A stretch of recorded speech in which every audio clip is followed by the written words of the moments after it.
Hey guys, welcome back to the channel. This is part 1 of our story. If you like this what if story and want to see part 2, let me know in the comments below. Before we start, don't forget to like, subscribe, and share this video with your friends. Also, check the description for more great content and my playlist. This story was posted by 𝗵𝗃𝗲𝗺𝗂𝗍 on Wattpad. Now let's start. A ravager was the embodiment of a hive's power, unmatched on the battlefield. The process of becoming this war machine was perilous, even for the strongest warriors of the hive. Yet one had to be strong to survive. The ravager had endured. It had become the fury of its hive, the apex predator. When one gazes into the vastness of space, questions arise about the existence of life beyond their own. Perhaps there is an alien race waiting to be discovered, or maybe humanity is truly alone in the universe. These thoughts occupied Izuku Midoriya's mind as he stared at the night sky from a desolate playground. Bruises marked his body, hidden beneath scorched and tattered clothes. His feet barely touched the ground from the swing he sat on, gently swaying in the light breeze. The creak of the swing beside him drew his attention to the empty seat. Tears threatened to spill from his eyes, but he quickly wiped them away, returning his gaze to the appealing night sky. Suddenly he spotted a bright streak racing across the darkness. A shooting star. His eyes widened in wonder at the sight, and he realized he needed to make a wish. Would it work? Perhaps not, but he decided to try. He wished for a quirk and to become the #1 hero in the world. But if that was too much to ask, he would settle for a best friend. Unbeknownst to him, his longing for a loyal companion was about to be granted, though not in the way he expected. Unknown planet, 20 minutes earlier. Sounds of battle echoed throughout a ruined planet. A relentless hunt was underway, led by the galaxy's greatest warriors. Their targets were xenomorphs, a parasitic race that had established a hive deep beneath the planet's crust. These creatures were aggressive and cunning, making them the perfect prey for the battle-hungry 𝗬𝗎𝗓. Many xenomorphs lay defeated in the vast caverns of their home, but the hunters had also suffered losses. Their advanced weapons swiftly dealt with the hive's drones, but resistance grew stronger the deeper they ventured into the labyrinth. With countless passages in the dark cave, they split into smaller hunting parties. A group of 4 hunters was finishing up clearing one of the many chambers in the xenomorph hive. As one retrieved their spear from a fallen alien, the ground beneath them trembled. They turned to a large tunnel leading into the chamber, readying their weapons as they peered into the darkness. The rumbling and shaking felt like a train barreling toward them. Then they saw it. 2 massive serrated blades, the size of trucks, entered the room first, covered in a sticky green substance, followed by the nightmarish creature they were attached to. The sight made the 4 𝗬𝗎𝗓 step back in disgust. Before them stood a rare prey that few in their clan had the chance to hunt, a ravager. The creature let out a thunderous roar that echoed through the tunnels, overwhelming one 𝗬𝗎𝗓, who dropped to one knee, clutching his head, while the others staggered, struggling to remain upright against the sound. The ravager charged forward, taking advantage of the hunter's momentary weakness. Its large, bladed hands could slice through flesh and armor with ease. It swung wildly, taking down 2 of the hunters, thrashing its body to crush any who managed to evade it. The small chamber worked to the ravager's advantage as it overwhelmed them, using its massive form to push them against the walls and floor. The 𝗬𝗎𝗓 were no match for the creature's ferocity, and the chamber became a scene of chaos as the ravager let out a victorious roar, scraping the remnants of a fallen hunter off its foot. Before it could continue its rampage, a voice echoed in its mind, powerful and commanding. The voice of its queen resonated, urging her children to return to her as the royal chambers were under threat from the hunters. The ravager grunted, struggling to turn its massive body in the confined space before racing down the corridor it had just come from. It navigated the twisting paths of the hive, passing the bodies of fallen hunters and kin alike, all left to decay as the battle for survival raged on. The ravager pressed forward, determined to reach the royal chambers, its queen's command echoing in its mind, urging it onward. As it thundered through the tunnels, kin began to rally behind it. First 10, then 50, and soon 200 xenomorphs followed their eldest sibling, moving as one under the ravager's guidance. The royal chambers were just ahead, but several booming explosions rocked the hive, causing tunnels and chambers to collapse around them. The ravager halted, roaring in frustration as debris blocked its path, trapping many of its kin beneath the rubble. The queen's voice was interrupted by a pained roar, igniting the fury of her children. The invaders were attacking their mother, but the rubble held the furious horde in place, preventing them from unleashing their wrath. The ravager growled, pushing against the fallen stones, determined to break free and join the fight, fueled by the cries of its mother and a growing rage. It began to gather a vast amount of bile in its maw, ready to unleash its fury. The ravager released a torrent of pungent acid in a vibrant neon green. Within moments, the enormous barrier of rock and stone crumbled away, leaving only a faint odor in the air. Seizing the opportunity, the horde surged forward, pushing into the royal chambers to assist their queen mother. However, they found no queen. As they flooded into the chamber, the xenomorphs encountered the remnants of destroyed egg clutches and the lifeless forms of 5 fallen Praetorians. These Praetorians, known as the Royal Guard, were specifically bred to protect the queen and serve as generals in her army. The Ravager, a variant of these formidable creatures, was driven by pure offensive power. The Ravager moved forward, inspecting the vast cavern. He sniffed at the body of one of his fallen siblings, who had several spears embedded in its massive skull, before hissing and lumbering past the carcass. This was the thought that echoed in his mind as he surveyed the dead royal guard. They were weak, unable to protect their queen mother, incapable of safeguarding the eggs, and unworthy of the title royal guard.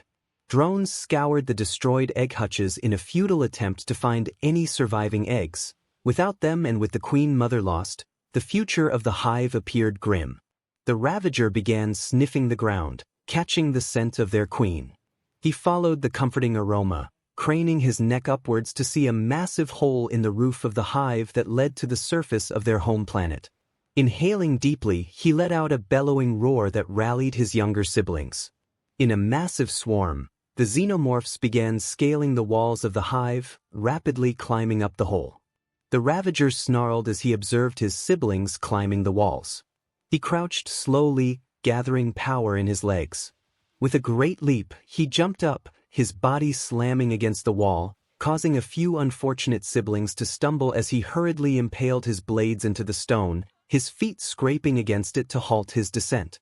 He was too large and heavy for such a climb, yet this slow, grueling ascent would be faster than navigating the collapsed tunnels of the hive back to the surface. The horde scuttled around their eldest sibling, eager to avoid being knocked off the wall as they screeched and growled. As the first wave reached the surface, the sound of laser fire filled the air, accompanied by the cries of the xenomorphs. With the queen's voice silenced and the other 5 eldest children killed, command of the hive fell to the Ravager, who kept issuing the same order to the horde: charge. As the last members of the horde clambered out of the hole, the Ravager's large blades emerged and sank into the earth, pulling up the great beast with a mighty roar. If he could have, the Ravager would have grinned at the sight before him. The hunters were surrounded by the furious horde in a chaotic battle between 2 of the galaxy's greatest predators. However, his expression would have darkened at the sight of his queen mother ensnared and dragged into one of their ships. Feeling his bloodlust surge, the Ravager charged, quickly catching up to the horde.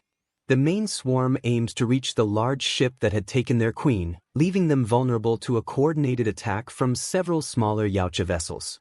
The hunters realized they could not hold back the horde, so their ships focused fire on the xenomorphs at the front.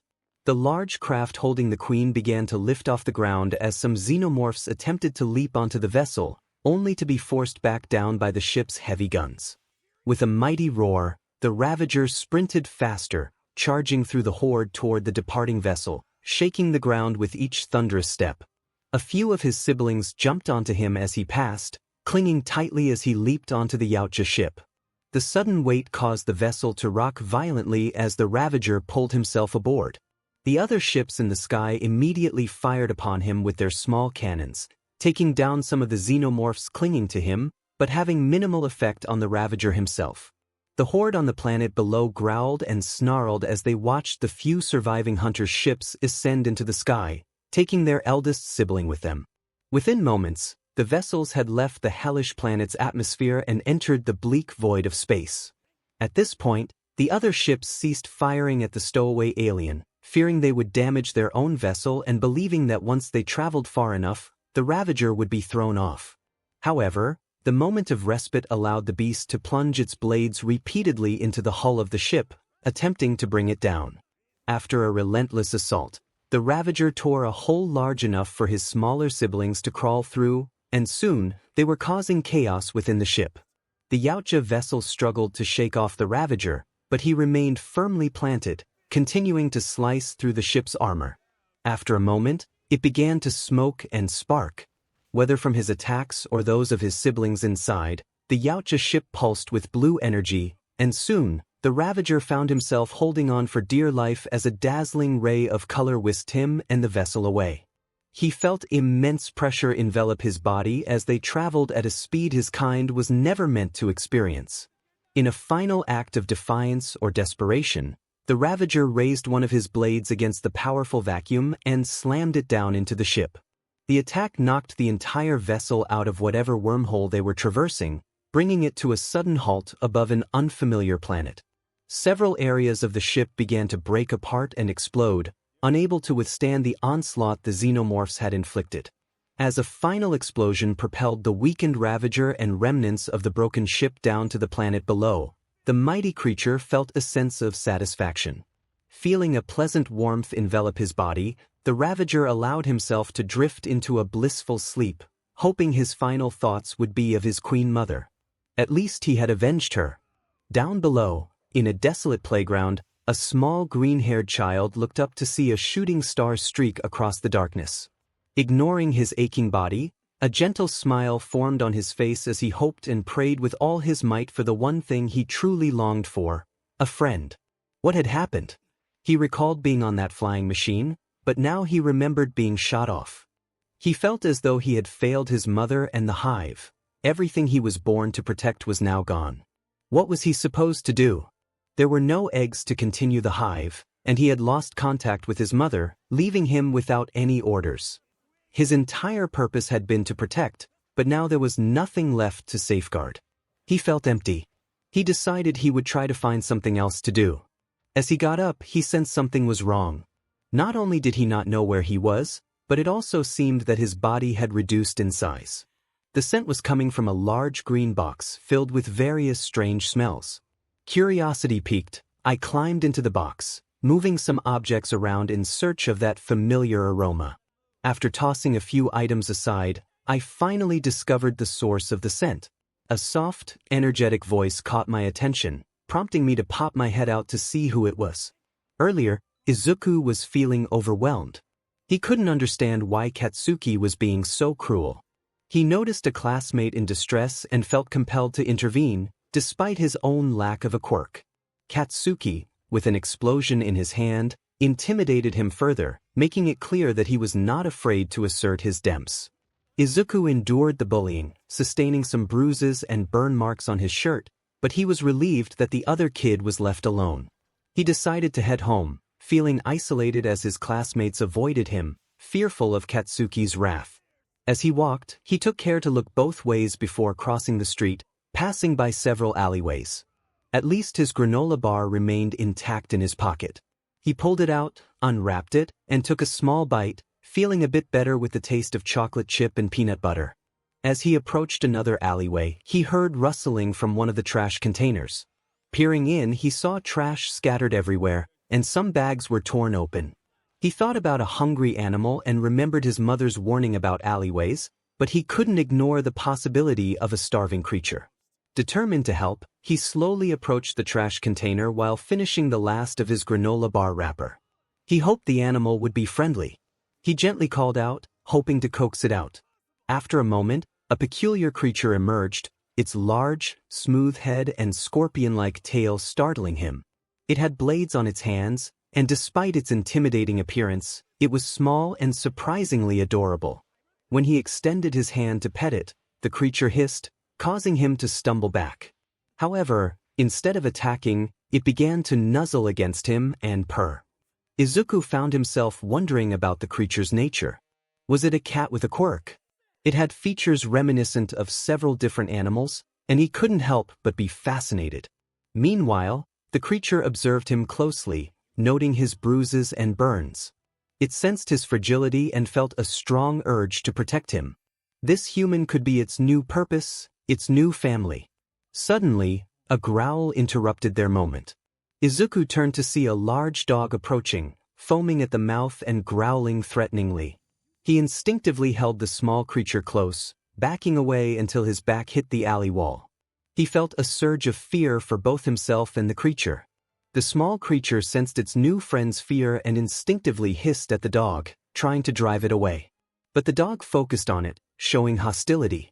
The creature knew it had to protect its new companion. It broke free from Izuku's arms and charged at the dog, swiftly using its blade-like hands to defend itself. The encounter was quick, and the creature easily dispatched the threat. Afterward, it noticed Izuku's wide eyes fixed on the scene.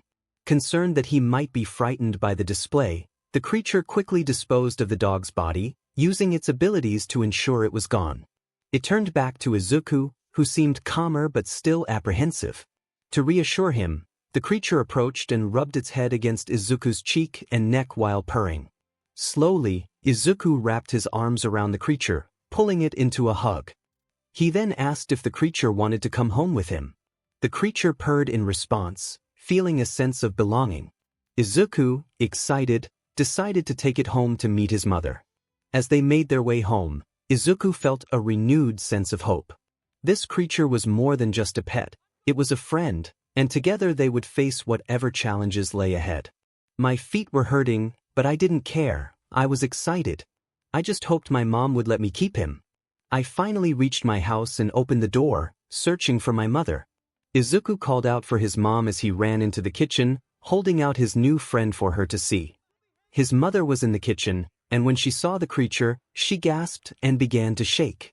Izuku thought she was angry, but then she grabbed his new friend from his hands and hugged it tightly, squealing with delight.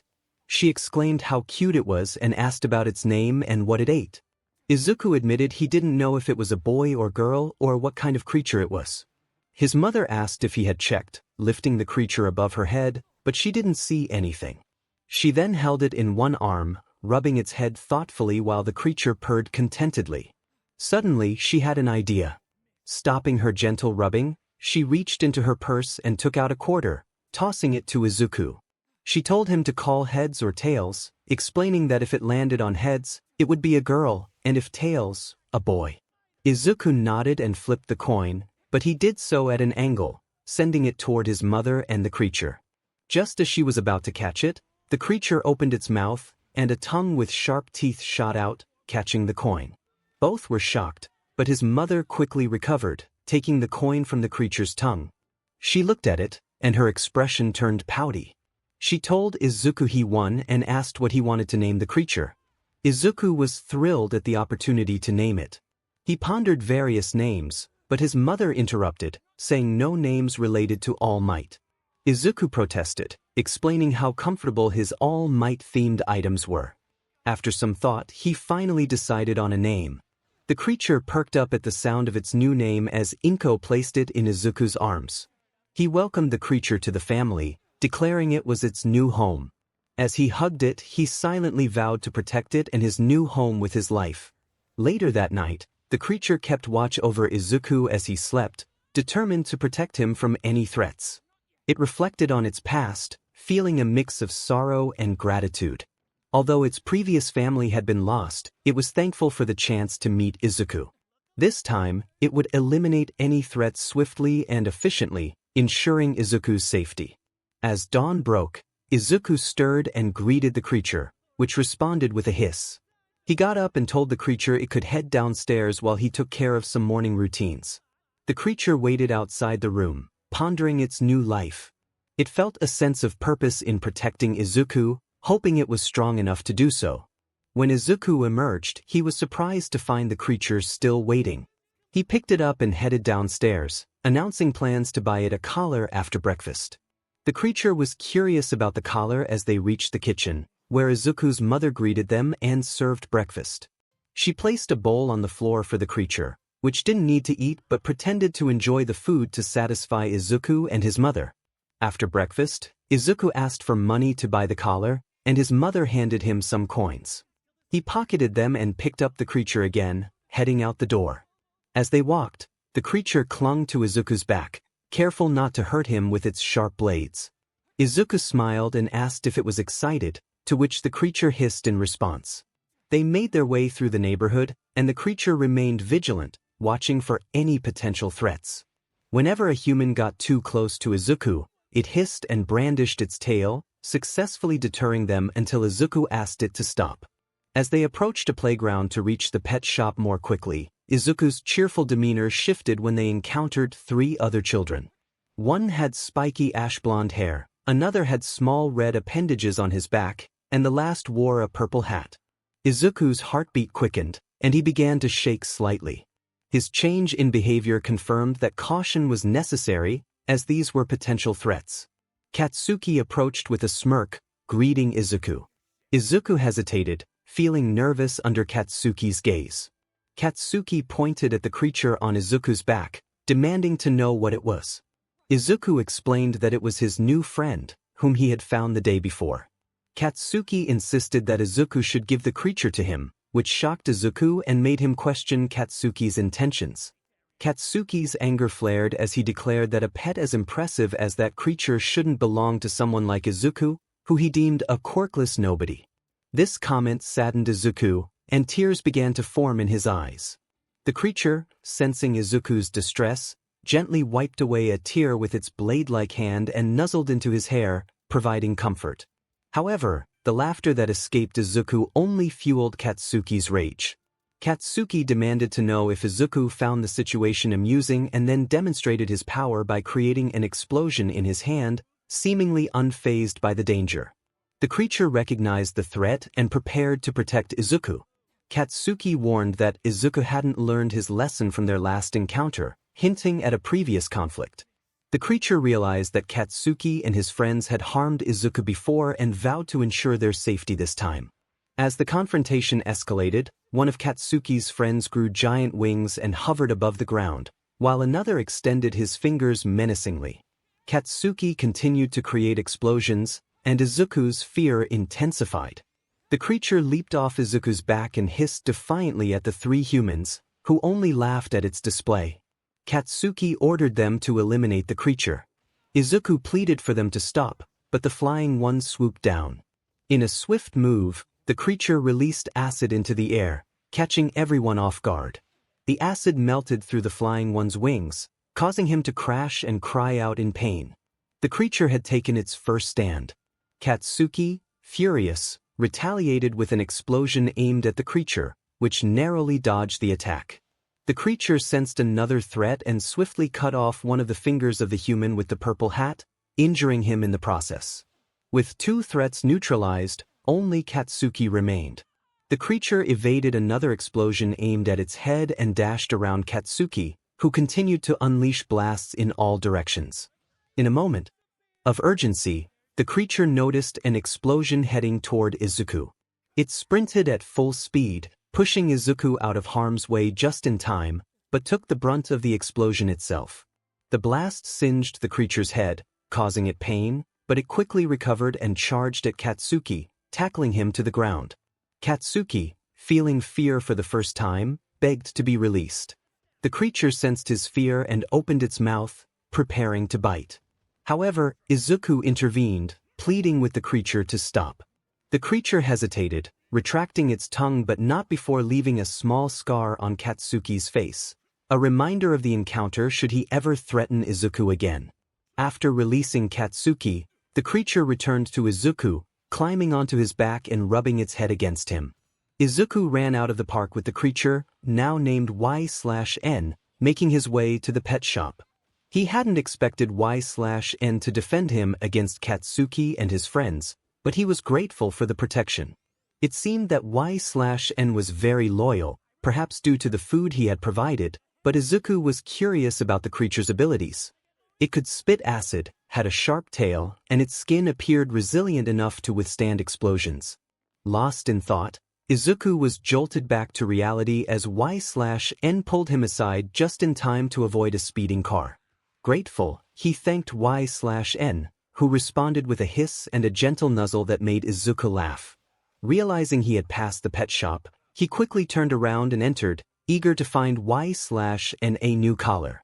Excitedly, he announced that they had arrived at the shop and encouraged 𝗬𝗏 to help pick out a collar that suited him. The creature hissed in acknowledgement and began to explore while Izuku browsed the store. After a while, 𝗬𝗏 used its tail to lift an expensive-looking collar, indicating its choice. My blade arms were shorter, yet they still retained their sharpness. My tail was now smaller than my body length, while my head had become the largest part of me. If my siblings saw me like this, I would have been the laughingstock for years. I surveyed my surroundings, searching for any indication of where I was. All I could discern was that I was deep within a cave, with the only light source being the hole in the roof through which I had crashed. It was time to get out of here. Perhaps I could find another queen or king to protect. I approached one of the walls and drove my claw hand deep into it, using it as an anchor point. I lifted my body up, using my other claw hand to secure myself again. I repeated this process, climbing the wall until I reached the roof of the cave. I stabbed my claws into the roof, just as I had done to ascend the wall. After a moment, I made it to the hole I had crashed through and crawled toward the surface. It turned out I was inside a cave in a hill overlooking a human city. With nothing else to do, I decided to explore. I began to run down toward the towering buildings in search of purpose or adventure. I passed a few creatures, but they either didn't notice me or didn't care. However, one seemed to be following me, producing bubbles from its mouth. What a strange creature. Were the bubbles a defense mechanism? No matter, I was almost to the enormous buildings. I ignored the creature and finally entered the city, observing multiple humans and some unusual beings. Some had tails, extra limbs, and different body shapes. Had humans evolved? If my hive still existed, I would have reported this to our mother. When the humans saw me, they looked at me with confusion, murmuring things like what I was and if I was an animal with a quirk. What was a quirk? Was that what they called my kind? It seemed odd to label us that way. They didn't even appear to show fear toward me, had they never encountered my kind before. I could ponder this later, but for now it was time to explore. I followed the flow of humans, thinking they must be migrating to a new location. Suddenly, a familiar scent caught my attention. I began to follow the smell, trying to identify the source of that familiar aroma.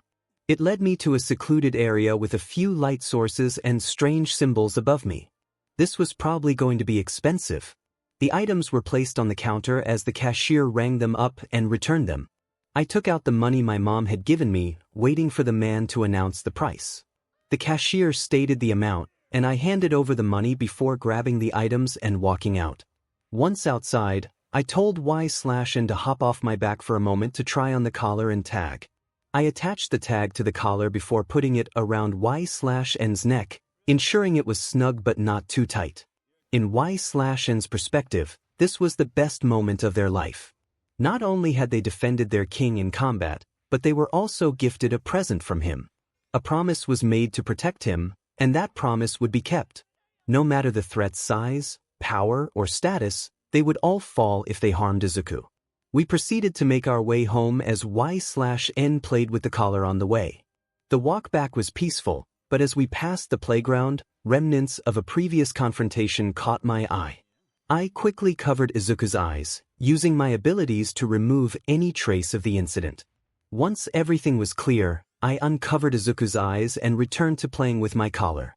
After a few minutes, we made it back home, where Izuku's mother greeted us with a smile and another delicious meal. So far, the day had been great, aside from the earlier incident. We finished dinner, and Izuku took me upstairs to sleep.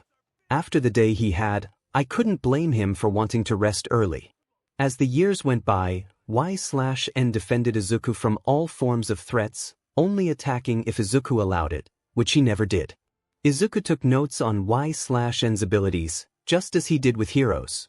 In his eyes, he was a hero, and perhaps 𝗬𝗏 could help him on his journey. Regardless of what Izuku wanted to be, 𝗬𝗏 would remain by his side until the end. Izuku reflected on a harsh truth. Not all individuals are created equal. He learned this the hard way when he was 4 years old. He remembered a moment when Katsuki was bullying him, and he felt a surge of determination. Even though he was quirkless, he stood up for himself, vowing never to forgive Katsuki for his actions.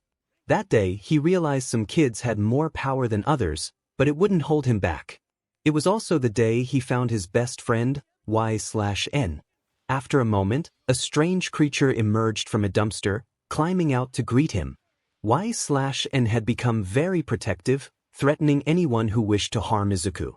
Eventually, even Katsuki stopped physically hurting him, fearing what 𝗬𝗏 might do in response. Izuku had never allowed 𝗬𝗏 to kill, but he permitted him to defend against those who wished to harm him. 𝗬𝗏 had grown significantly, now standing 6 feet tall, with sharper and longer features.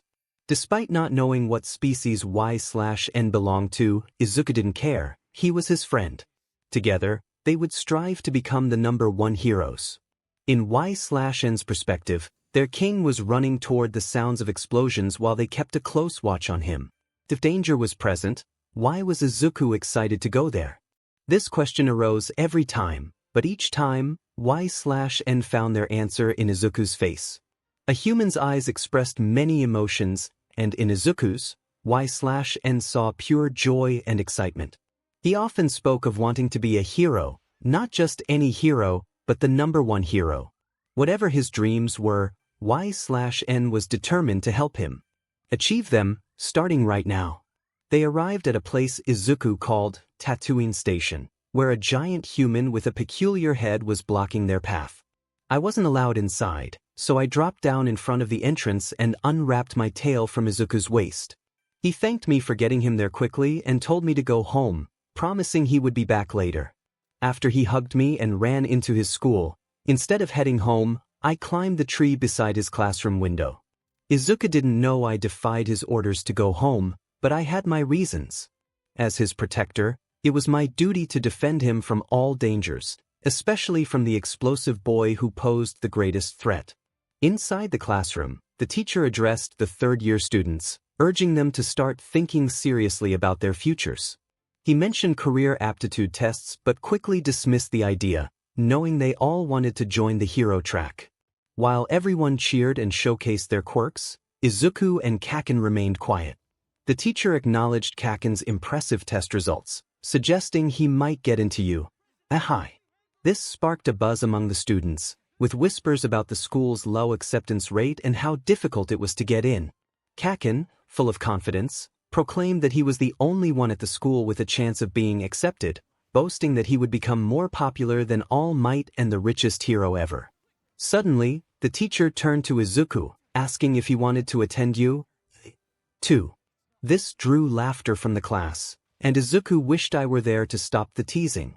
He felt alone, needing reassurance that he wasn't the only one who believed in him. Kaken, fueled by his arrogance, insulted Izuku, calling him a Quirkless wannabe. As Kaken approached, making small explosions in his hands, I felt a surge of protectiveness. Just as he was about to get too close, I intervened, pushing him back with a force that sent him crashing against the wall. I towered over him, ready to teach him a lesson he wouldn't forget. He looked up at me defiantly, but I could sense the fear behind his bravado. Just as I was about to act, Izuku hugged me, asking me not to hurt Kaken.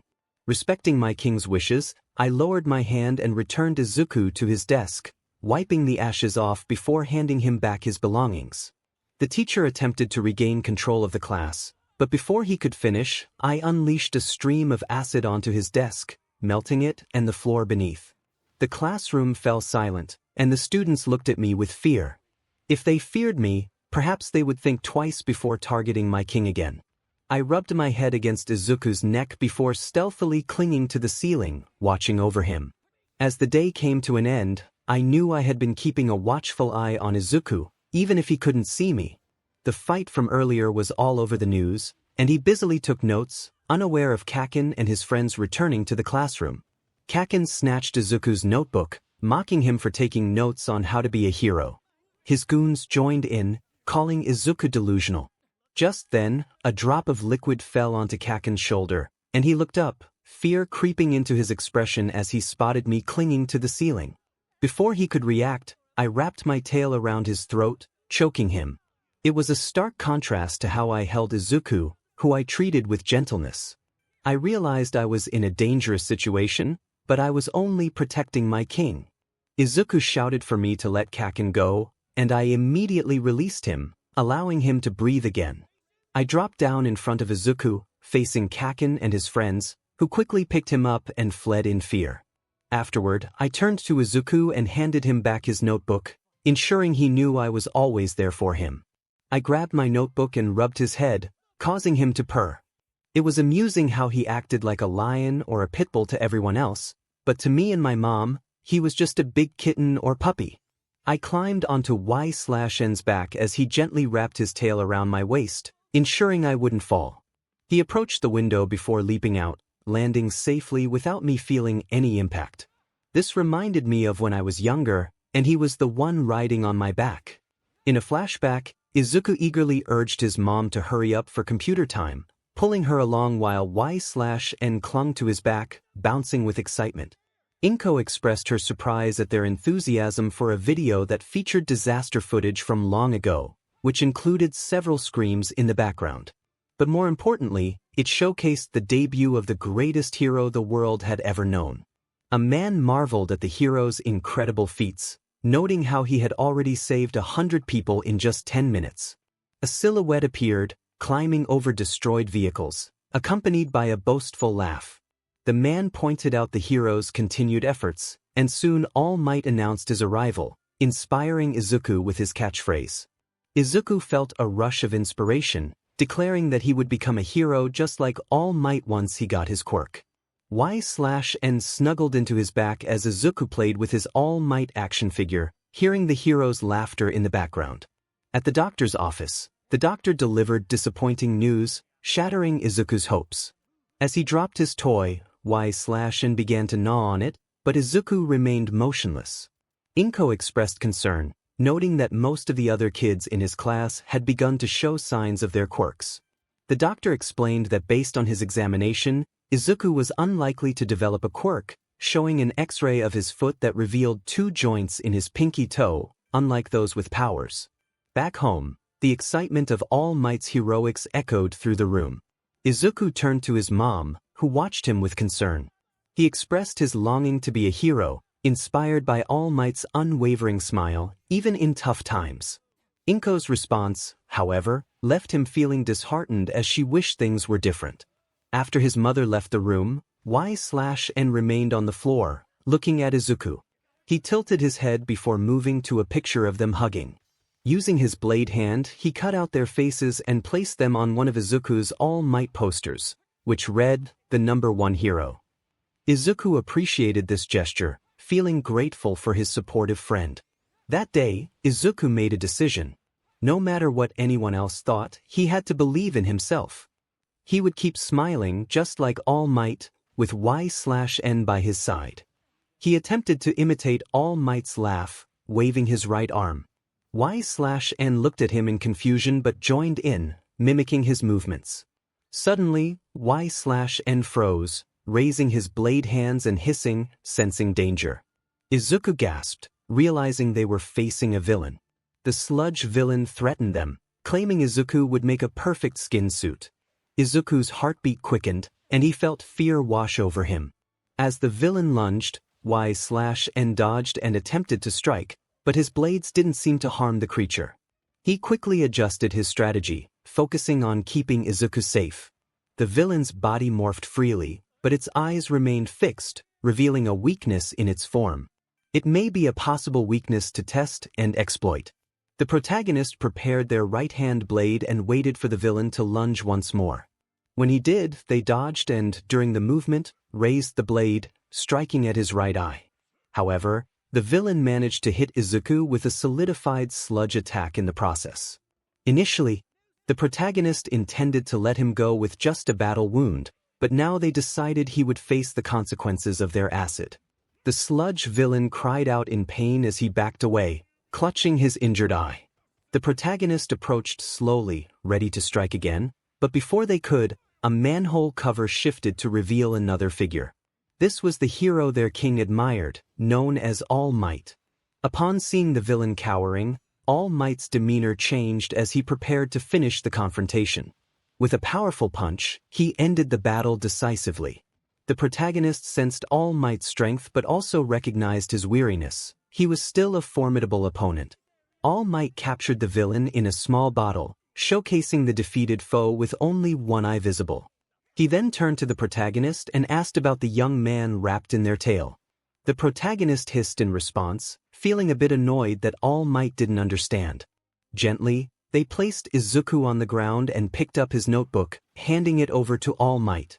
The hero agreed to sign it, and after doing so, he approached Izuku, who was just waking up. Izuku felt something nudging his face and heard a familiar voice urging him to wake up. When he opened his eyes, he was astonished to see All Might right in front of him.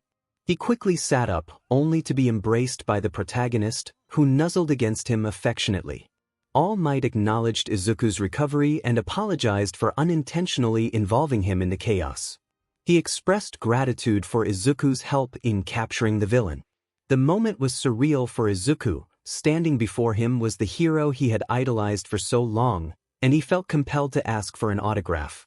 He rummaged through his belongings for a pen, excitedly requesting All Might to sign his notebook. The hero complied, and Izuku felt a surge of joy, knowing this would be a treasured keepsake for generations. All Might explained that he needed to take the villain to the police and reminded Izuku to stay out of trouble. As he prepared to leave, Izuku felt a sense of urgency and desperation to ask more questions. Before All Might could jump away, Izuku clung to his leg, expressing his fear of falling. All Might, realizing the situation, agreed to listen, but warned Izuku to keep his eyes and mouth shut during the flight. As they soared through the air, Izuku's mind raced with thoughts and questions. He had always dreamed of becoming a hero, despite the doubts cast upon him by others. He wondered if it was possible to achieve his dreams without a quirk, feeling the weight of his insecurities. Meanwhile, the sludge villain, trapped in the bottle, began to regain consciousness. He recalled the moments leading up to his capture, feeling frustrated at the turn of events. As Izuku continued to ponder his aspirations, he felt a renewed determination. He wanted to prove everyone wrong and become the kind of hero that people could look up to, just like All Might. The encounter had ignited a spark within him, one that would shape his future in ways he could not yet imagine.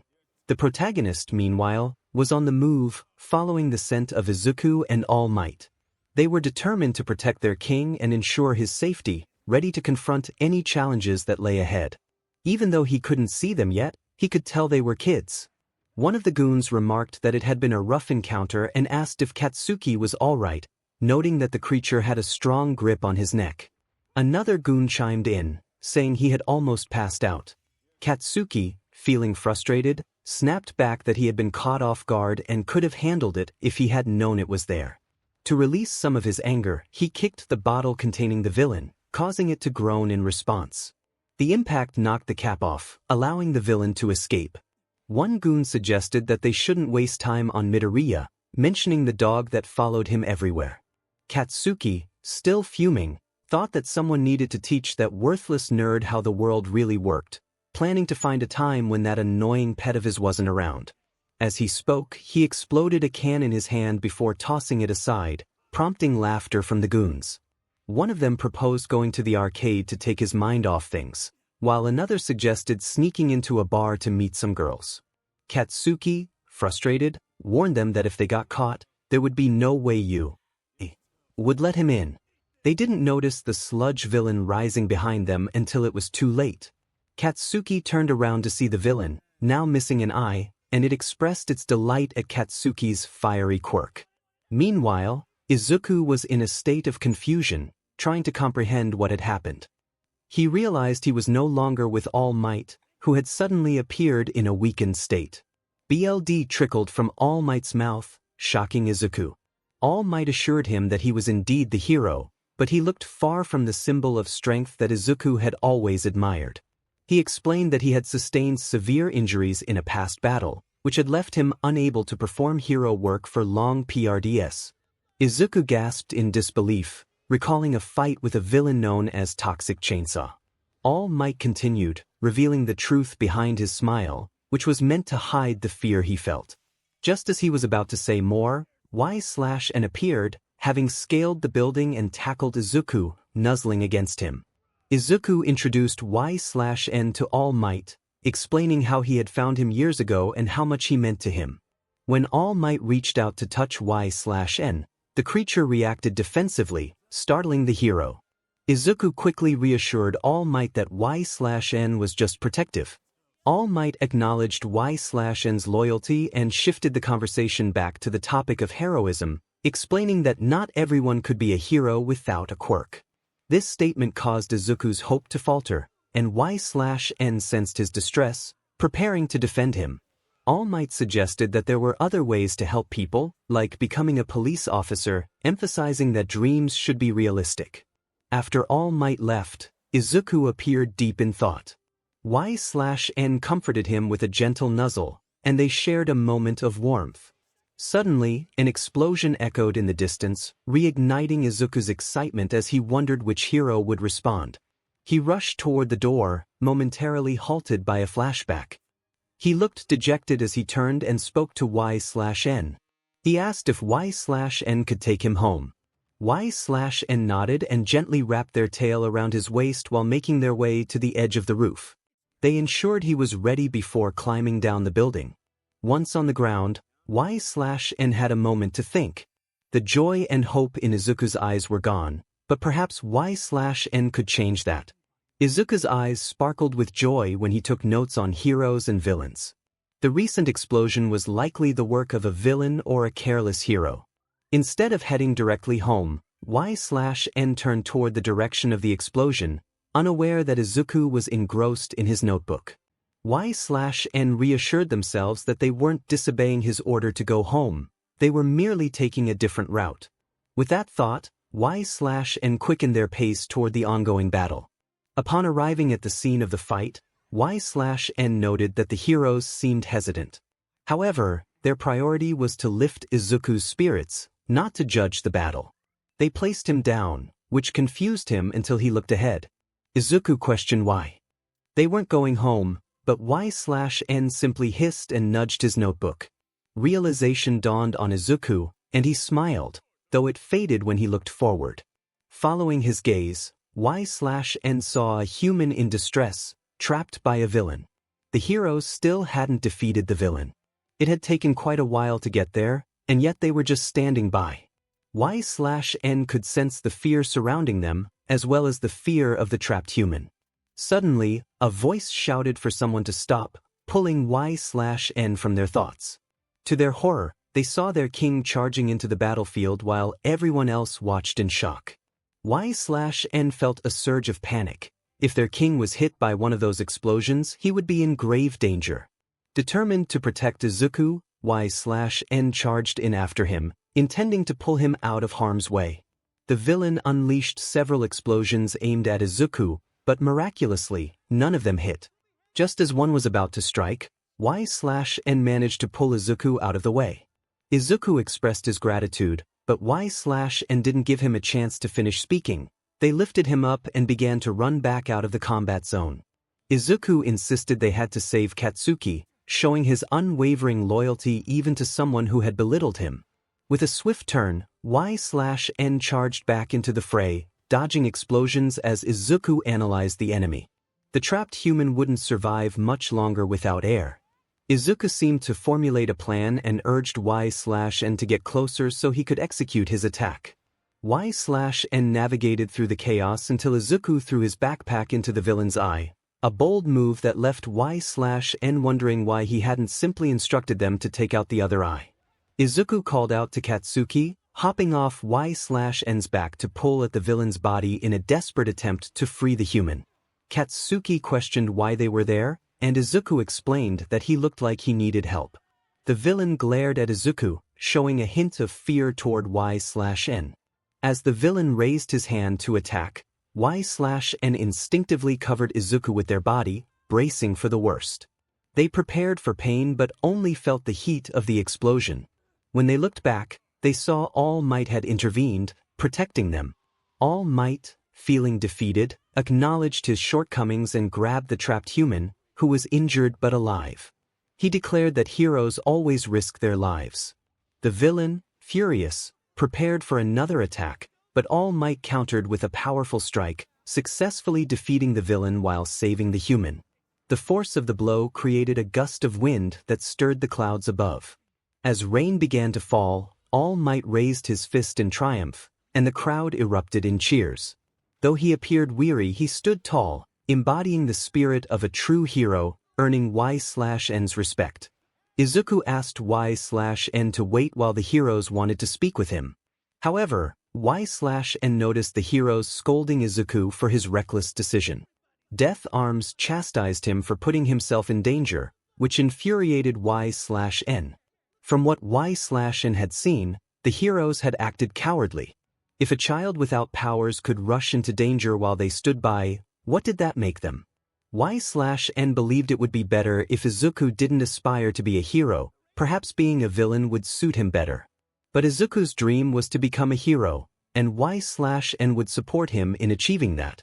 Having heard enough of the heroes lecturing Izuku, 𝗬𝗏𝗍 approached them. While Izuku was being scolded, he noticed 𝗬𝗏𝗍 hissing behind him. 𝗬𝗏𝗍 positioned themselves between Izuku and the pro-heroes, clearly displeased. 𝗬𝗏𝗍, slightly intimidated, questioned if 𝗬𝗏𝗍 was Izuku's pet. Izuku confirmed this, though he was nervous. 𝗵𝗃 asked why 𝗬𝗏𝗍 wasn't on a leash, and 𝗬𝗏𝗍 questioned what 𝗬𝗏𝗍 even was. Frustrated by their interruptions, 𝗬𝗏𝗍 spat acid at their feet, causing them to step back. Before anything else could happen, 𝗬𝗏𝗍's tail wrapped around Izuku, and they began to walk away together. As they headed home, 𝗬𝗏𝗍 walked beside Izuku, who occasionally rubbed their head. The atmosphere was calm until Katsuki ran up to them, causing 𝗬𝗏𝗍 to instinctively stand in front of Izuku. However, Izuku held 𝗬𝗏𝗍's arm and moved to his side, ready to face Katsuki. Katsuki expressed his frustration, insisting he never asked for help and that he was fine on his own. "You're a quirkless failure playing without a full deck. Don't think you can look down on me. Are you trying to make me owe you? Don't look down on me. You DMN nerd." He began to walk away as 𝗬𝗏𝗍 tilted their head in confusion at Izuku. Izuku thought that was probably his way of saying thanks. 𝗬𝗏𝗍 decided to acknowledge his gratitude. They got on all fours and ran toward the explosive human, despite Izuku yelling for them to come back. Katsuki turned around, prepared for a fight, and launched an explosion in their direction. 𝗬𝗏𝗍 dodged effortlessly and hugged him, even as he yelled for them to let go. Katsuki demanded to be released, questioning what 𝗬𝗏𝗍 even was. 𝗬𝗏𝗍 playfully responded that they were his mutual friend/enemy. They purred, sending vibrations through his body until he calmed down. After pressing their forehead to his, they let him go and ran back to Izuku. As they left, Katsuki muttered something about an overgrown cat. When 𝗬𝗏𝗍 returned, they noticed Izuku waiting patiently, but a hint of sadness lingered in his eyes. It puzzled 𝗬𝗏𝗍. Why was he sad? But just as quickly as it appeared, it was replaced by hope and joy. Izuku expressed the need to come up with a more realistic goal. 𝗬𝗏𝗍 nodded and followed him, but before they could move further, All Might arrived with his signature declaration. All Might had managed to escape the reporters with ease, but then he transformed, revealing a more fragile form. Izuku gasped, and 𝗬𝗏𝗍 remained still, observing.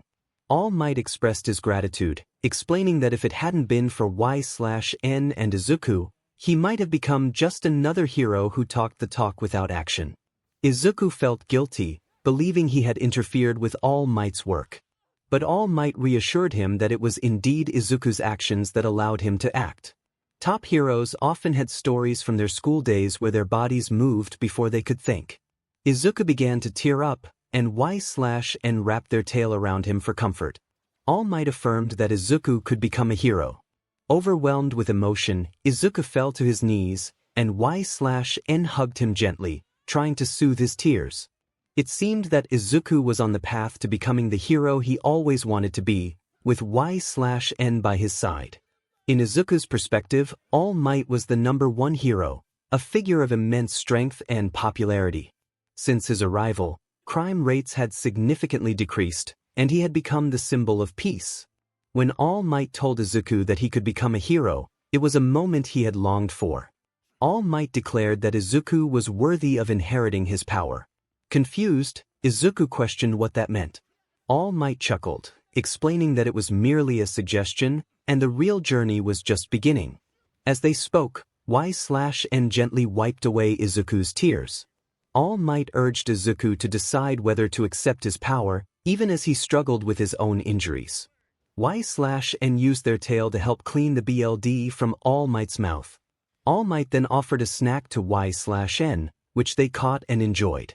All Might explained that his power, often referred to as superhuman strength, was something he had kept under wraps. He dramatically revealed that his quirk was passed down like a sacred torch. Izuku was taken aback, realizing the significance of this inheritance. All Might confirmed that it was indeed passed down to him, and now it was Izuku's turn. Izuku expressed his confusion about what it meant to inherit a quirk, but 𝗬𝗍 nudged him gently to bring him back to the moment. All Might insisted that he didn't lie and that the power to transfer abilities was the quirk he inherited, known as One for All. He explained that it was a collective power, cultivated and passed on, embodying the courage of those who needed help. However, he warned that if the current holder died before passing it on, the power would be lost. Izuku questioned why All Might would give him such a great responsibility. All Might revealed that he had been searching for a successor and believed Izuku was the right choice. You were just a quirkless hero fanboy with a strange pet, but you were more heroic than anyone else around. Izuku began to tear up again, so you hugged his waist and purred to comfort him. All Might encouraged him, leaving the decision up to him. Izuku clenched his fists, rubbed the tears from his eyes, and signaled for you to let go. As you stood up, you saw hope and great determination in his eyes. He declared he would do it, and All Might responded with approval. As you both walked home, the sun began to set. Izuku, full of energy, wanted to walk ahead, and you followed closely behind. He expressed his excitement about finally becoming a hero, and you nudged his arm with your head in encouragement. As you approached an alleyway, Izuku, feeling confident, suggested it would be a quicker route. You followed him, wondering what he would become with this newfound power. Suddenly, a voice interrupted your thoughts, demanding that Izuku drop his valuables. You looked up to see a man with a weapon, and Izuku's confidence seemed to wane as he grabbed your arm for comfort. The man grew impatient and aimed his weapon at Izuku, insisting he drop everything. Izuku began to take off his backpack, but you used your tail to push it back into his hands. He looked at you with confusion and concern as you positioned yourself protectively in front of him. The man, realizing your presence, threatened Izuku, and in a moment of instinct, you growled lowly at him. The man, startled, raised his weapon again, but before he could act, you sprang into action. You pounced on him, and despite his attempts to fight back, you held him down with your strength. You admired his desperation to cling to life, but you were determined to end it quickly. As the struggle continued, the man pleaded for mercy, offering his loot in exchange for his life. That was his final mistake. You silenced him swiftly, and in that moment, something strange happened. You felt a surge of knowledge and memories flood your mind, enhancing your awareness. Turning back to Izuku, you hugged him tightly, purring in relief that he was safe. To your surprise, you found you could communicate with him telepathically. Izuku was astonished, and you both marveled at this new connection. As you made your way home, you noticed Izuku glancing at the scene behind you. You decided to dispose of the evidence, using your abilities to dissolve the remains. While Izuku turned away, you discovered a bag of valuables hidden in a nearby trash can. Just as you were about to take it, Izuku stopped you, insisting it wasn't yours. You agreed to report it anonymously to the police instead. Wrapping your tail around Izuku's waist, you lifted him onto your back as he fell asleep. It had been an eventful day for him, filled with challenges and new experiences. Your bond had deepened, and you knew his life would only become more interesting from here. 2 days later, you, Izuku, and All Might were at 𝗬𝗏𝗄 Municipal Beach Park, a place littered with trash. This was where Izuku would train to become the hero he had always dreamed of being. He was attempting to pull a refrigerator while you and All Might sat on top, offering encouragement. You cheered him on, confident in his abilities, while All Might joked about the comfort of the fridge. Just as Izuku lost his balance, you quickly wrapped your tail around his waist to prevent him from falling. Izuku let All Might go as he fell to his knees. All Might mentioned that if Izuku could move even a little, it would make things easier. Izuku acknowledged All Might's weight, noting that he had grown heavier, while All Might corrected him, stating he had lost weight and was now 255 kilograms in his current form. Izuku wondered why he was dragging trash at the beach park, prompting All Might to laugh and pull out his phone. All Might explained that Izuku was not a proper vessel for his quirk, One for All, which combined the physical abilities of many people. He warned that an unprepared body could lead to serious consequences. Izuku was shocked by this, and 𝗬𝗏𝗃 reassured him that he would be fine, suggesting that if he did explode, it would be an interesting way to go. This only made Izuku feel worse. All Might asked who Izuku was talking to, and Izuku explained that 𝗬𝗏𝗃 could now communicate with him telepathically. All Might turned to 𝗬𝗏𝗃 and gave a thumbs up, expressing admiration for his abilities. Izuku, still unsure about his own strength, mentioned he was picking up trash to train his body. All Might affirmed this but added that there was more to it. As All Might walked back to the fridge, he revealed that he had discovered the beach park's coast had been littered for years due to illegal dumping. Izuku noted that the currents brought debris to this area, and local residents avoided it. All Might demonstrated his strength by crushing a refrigerator, clearing the trash behind him and revealing the sun and water. He encouraged Izuku to restore the horizon, framing it as his first step toward becoming a hero. Izuku felt overwhelmed but determined to take on the challenge. All Might then asked if Izuku wanted to attend 𝗬𝗏𝗃, to which Izuku enthusiastically agreed, citing All Might as his inspiration. However, All Might reminded him that without a quirk, it would be difficult to succeed, especially in 𝗬𝗏𝗃's rigorous hero course. Izuku realized he had 10 months to prepare himself. All Might introduced a training plan called Aim to Pass, American Dream Plan, designed to help Izuku clean up the beach and improve his physical condition. Izuku was determined to follow the plan, even if it meant working harder than anyone else. All Might warned that 𝗬𝗏𝗃 could not assist him in this challenge, which surprised both Izuku and 𝗬𝗏𝗃. Izuku suggested that 𝗬𝗏𝗃 could hang out with All Might while he trained, and 𝗬𝗏𝗃 agreed to cheer him on. As 𝗬𝗏𝗃 began to create things from the trash, Izuku felt a smile form on his face. He then asked All Might if 𝗬𝗏𝗃 could accompany him to 𝗬𝗏. All Might was hesitant, unsure if pets were allowed, but Izuku explained how 𝗬𝗏𝗃 liked to watch over him. After some consideration, All Might agreed to check on the possibility, provided 𝗬𝗏𝗃 was well-trained and on a leash.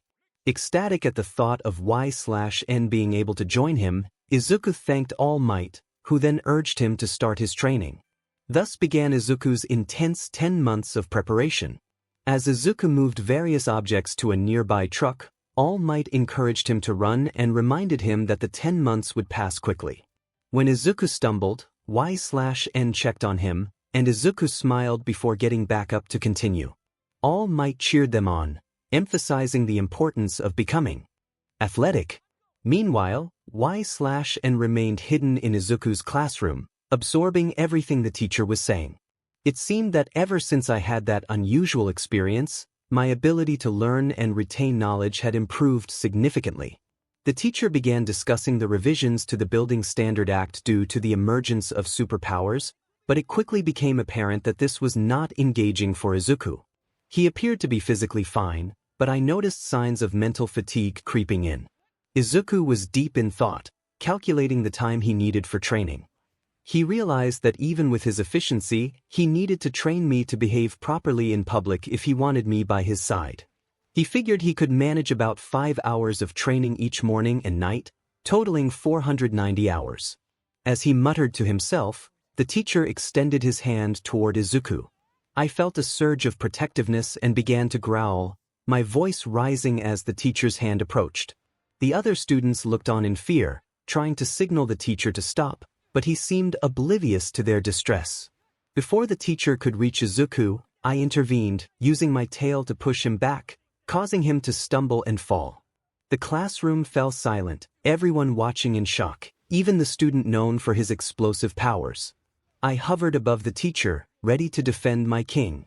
Izuku, sensing the tension, urged me to stop, reassuring me that he was okay and to come closer. I communicated with the teacher mentally, making it clear that my king had enough to deal with and didn't need any unnecessary trouble from him. The teacher nodded, and I released him, settling next to Izuku as he continued to take notes. After the incident, the teacher returned with a bandage on his hand, clearly shaken but determined to continue the lesson. Izuku rubbed my head affectionately while focusing on his work. Later, Izuku and I were running alongside All Might, who was riding a scooter. Izuku was carrying a heavy load and looked like he might drop it at any moment. Just as I anticipated, I caught him and the object before either could fall. All Might expressed concern, reminding Izuku that there were only 3 months left until the entrance exam and that he needed to stick to the training plan. He warned that overdoing it would be counterproductive. Izuku, determined to become a great hero like All Might, felt the pressure of needing to work harder than others to catch up. As All Might transformed into his muscular form, he lifted Izuku playfully, encouraging him while also reminding him not to rush. Izuku admired All Might and expressed his longing to follow in his footsteps. On February 26th at 6 a.m., Izuku achieved a significant milestone. All Might arrived just as I helped Izuku climb to the top of a pile of debris. Izuku shouted in triumph, and I joined in his celebration. As he began to lose his balance, I caught him again before jumping down beside All Might. All Might congratulated him on his accomplishment, and Izuku was filled with pride. All Might shared a photo from 10 months ago, showing how far Izuku had come. He reassured Izuku that he was becoming a suitable vessel for greatness. Izuku felt overwhelmed by the support he received, expressing his gratitude. All Might encouraged him to embrace the moment and prepared for an award ceremony. He handed Izuku a snack bar, imparting wisdom about the difference between luck and earned recognition. As Izuku looked at All Might with determination, I took a bite of the snack. All Might then presented Izuku with a strand of his hair, explaining that it was essential for his training. In a moment of urgency, I signaled to All Might to help Izuku consume it without any complications. With the snack consumed, All Might handed Izuku a letter and a leash, instructing him to show them to any teachers who might question my presence. Izuku nodded, ready to head to you, as I wrapped my tail around him, and we dashed toward the entrance. As Izuku held the leash attached to my collar, he expressed his excitement about arriving at the exam location. We walked in together, and I noticed some humans looking at me curiously. I wondered how Izuku would perform in this exam, but at least I was allowed to accompany him. Katsuki pushed past us, demanding that Izuku get out of his way. Izuku called out to him, but Katsuki's aggressive demeanor was evident as he threatened Izuku. I felt a surge of protectiveness and immediately stood up, letting out a fierce growl. Katsuki took a step back, a hint of fear flickering in his eyes as he looked up at me. I pointed my tail and raised one of my bladed hands, ready to defend my king. Izuku pleaded with me to calm down, assuring Katsuki that I had been trained not to attack without his command. Katsuki dismissed Izuku's apology, striding past us toward the building. Izuku sighed in relief and turned to me, asking me not to provoke Katsuki. I defended my actions, explaining that I was only protecting him from a threat. As we continued, Izuku tripped, but I quickly wrapped my tail around him to prevent him from falling. Just then, another human approached and used her quirk to help him float. She apologized for using her quirk without asking, and Izuku seemed mesmerized by her. I caught a cookie she tossed my way and ate it, while Izuku stared at her with a blush on his face, clearly smitten. To divert the attention of the other humans who were staring at Izuku, I released a small amount of acid near them, causing them to scatter toward the building.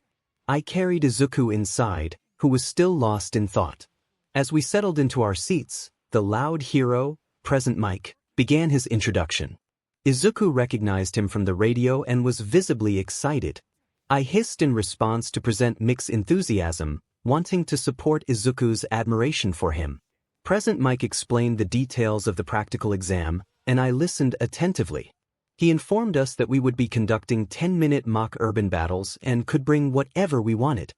He then offered me a signed t-shirt, which I caught with my tail and handed to Izuku, who was thrilled. Katsuki remarked on the exam format, noting that even though our examinee numbers were consecutive, we were assigned to different battle centers. He tried to intimidate Izuku but was interrupted by my presence, which made him reconsider his words. Present Mike continued, explaining that there would be 3 types of foe villains in each battle center, and our goal was to earn points by immobilizing them. I felt a sense of determination, but I also recognized that my protective instincts might complicate things. A fellow examinee raised a question about the types of villains, and I could sense the tension in the air. When he insulted Izuku, I felt a surge of anger and spewed a small amount of acid at his seat, startling him. I communicated telepathically, warning him to respect my king or face the consequences. The human complied, sitting back down in his now slightly damaged seat. Present Mike reassured everyone about the 4th type of villain, clarifying that it was merely an obstacle worth no points. The atmosphere shifted as the group began to discuss the robot, and Present Mike wrapped up his introduction. With the exam about to begin, I felt a mix of excitement and protectiveness for Izuku, ready to face whatever challenges lay ahead. Finally, the listeners were presented with the school motto. The hero Napoleon Bonaparte once said that a true hero is someone who overcomes life's misfortunes. Everyone was encouraged to go beyond, plus ultra. As the moment approached, good luck was wished to all. They stood outside a huge gate, with Izuku holding onto a leash. He looked up with determination, then slapped his face with both hands while the narrator stood ready to assist him in any way. High School's hero course was a training school for those aspiring to become pro-heroes. Among similar courses across the country, theirs was the most popular and competitive, with an acceptance rate of less than 1 in 300 each year. The number 1 hero, All Might, had famously refused a national honor award, while the fiery hero, Endeavor, had resolved the most incidents in history. Best Jeanist had won the Best Jeanist award 8 years in a row. Graduating from U was essential for anyone wishing to become a great hero. With 𝗧𝗵𝗃 by his side, Izuku tackled the U entrance exam, taking the first step toward his dream of becoming a hero. Outside the gate of the battleground, humans marveled at the size of the battlefield. 𝗧𝗵𝗃 sat next to Izuku, the t-shirt thrown at them earlier tied around his waist. One of the onlookers expressed amazement, wondering if there were more of these battlefields on the school grounds. Izuku appeared anxious, so 𝗧𝗵𝗃 wrapped their arms and tail around him, purring softly. His body relaxed, and his breathing steadied with the vibrations. He thanked 𝗧𝗵𝗃, feeling reassured. After unwrapping themselves, 𝗧𝗵𝗃 settled by his feet. Another onlooker exclaimed how amazing you 𝗧𝗵𝗃. While the humans seemed anxious about the upcoming trial, Izuku was internally panicking as he observed his competition. 𝗧𝗵𝗃 couldn't understand why he wouldn't allow them to deal with the other contenders. As Izuku scanned the area, he noticed the girl who had saved him from falling earlier. He mentioned needing to thank her, and 𝗧𝗵𝗃 followed him toward her, although they were halted by a human's hand on Izuku's shoulder. Normally, 𝗧𝗵𝗃 wouldn't attack those who touched Izuku, as he had ordered them not to, but this was the same human who had tried to embarrass him earlier. As 𝗧𝗵𝗃 prepared to act, Izuku lightly tugged on the leash, signaling them to stop. The human questioned what 𝗧𝗵𝗃 was doing there and if Izuku was planning to interfere with the entrance exam. Izuku stammered in response, while the other humans began to direct their attention toward him, causing 𝗧𝗵𝗃 to feel annoyed. They heard comments about Izuku that only heightened their irritation. One human remarked about Izuku's earlier stumble, while another noted that at least they had one less rival to worry about. 𝗧𝗵𝗃 thought about how they could have dealt with them if Izuku hadn't been there to stop them. Out of the corner of their vision, 𝗧𝗵𝗃 spotted movement at the top of a tower. It was the loud human who had given them the t-shirt. He announced the start of the event, urging everyone to move quickly, as there were no countdowns in real battles. In an instant, everyone except Izuku and 𝗬𝗫 rushed into the battle center. 𝗬𝗫 tugged at the leash to regain Izuku's attention, who realized they were already behind. He began to run, and 𝗬𝗫 matched his speed, encouraging him to hurry. Izuku expressed his longing to be the first to the battlefield, and 𝗬𝗫 decided to help him get ahead. They wrapped their tail around his waist and increased their speed, leaping over the other competitors and propelling Izuku forward. 𝗬𝗫 charged into the battlefield, searching for enemies for Izuku to defeat. As they ran, 𝗬𝗫 sensed Izuku's nervousness and offered him words of encouragement, reminding him that they and All Might were right there with him. A flashback of All Might's words came to 𝗬𝗫's mind, recalling the advice he had given Izuku about preparing for the challenges ahead. Suddenly, their thoughts were interrupted by a green robot with a 1 on its head crashing through a wall in front of them. Izuku recognized it as a 1-pointer, an enemy that should be an easy target for him. 𝗬𝗫 placed Izuku down, moving to the side to give him space to fight. The robot declared it had acquired a target and commenced its attack, charging at Izuku, who stood still. 𝗬𝗫 urged him to move, but he remained frozen, tears welling in his eyes as the robot drew closer, ready to strike. Not wanting him to fail, the narrator rushed forward and pushed the robot away from Izuku, unintentionally sending it into the path of a laser. A nearby human thanked the narrator for the distraction, expressing gratitude for their teamwork, but indicated they wouldn't meet again before running off, calling out a farewell. Izuku, confused, wondered about the human's words, while the narrator explained that the human had stolen his chance for points, and they needed to find him another opportunity. Present Mic announced the time remaining, and Izuku panicked, urging the narrator to hurry as they ran in the direction the human had gone. As they ran, they passed several destroyed robots scattered about. The narrator had a brief flashback of their siblings, a painful memory that they quickly shook off to keep pace with Izuku. They turned into an alleyway filled with damaged robots, and Izuku spotted the same human from before, who was now floating the fallen robots into the air. With a determined expression, she commanded the robots to release, causing them to crash down and shatter upon impact. She counted her points with a sense of accomplishment, leaving Izuku in shock at the display of power. As other humans began to call out their points while destroying more robots, Izuku looked around frantically, tears welling in his eyes. The narrator sensed his fear of failure and realized they might need to assist him in scoring points. They ran down the street, searching for any remaining robots, when suddenly the ground shook with a loud explosion, followed by a massive column of smoke. A gigantic robot with a 0 on its head emerged, an intimidating sight that made Izuku tremble while other humans froze in fear. The robot swung its fist down, causing buildings to crumble and sending gusts of wind their way. The narrator instinctively covered Izuku with their body as debris rained down, hearing the panicked screams of others seeking shelter. Once the winds subsided, the narrator uncovered Izuku, and they both gazed up at the looming robot. The other humans fled, unwilling to confront such a formidable foe. The narrator mused about the lack of courage among the aspiring heroes, realizing they needed to get Izuku to safety. With less than 2 minutes remaining, Izuku was in a state of panic. The narrator reassured him that there was still time to find a robot to fight. Just as they prepared to pick him up, a cry for help caught their attention. They turned to see the same human from before trapped under rubble, and the robot was about to crush her. The narrator knew they had to prioritize Izuku's safety but also felt compelled to help. However, Izuku, determined, ran toward the robot, his legs glowing as he leaped high into the air, shouting for the narrator to save the trapped human. The narrator quickly lifted the debris off the human with their tail, tossing it aside and inadvertently freeing a group of robots in the process. They admired Izuku's bravery, recognizing the qualities of a true hero in him. Izuku's right arm glowed with power as he soared closer to the robot's head, delivering a powerful punch that caused an explosion. The other humans watched in awe, shocked by the display of strength. However, the narrator noticed Izuku's limbs. were twisted at unnatural angles as the robot fell, shaking the ground. Izuku began to fall, his body limp, and he attempted to sacrifice his left arm to save himself. The narrator leaped up, catching him and wrapping around him to cushion the fall.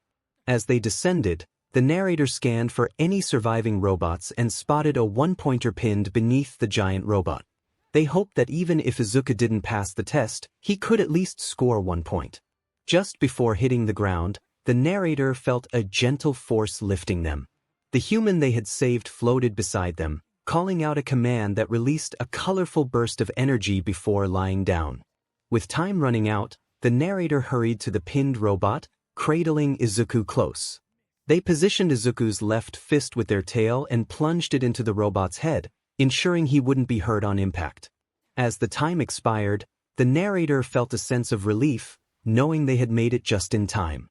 "See, Izuku, I told you I'd find you a robot before it was over." He wasn't responding, so I looked down to see him sleeping. It was a good idea. Rest would help his broken bones and maybe his crushed spirit. I wrapped myself around him, keeping watch as he slept. The humans were talking amongst themselves about how Izuku had tried to trick them by acting jumpy and that he was amazing. Did they not see the trapped human who was now passed out? Also, how did she vomit a rainbow? Humans just get stranger and stranger. The humans were too close for my liking as they began to crowd around Izuku. I released a burst of acid into the air, causing the humans to scatter to avoid the painful consequences. A short, older human approached, and I could smell something sweet in her pocket. She walked over to another human and pulled out the source of the sweet aroma. She began distributing gummies to the other humans before moving closer to us. She referred to herself as the backbone of you. As she approached, I hissed and rose to my full height, unwrapping myself from Izuku. The other humans looked on in fear for her safety, some appearing ready to confront me. But she merely held out her hand with gummies, smiling gently. She encouraged me to try some, and I cautiously leaned down, using my tongue to pick one up without harming her, swallowing it quickly. She confirmed their deliciousness, and I hissed in acknowledgement of the flavor. She continued to feed me while rubbing my head, which made me purr. She remarked that I was like a giant puppy or kitten protecting my owner and suggested that Izuku would take a liking to me if we ever met. I wondered who Izuku was but decided to ask Izuku later. She seemed nice and she had given me snacks, so I would trust her. After a moment, she stopped rubbing my head, and I lay back down with Izuku. She then expressed concern for Izuku's injuries, giving him a gentle kiss on the head, which caused a stir among the humans. Did no one ever give them a kiss on the head? I remembered when my mother used to nudge my siblings and me with her head. It was a small gesture, but it reassured us of her love. Good times. I missed her. As the older human introduced herself as you, Hive's licensed school nurse, the youthful heroine, recovery girl, Izuku's arm and legs began to heal and move back into place. She explained that her quirk activated healing abilities, allowing you to conduct reckless entrance exams because of her. Recovery girl urged everyone to finish quickly and asked if anyone else was injured. Izuku's spirit might be broken, but I doubted she could fix that. It was time to bring Izuku home before Inko began to worry. I was walking us home with Izuku still asleep. The night was surprisingly dark, with only a few stars visible. I wondered what was for dinner, hoping it was that delicious triangle from the circle in a box. Inko had said I shouldn't eat too much of it because of something called grease. It had taken me longer than expected to carry Izuku near our neighborhood. I made a left, following the scent of Izuku's home, right into an alleyway.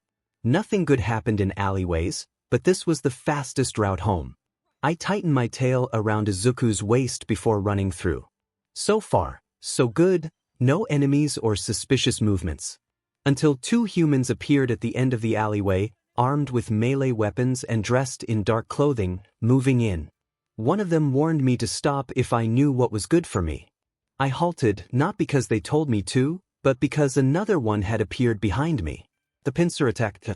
Izuku was still asleep and couldn't defend himself. I could climb out of here, but then they would escape. I hadn't fought in a while, so this would be a nice warm-up. I hissed at them and placed Izuku between a trash can and a recycling bin. They paused at the sound of my hiss and pulled out flashlights, shining them on me. Fear radiated from them as they took a step back. One of their weapons ignited, and I rose to my full height. They began to inspect me closely, discussing how I might be worth something to the right buyer and whether the boss would grant them powerful quirks if they brought me back. I thought All Might was the only one who could pass on a quirk. So there was a villain just as powerful, if not more so, than All Might. If I could eat their brains, I might learn who this boss was and gather information. They decided to knock me out and bring me to the boss. If I pretended to be knocked out, I could infiltrate their base easily. But I couldn't leave Izuku here, so I had to confront them. I leaped onto the wall of the alleyway, using it as a launch pad to propel myself toward the one with the fire weapon. The others stood in shock at my speed, giving me the chance to pin the enemy beneath me. This snapped them out of their shock, and one yelled for me to be killed instead of captured. One of the humans raised his weapon to strike me, but I swiftly incapacitated him. I noticed his arm began to regenerate almost immediately. I raised my blade again, severing his upper body from his torso. I then observed that his clothes were on fire from where I had struck. The character inspected their bladed hands, noticing they were now bright red instead of the usual black. It seemed they had gained a human's quirk, an unusual feeling that suggested they could control the heat on their blades. With a swift motion, the character raised the upper half of a defeated opponent with their tail, preparing to finish the job. A rush of energy surged through their body as previous battle wounds healed. They flicked their tail, sending the lifeless body into an open trash can. The character realized they could absorb their enemy's powers by consuming a piece of their brain, feeling invincible. However, they reminded themselves that there was always a stronger opponent, so they needed to stay humble. They thought of Izuku, wishing they could share this power with him, knowing he needed it more than they did. Counting the defeated foes, they wondered where the final enemy was. A sniff of the air confirmed that the opponent was still nearby, hidden from sight. Suddenly, a voice called out, demanding their demise. The character noted that if someone was attempting a sneak attack, they shouldn't announce it, as it would give away their position. In a swift motion, the character launched their tail, striking the hidden opponent. The enemy met their gaze with fierce determination, placing a hand on the character's head. A green light emanated from the hand, causing a sharp headache.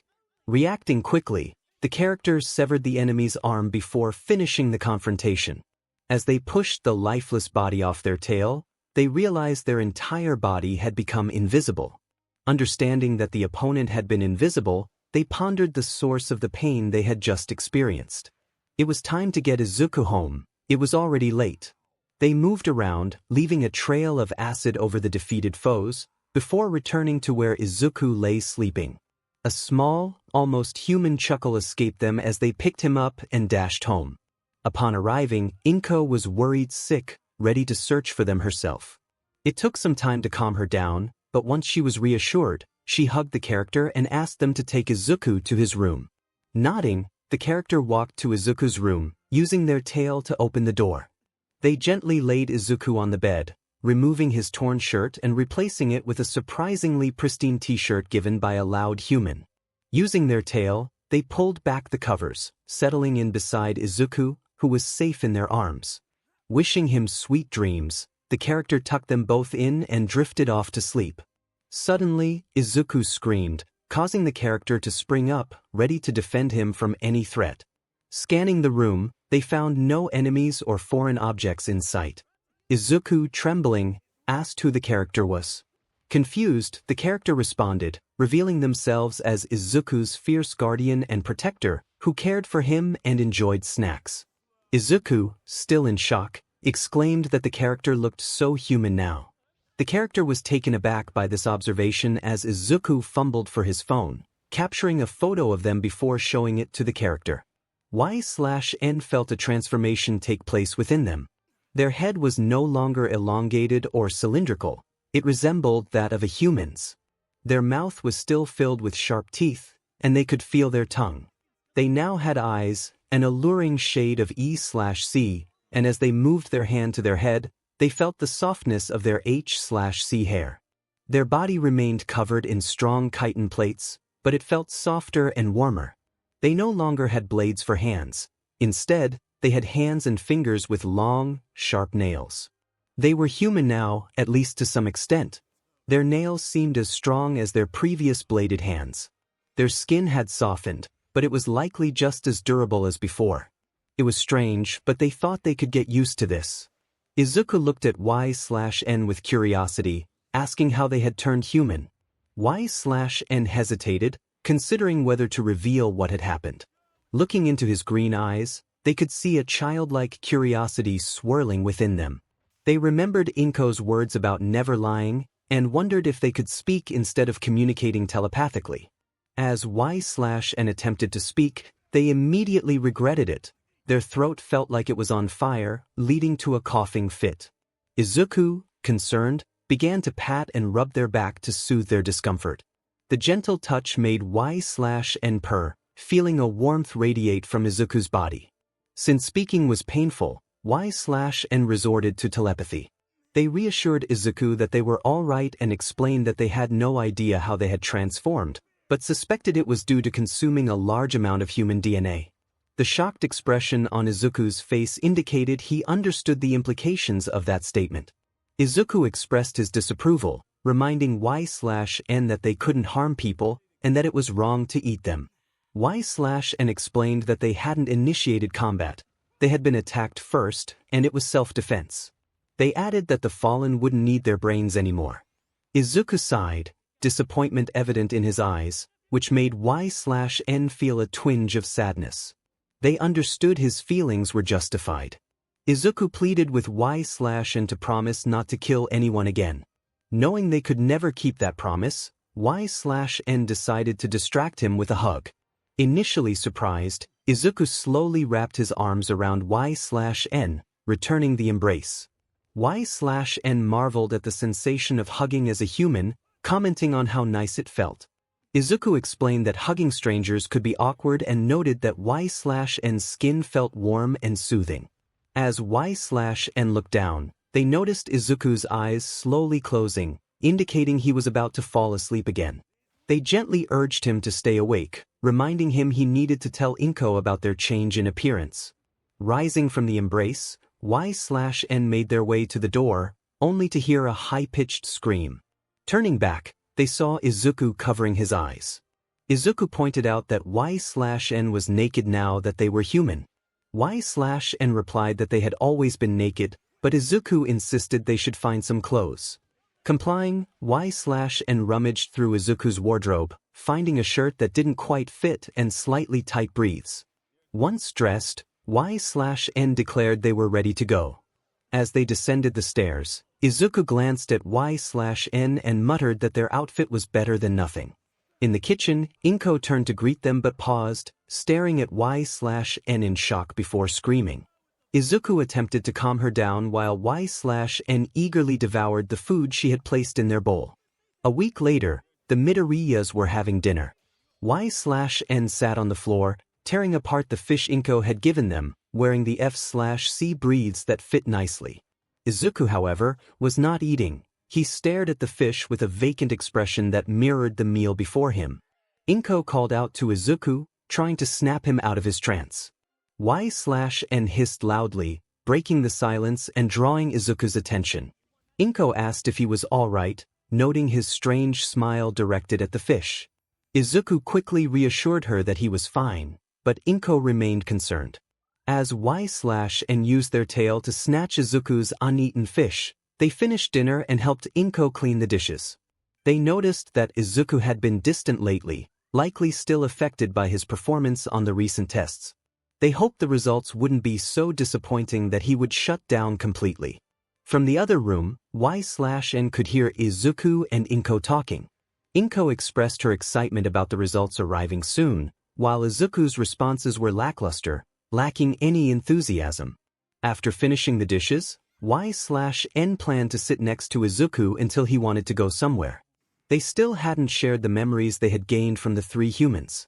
𝗬𝗏 wondered if Izuku knew anyone who could grant quirks. Just as they were about to ask, Inko burst into the room, stuttering with excitement.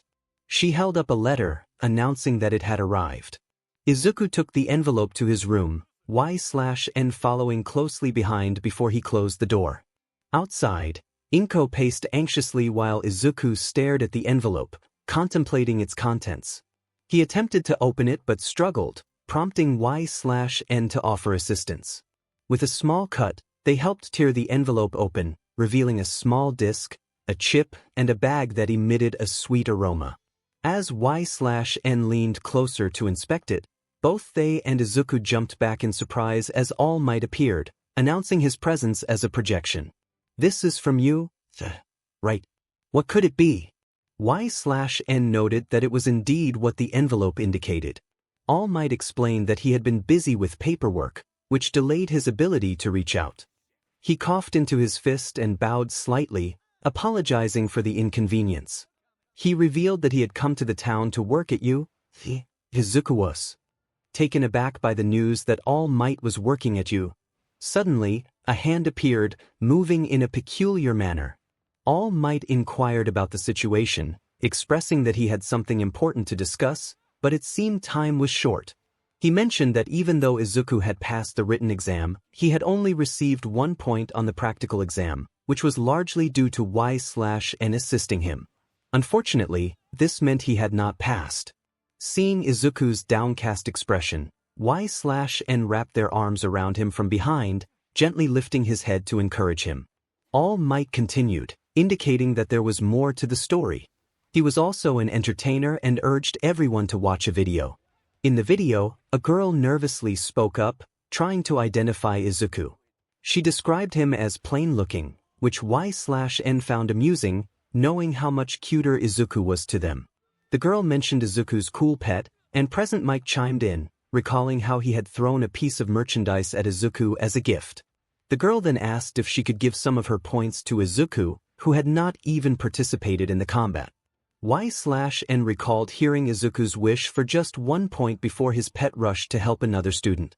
All Might explained that the entrance exam was not graded solely on villain points, and Present Might clarified that students could not give away their points. All Might passionately defended the idea that a hero course should not reject those who save others, emphasizing the importance of rescue points awarded by judges.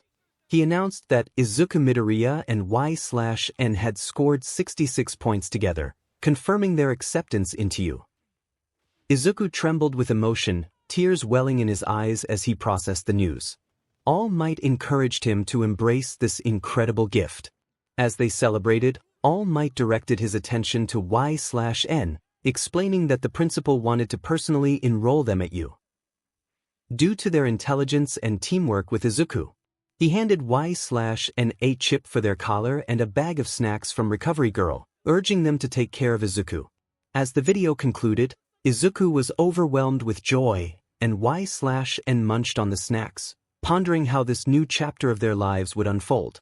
That night, after Izuku received his acceptance letter, he was contacted by someone, and 𝗬/N was determined not to let him go alone. Izuku called out to All Might, startling him and causing a small mishap.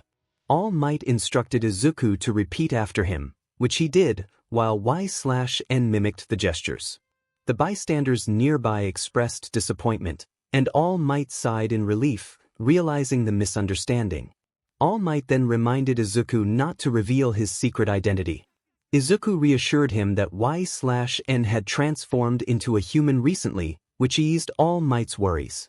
He tossed a granola bar into the air, and 𝗬/N skillfully caught it. All Might congratulated them on their acceptance, and Izuku expressed his gratitude. All Might clarified that he had not informed the school about his connection to 𝗬/N because he believed it would be unfair. Izuku was surprised to learn that 𝗬/N could accompany him and that All Might was a teacher at 𝗬𝗏. All Might explained that he had been offered a job while searching for a successor. As they talked, Izuku reflected on his struggles with One for All, feeling overwhelmed by its power. All Might reassured him that it was a natural part of the process, comparing it to someone suddenly growing a tail. Meanwhile, 𝗬/N playfully bit down on their tail, wondering if they could still transform as they listened to the conversation. With my tail secure, I tucked in my arms and legs and leaned forward, causing myself to roll.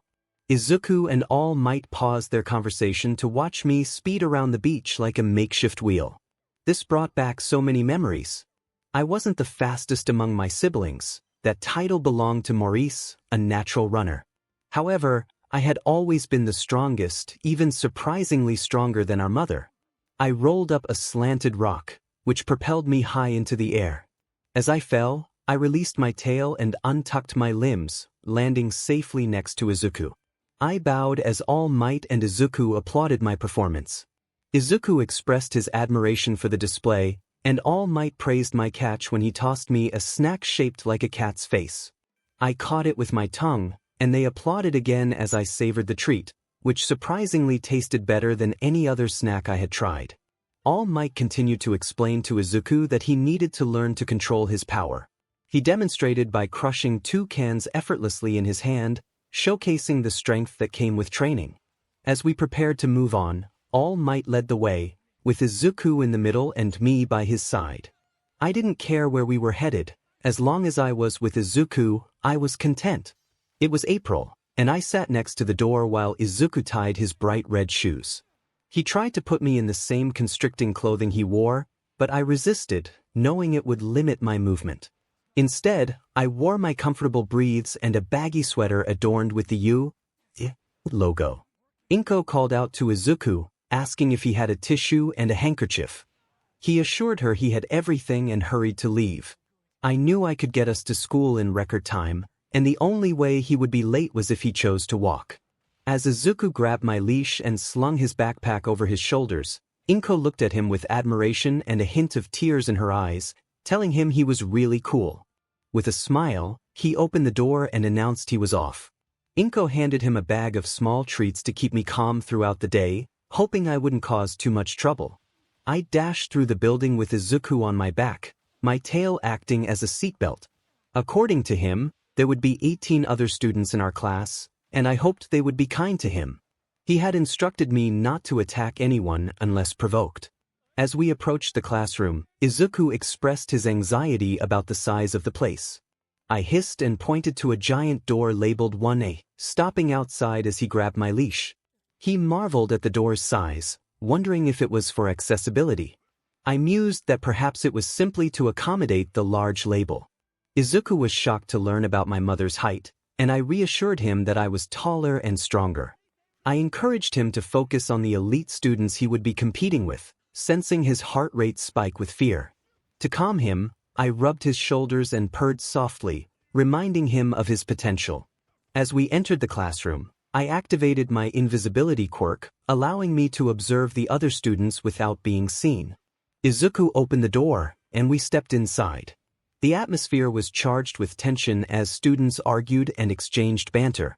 I noted that some of them seemed formidable, while others appeared less threatening. One student, Katsuki, was particularly aggressive, and I wondered if anyone had ever challenged him before. Another student, 𝗵𝗃, introduced himself with a formal gesture, which confused me.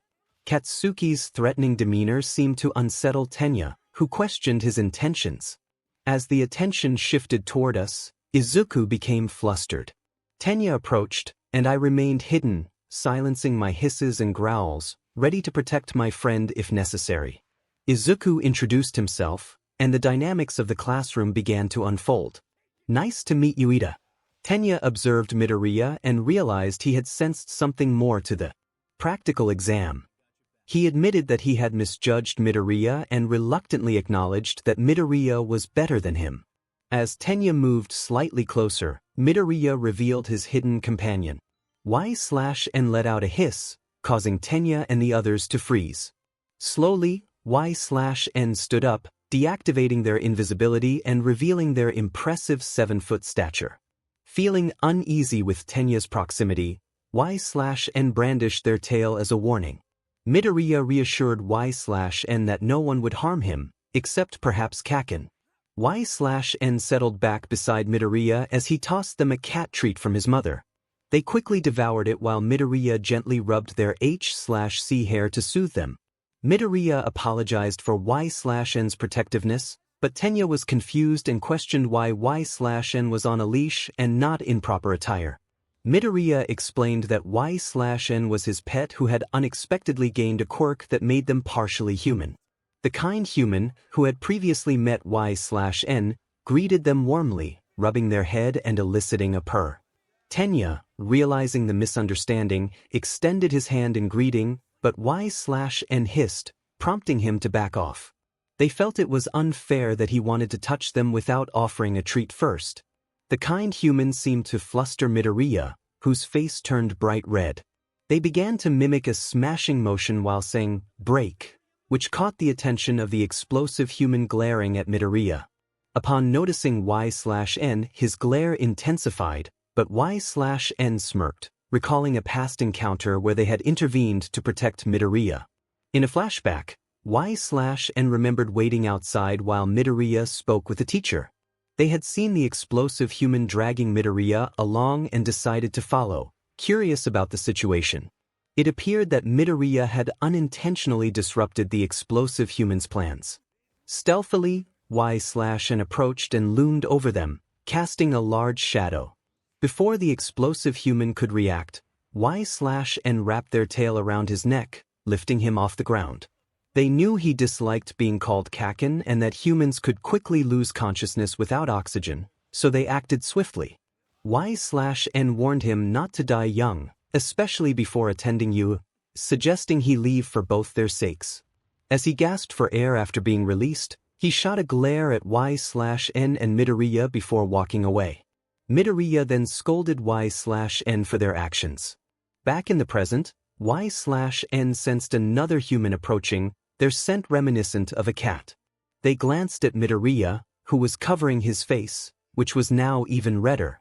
The new arrival wondered about the day's events, and Midoriya seemed flustered by their closeness.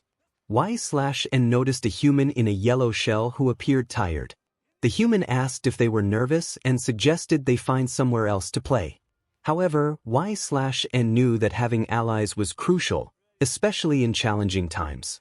The human in the yellow shell caught everyone's attention, revealing that they were part of the hero course. They produced a pouch that smelled delightful, prompting 𝗬𝗏 to approach in search of a snack. When asked about their attire, Midoriya explained 𝗬𝗏's unique situation. As they conversed, 𝗬𝗏 sniffed around the yellow shell, discovering more treats. Just as they were about to open it, the human inside offered 𝗬𝗏 a snack in exchange for leaving their sleeping bag alone. Eager for the treat, 𝗬𝗏 nodded and accepted it.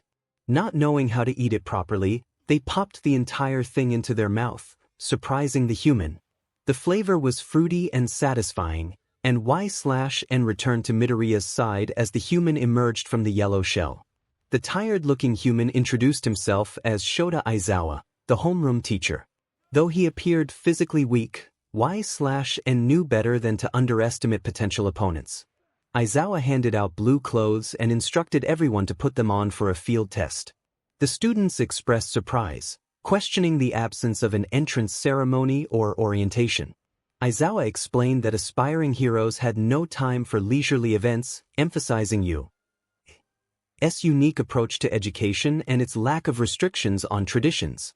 The kids had been participating in these activities since junior high. Aizawa pulled out a phone displaying information that was unreadable to some. He explained that physical fitness tests required students to refrain from using their quirks, and that the country still relied on averages from those results. He noted that it wasn't rational, but the Ministry of Education was procrastinating.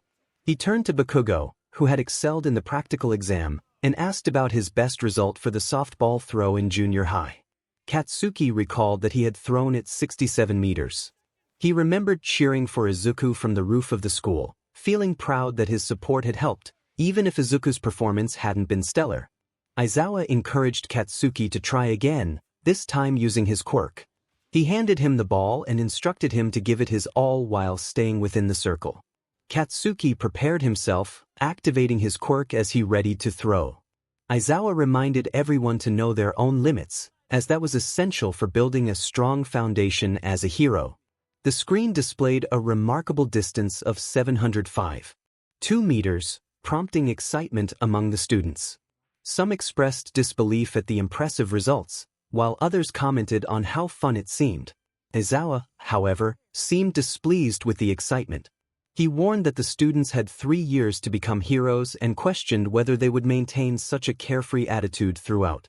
With a smirk, he announced that those who finished last in all 8 tests would face expulsion, which sent a wave of fear through the group, particularly affecting Izuku, who trembled at the thought. In an attempt to comfort him, 𝗬𝗏 wrapped their tail around Izuku and hugged him, purring softly to reassure him. They reminded Izuku that as a fellow student, they would ensure he was safe from expulsion, even if they failed all the tests. Aizawa continued, stating that they had the freedom to manage their students' circumstances. He revealed a smile as he welcomed them to U.S. Hero course. One student protested, claiming it was unfair to threaten expulsion on the first day of school. 𝗬𝗏 reflected on their own past, recalling the unfairness they had witnessed, and how life continued regardless of the hardships faced. Aizawa emphasized the unpredictable nature of disasters and villains, stating that heroes were those who worked to reverse such situations. He warned that U would present them with challenges for the next 3 years, urging them to push beyond their limits. As the first test, the 50-meter dash commenced, with the blue-haired student and the frog student racing first. The starting signal was given, and they sprinted to the finish line, with the blue-haired student finishing in 3 seconds and the frog student in 5.58 seconds. 𝗬𝗏 noted that the blue-haired student could be a formidable opponent in a speed contest. Next, the kind student and another with a large tail took their turn. The kind student lightened her clothes before the race began. The student with the tail finished in 5.49 seconds, while the kind student completed it in 7.15 seconds. 𝗬𝗏 admired the tail but felt confident in their own. The pink student, who had a peculiar scent, and another with a laser in his stomach were up next.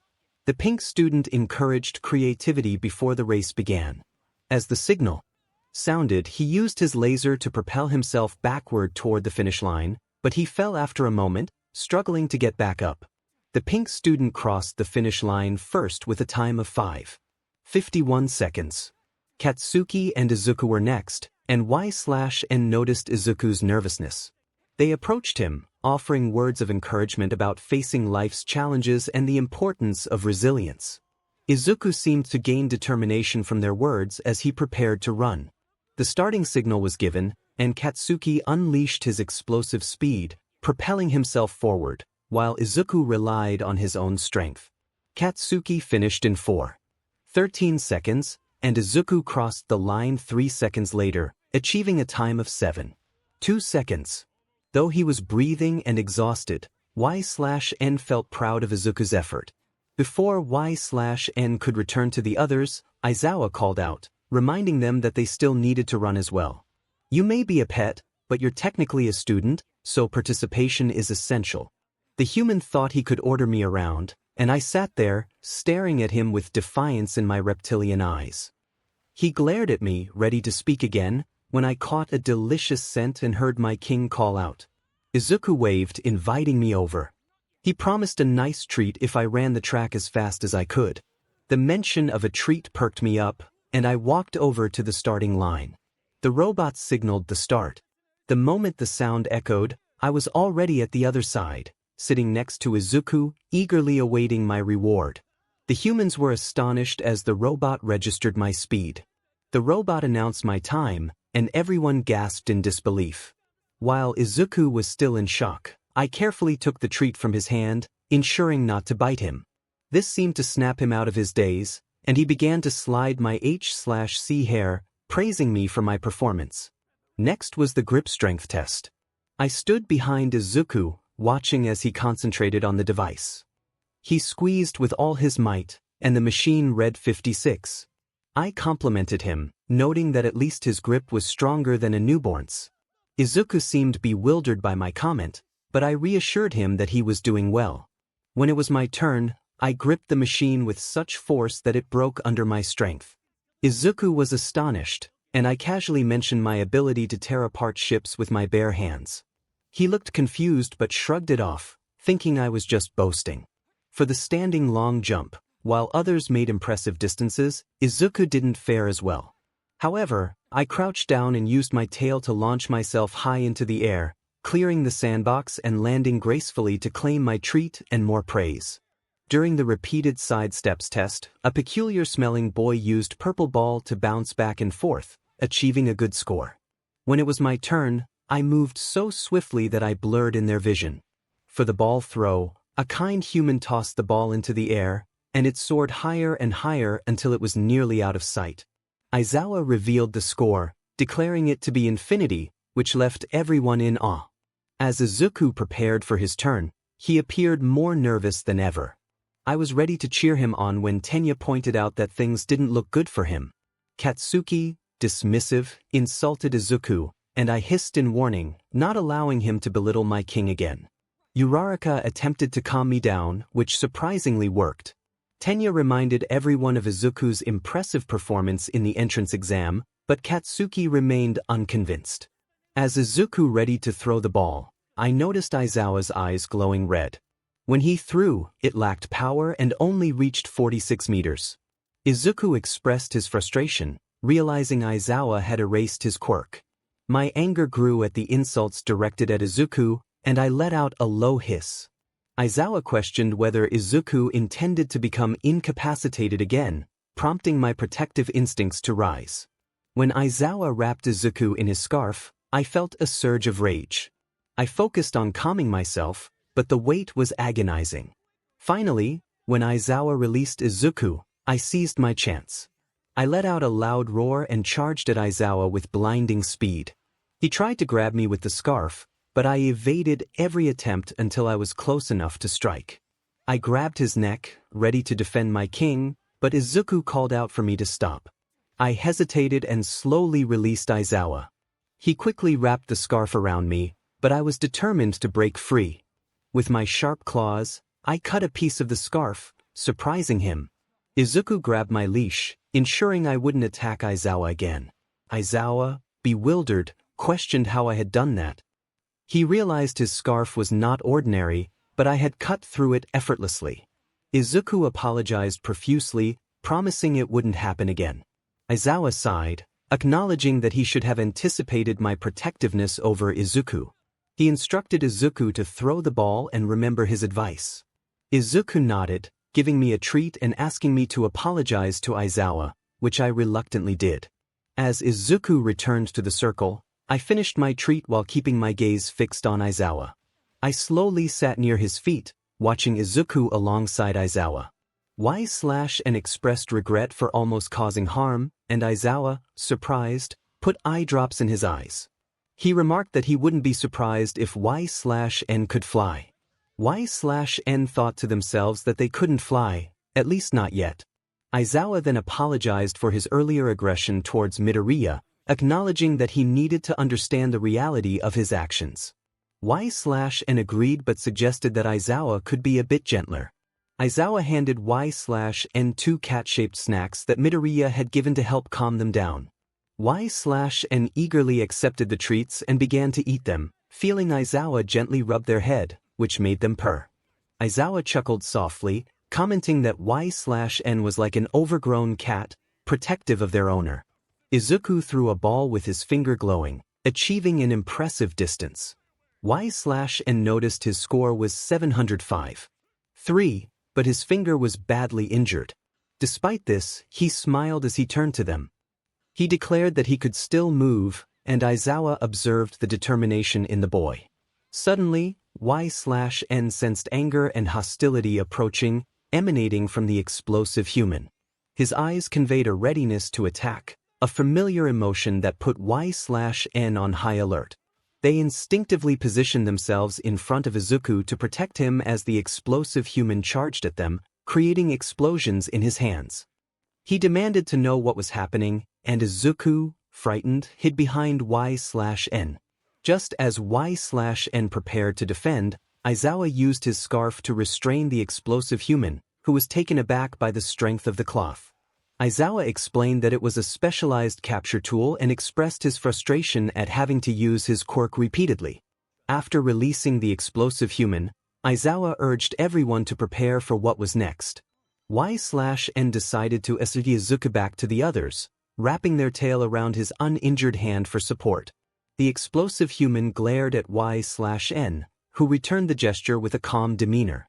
Before they moved too far away, 𝗬𝗃 reminded the explosive human to be grateful to his teacher for preventing a more serious injury. They reached the group, and 𝗬𝗃 placed Izuku next to a kind human they trusted. Aizawa instructed 𝗬𝗃 to hurry back to the circle, and although they hissed in response, they complied. Aizawa handed 𝗬𝗃 a ball, and with a surge of strength, they launched it into the air, creating a slight shockwave as it soared higher and higher until it disappeared from sight. Aizawa approached with another cat-shaped snack, which 𝗬𝗃 quickly devoured. He remarked that he wouldn't be surprised if 𝗬𝗃 could speak, to which 𝗬𝗃 replied that it hurt their throat to do so. Aizawa informed them that they had more tasks to complete. As they continued, Izuku struggled with the challenges and eventually collapsed, breathing and covered in sweat. 𝗬𝗃 wiped his brow and shielded him from the sun's harsh rays. Once Izuku recovered, Aizawa lined everyone up to announce the results of their tests. Izuku trembled with anxiety, and 𝗬𝗃 felt a sense of dread as the results were revealed. Izuku was in last place, while 𝗬𝗃 had secured first. 𝗬𝗃 felt a wave of guilt for not ensuring Izuku did better. To shield him from the disappointment, 𝗬𝗃 covered his eyes, but he gently moved their hands away, revealing the fear in his eyes as he scanned the list. Aizawa then revealed that he had been lying about expulsion, which shocked everyone. He explained that it was a strategy to push them to their limits. A female human commented that it should have been obvious, and 𝗬𝗃 considered the knowledge she possessed, pondering the benefits of consuming her brain for her abilities. However, Izuku tugged on 𝗬𝗃's leash, preventing them from acting on that impulse. Aizawa concluded the session, instructing everyone to review the curriculum handouts in the classroom. He handed Izuku a piece of paper, advising him to visit the nurse for his injuries and warned that the next day would bring even more rigorous tests. 𝗬𝗃 contemplated the possibility of needing to find someone with healing powers to assist Izuku. But he didn't want me to harm innocent people or anyone for that matter. I would just have to go out hunting when he was busy sleeping. We were walking out of the school, with me giving Izuku a piggyback ride since he was exhausted. He expressed his fatigue, and I promised to make him a nice cold beverage and give him a relaxing massage once we got home. He appreciated my offer, calling me the best. Suddenly, a hand was firmly placed on my shoulder, causing me to stop mid-sentence. Without hesitation, I grabbed the arm of the person and flipped them over us, ready to deliver a decisive blow. However, before I could act, Izuku grabbed my arm, urging me to wait. It turned out to be Ida, who looked dazed but unharmed. I lifted him up with one hand while still holding Izuku. I apologized, explaining that I thought he was an attacker. He adjusted his glasses and explained that he had approached to check on Izuku's injured finger. Izuku confirmed that his injury had healed, thanks to Recovery Girl. In a flashback, I recalled the scene in the nurse's office where Izuku had been in pain while Recovery Girl treated his injury. She had warned him about the dangers of overexertion, and I realized I needed to keep a closer watch on him to ensure his safety. Returning to the present, we continued walking with Ida, who shared his admiration for Mr. Aizawa. Just then, a familiar voice called out to us. It was Uraraka, who joined us on our way to the station. I realized this was a good opportunity for Izuku to make some allies. Uraraka introduced herself and recognized Ida and Izuku, but I instinctively growled, startling Ida.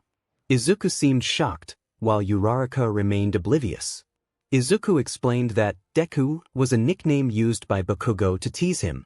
Ida expressed concern that it was an insult, but Uraraka pointed out that it also meant, "you can do it," in Japanese, which she liked.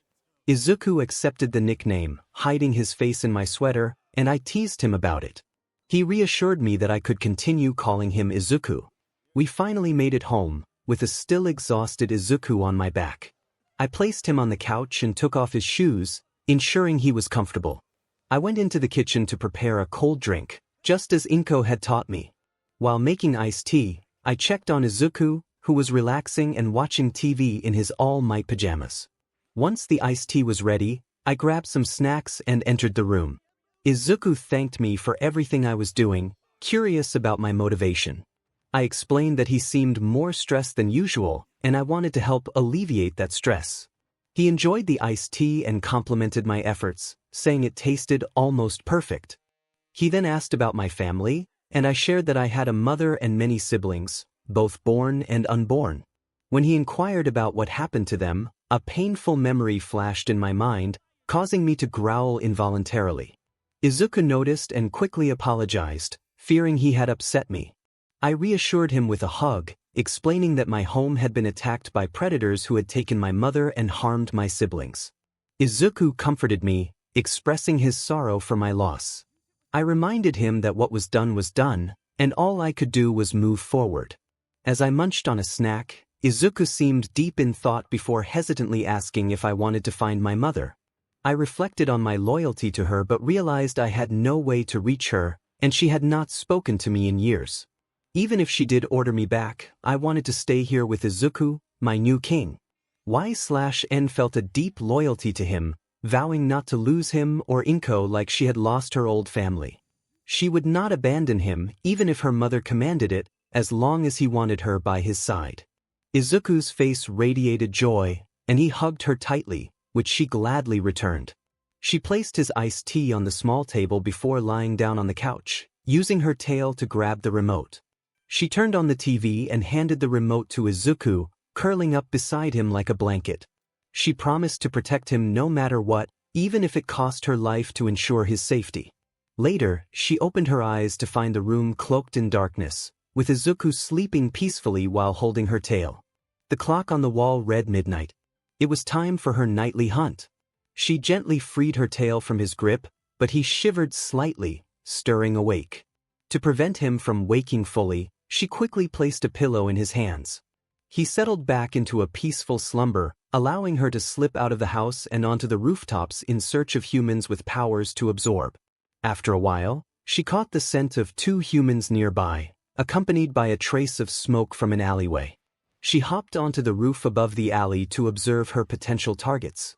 One human was smoking a cigarette while the other seemed to be using a device she couldn't see. The first human asked about their orders, and the second replied, trying to find out but receiving no response. The one with the phone became her first target. She leaped down, pinning him down and attempting to access his mind. However, his ally reacted quickly, striking her with a wooden bat. She held her target down effortlessly while using her tail to restrain the other human. The pinned human pleaded for mercy, but she silenced him with a swift bite. As his body went limp, she turned her attention to the other human, whose struggles began to fade. She dropped him in front of her, staring intently. He trembled, asking what she wanted. She informed him she was interested in his brain. Tears filled his eyes as he got on his hands and knees, begging for his life.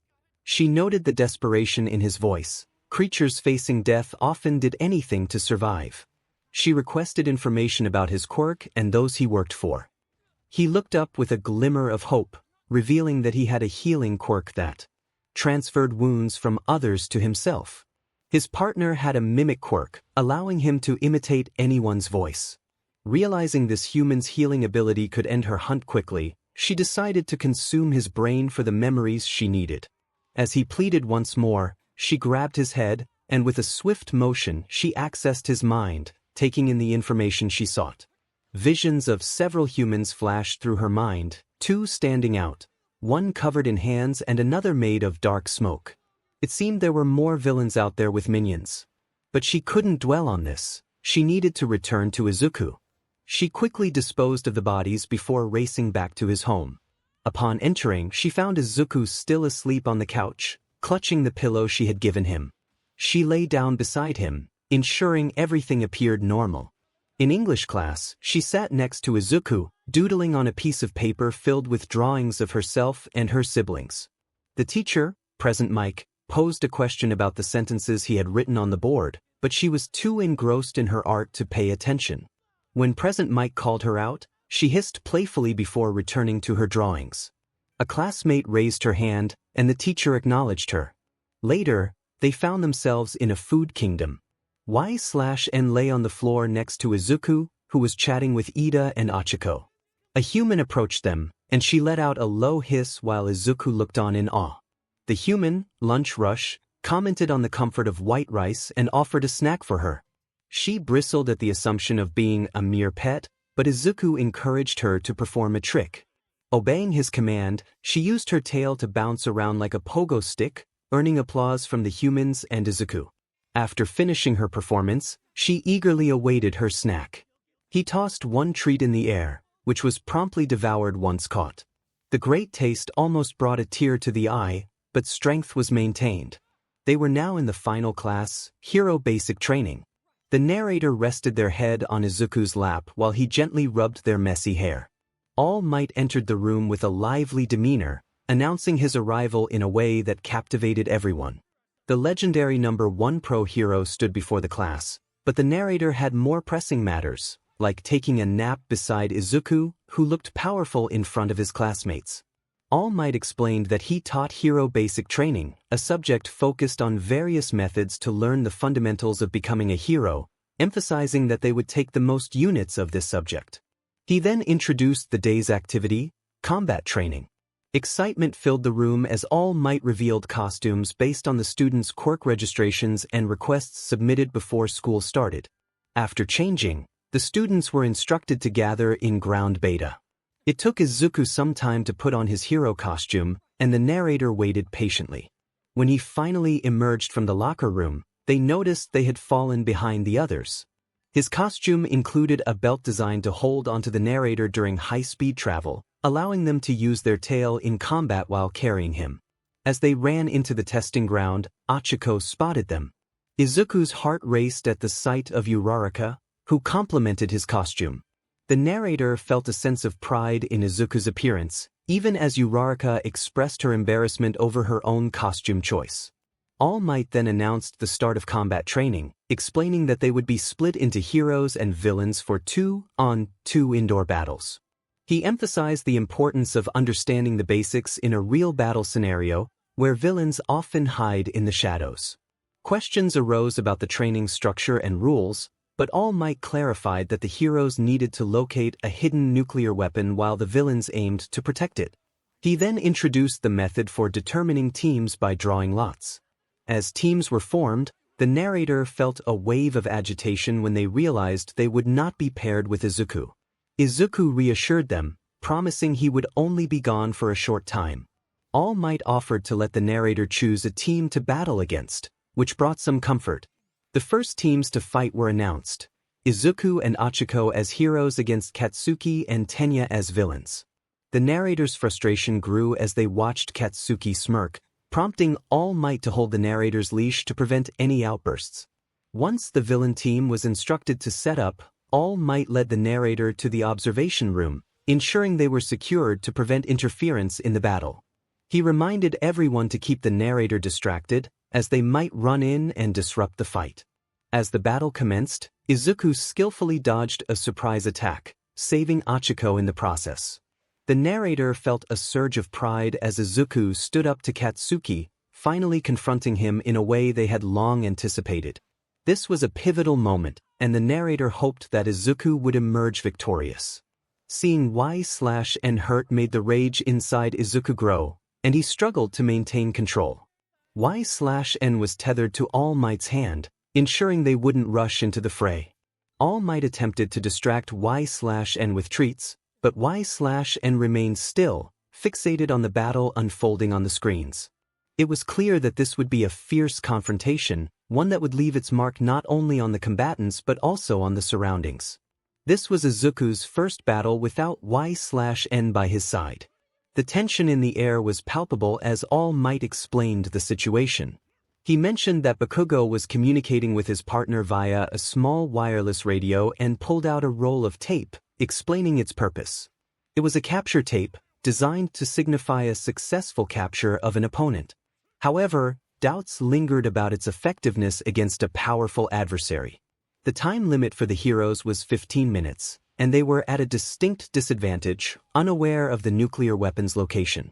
All Might emphasized that heroes must adapt and turn the tide of battle, recalling Mr. Aizawa's teachings about resilience and determination.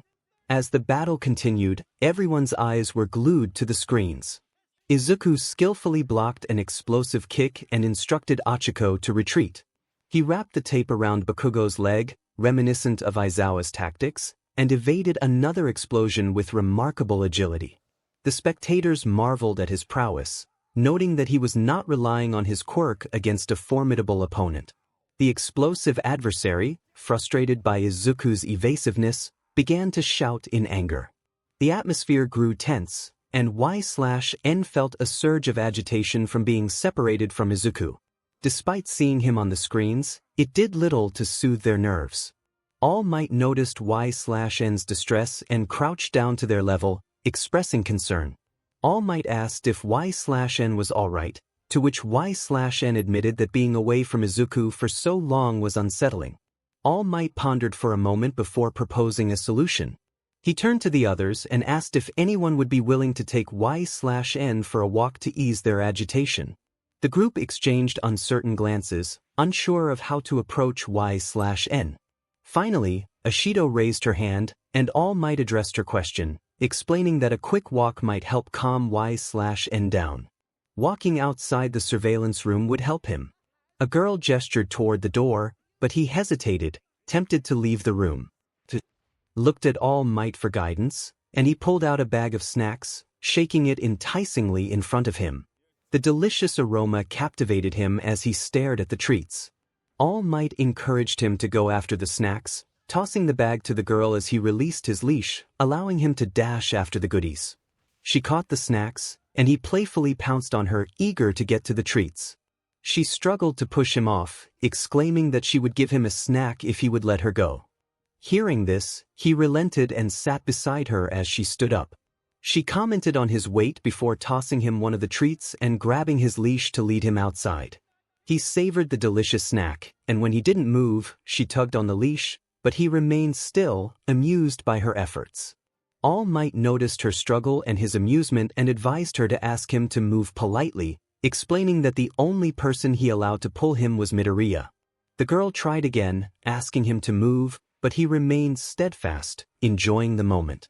Finally, he stood, casting a last glance at the screens before walking toward the door with her by his side. It was surprisingly calming to be outside, though he felt a sense of unease without Izuku. The girl introduced herself as Mina Ishido and confirmed his name. He didn't respond, but she continued speaking, commenting on his weight. He stood up to demonstrate his height, towering over her and surprising her. Satisfied, he returned to all fours and continued to lead her around. However, the uneasy feeling returned as they walked. He let out soft whimpers, glancing at the building where Izuku was. Mina began to pet his head, trying to soothe him, assuring him that Midoriya would be fine, as he seemed really strong. Her gentle touch calmed him slightly, and he leaned into her hand, almost purring, until an explosion interrupted their moment of comfort. Mina gasped at the sound, and he looked toward the source, realizing it came from the building where Izuku was fighting. A low growl escaped him, knowing that the explosion was caused by a human, likely aimed at hurting Izuku. He vowed that one day he would confront that human for being such a nuisance. But I can't, because if I do, whose life would I threaten? Mina urged everyone to hurry back to the others. She began to run toward the surveillance room, but we had walked quite a distance, so I quickly caught up with her and wrapped my tail around her waist, just as I did with Izuku. She reacted with surprise, wrapping her arms around my neck as I increased my speed dramatically. Within seconds, we arrived back in the surveillance room. The atmosphere was tense as someone exclaimed about Bakugo's reckless behavior, suggesting he was going to seriously harm Izuku. I knew he wouldn't go that far. He understood the consequences of attacking my king. I glanced back at Ishido, who looked dazed from our rapid movement. I gently laid her on the ground as some of the others moved to check on her. All Might addressed Bakugo, warning him that if he continued to fight with such reckless abandon, he would be stopped, and his team would lose. He emphasized that attacking on such a large scale within the stronghold was a foolish plan for both heroes and villains, and it would cost him valuable points. What happened next ignited a surge of anger within me. Bakugo launched himself at Izuku, but at the last moment, he propelled himself over him, using the smoke to obscure his vision. He then unleashed an explosion aimed at Izuku's back, causing significant pain. Observers noted Bakugo's surprising tactical skills, recognizing that he had executed a clever maneuver to gain the upper hand. As Bakugo slammed his gauntlet into Izuku's arm and forced him to the ground, my instincts began to awaken. The crowd murmured about Bakugo's actions, questioning whether they were heroic. Some acknowledged that while Izuku was impressive, Bakugo's raw combat instincts were undeniable. Izuku managed to get up and darted to the other side of the corridor, prompting comments about his retreat. It was clear he had no choice, but something felt off.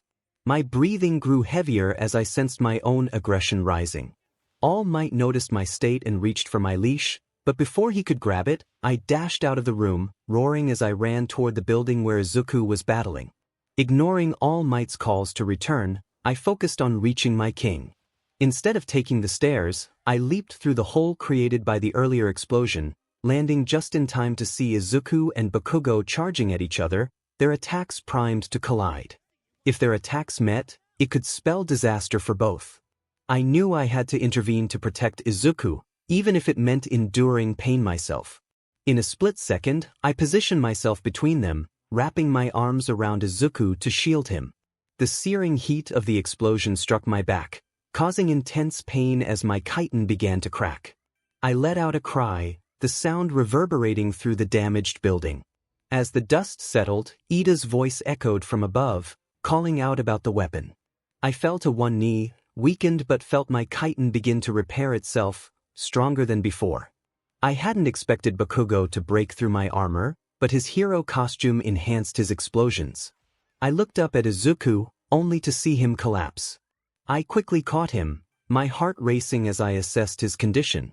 Despite my efforts to absorb the damage, some of it had still affected him, leaving him unconscious. Memories of my lost family flashed through my mind as I gazed at Izuku's still form, and my anger surged when I glanced at Bakugo. All Might announced that the hero team had won, but I struggled to keep my rage in check. I took deep breaths, trying to calm myself enough to help Izuku. Once I felt composed, I placed my hand over Izuku's heart and closed my eyes. Pain shot through my right arm as burns spread across my back, but I endured it, knowing my regenerative powers would heal me. When I opened my eyes, I saw Izuku fully healed but still unconscious. Two robots approached with a stretcher, and I instinctively prepared to defend Izuku until All Might gently restrained me. He reassured me that the robots were there to take Izuku to the nurse's office. I fought to contain my anger as I watched them carry him away. All Might then turned his attention to Bakugo, reminding him that both winning and losing were opportunities for growth. I interrupted, expressing my longing to battle Bakugo alone. All Might was taken aback, surprised either by my insistence on fighting solo or by the intensity of my feelings toward Bakugo. But he quickly composed himself before speaking once more. All Might emphasized the importance of teamwork, stating that both 𝗧𝗵 and Bakugo needed partners. 𝗧𝗵 expressed reluctance, fearing that he might unintentionally harm Bakugo. After a sigh, he accepted the conditions. All Might instructed 𝗧𝗵 to enter the building while Bakugo and Ida would follow 5 minutes later. 𝗧𝗵 walked inside, casting a final glare at Katsuki before offering an apologetic smile to Ida for what was about to unfold. Before departing, he grabbed the building layout, noting that the target was on the 3rd floor, accessible by only 2 entrances. The building's design was peculiar, filled with numerous hallways and some ventilation. Unfinished areas were cluttered with debris and leftover materials. After ascending a flight of stairs, 𝗧𝗵 found the same disarray on the next floor. He climbed one more flight and reached the floor where the target was located. Upon entering the room, he noticed vents that could be advantageous for his strategy. Determined to prepare for their arrival, 𝗧𝗵 began implementing his defense plan. He moved debris and leftover materials to block various hallways, aiming to slow down and potentially split up the incoming team. Next, he splashed small amounts of acid on the roof and floor, weakening them to the point where a significant force would cause a collapse. Just as he finished, All Might announced that the hero team could enter. 𝗬𝗃 felt a thrill of anticipation as he crawled through the vent, intending to remain undetected. Meanwhile, Ida and Bakugo entered the building cautiously. Ida was mindful of 𝗬𝗃's potential tactics, while Bakugo, still frustrated from their earlier loss, called out provocatively. Ida warned him to be quiet, knowing that 𝗬𝗃 was likely to strike with swift and powerful attacks. As they moved cautiously, a faint growl echoed from above, unbeknownst to them. 𝗬𝗃 was in the vent above, trying to suppress his anger and focus on the hunt. He followed them silently, despite his size. Ida urged the team to keep moving, worried about the time they had left. Bakugo, eager to confront 𝗬𝗃, insisted they hurry. They soon encountered the first barrier of debris that 𝗬𝗃 had set up. Bakugo, dismissing the obstacle, charged forward, causing the floor beneath them to shift ominously. Ida attempted to warn him, but it was too late. Bakugo's explosion cleared the barrier, but it also triggered a collapse, sending them crashing down to the first floor. As dust and smoke filled the air, 𝗬𝗃 seized the opportunity to exit the vent. The chaos provided a perfect cover for him to approach them unnoticed. The dim lighting on the first floor created shadows where he could blend in. Katsuki was pinned under debris, while Ida appeared dazed from the fall. Katsuki shouted for help, frustrated and trapped. Ida, regaining his composure, began to assist him. Meanwhile, 𝗬𝗃 remained hidden, waiting for the right moment to strike. After some effort, Katsuki managed to free himself but winced in pain. Ignoring his discomfort, Katsuki insisted they needed to find the weapon or capture 𝗬𝗃. 𝗬𝗃 decided to create a distraction and tossed a small piece of debris behind them. The noise alerted them, and he prepared to attack Ida. Before he struck, he expressed his regret, knowing he had to act. In a swift motion, 𝗬𝗃 slammed Ida's head into the ground, careful to hold back enough to avoid serious harm. Katsuki, shocked by the sudden appearance, allowed 𝗬𝗃 to grab Ida and retreat into the shadows. As Katsuki pursued, 𝗬𝗃 activated his invisibility, hiding Ida behind a pile of debris. Watching as Katsuki ran past in a furious chase, 𝗬𝗃 deactivated his invisibility and approached Ida's unconscious form. He carefully removed Ida's helmet, relieved to find him still breathing, though he suspected a concussion might have occurred. Feeling conflicted, 𝗬𝗃 acknowledged that Ida was his enemy by association, but he wrestled with the urge to help him nonetheless. Izuku always believed in being a hero and helping those in need. He sensed a presence but received no response, only silence. He took this as a sign of need for assistance, but first, he had to secure his target. Carefully, he removed the capture tape from the individual and began to wrap it around their body, ensuring to avoid the head. Moments later, he secured the figure to the ceiling. As he prepared to pursue the source of the explosions, he recalled the possibility of having caused a concussion with his earlier attack. He placed his hand over the person's heart and closed his eyes, feeling a brief sting in his head that quickly faded. When he opened his eyes, he found Ida awake, taking in his surroundings. He noticed he was wrapped up and suspended from the ceiling like a decoration. Ida asked if he had been captured, and Izuku nodded, expecting a reprimand. Instead, Ida praised his skills, acknowledging how well he utilized the environment. Izuku was taken aback by the compliment but accepted it graciously. As a gesture of thanks, he reached into his pocket and pulled out a bag of treats he had taken from All Might. He offered one to Ida, who slowly savored the snack before commenting on its taste. Izuku confirmed it was indeed a cookie and enjoyed a few himself before putting the bag away. Ida expressed his gratitude for the cookie, and Izuku smiled as he continued down the hall, following the distinct scent of Katsuki. Katsuki reminded Izuku of his younger self, arrogant, proud, and instinctively combative. He reflected on how his siblings would have enjoyed breaking Katsuki's spirit. As he followed the scent, it grew stronger, leading him to an area where he heard an explosion followed by Katsuki's frustrated voice calling out. Izuku noted that Katsuki needed to learn when to charge in and when to approach stealthily. He positioned himself beneath a vent, jumped to the ceiling, and quietly removed the cover before slipping inside. He navigated the ventilation system swiftly, heading toward the source of Katsuki's scent. As he reached a point directly above Katsuki, he listened to him muttering in frustration. Katsuki demanded that his opponent reveal themselves and fight him directly. Izuku thought to himself that if he fought with Izuku's life on the line, he could easily defeat Katsuki. He decided it was time to demonstrate that.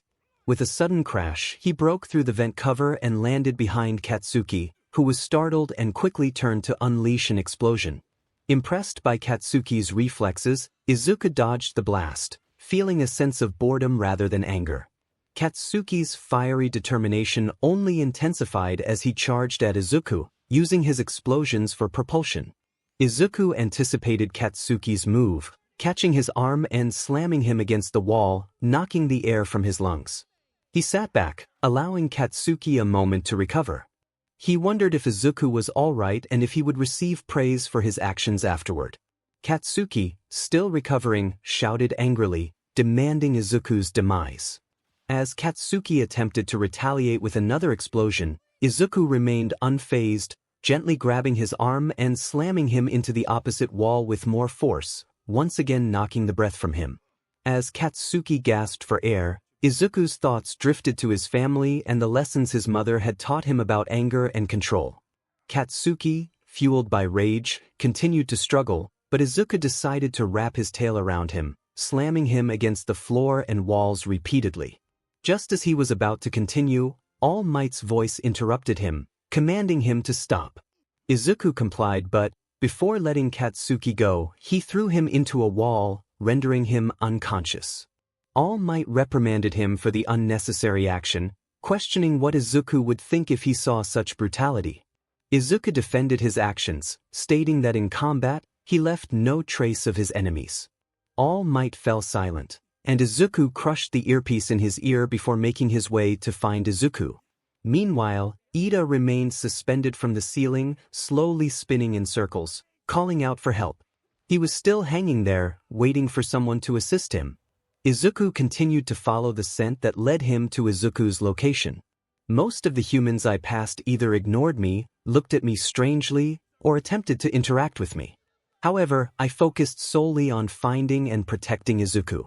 Perhaps I had gone too far in my training, but as a villain, my actions were justified, right? After my internal debate, I finally arrived at the room where my king was resting. A familiar scent wafted from within, reminiscent of sweet treats. I reached out and opened the door, scanning the area as I entered. Recovery Girl greeted me warmly, asking how I had been. I closed the door and turned to my left, spotting the elderly woman. In response to her question, I let out a small hiss and moved over to Izuku. He appeared to be all right. There were no visible injuries, so my healing ability must have helped. I climbed into the bed beside him, curling up around him as he unconsciously grasped my tail. It felt nice to be in a room with two of my favorite humans. Recovery Girl noted that I was there to be with Midoriya and reassured me that his condition was stable. He was just asleep. She stood up and made her way to the door, placing some snacks on the table before leaving. She mentioned that she would return soon and had left some treats in case I got hungry. I looked at the snacks on the desk. They were round and brown with small dark spots, and they smelled delightful. Not wanting to leave the bed, I reached over and managed to grab two of the tempting treats. One was for Izuku and one for me. I ate one while holding on to the other for him to enjoy when he woke up. There was nothing to do now except remain vigilant for any potential threats. The only sound was Izuku's soft snores. What was there to do? I could sleep, but then Izuku might be in danger while I slumbered. I could explore the room, but that might wake him. So, I decided to stay put until something interesting happened. As if the universe had heard my plea, Recovery Girl returned. She apologized for taking so long and asked if Midoriya had woken up at all. I shook my head and glanced at Izuku, still asleep. She approached her desk and noticed that two treats were missing. She inquired about the chocolate chip cookies she had freshly baked that morning. I responded with a happy hiss and resumed my watch for any danger. Then I picked up another familiar scent. All Might was approaching. I knew he was near as he opened the door, revealing his smaller form. All Might greeted me, and I nodded in acknowledgement. He turned to Recovery Girl, who was now seated in her chair.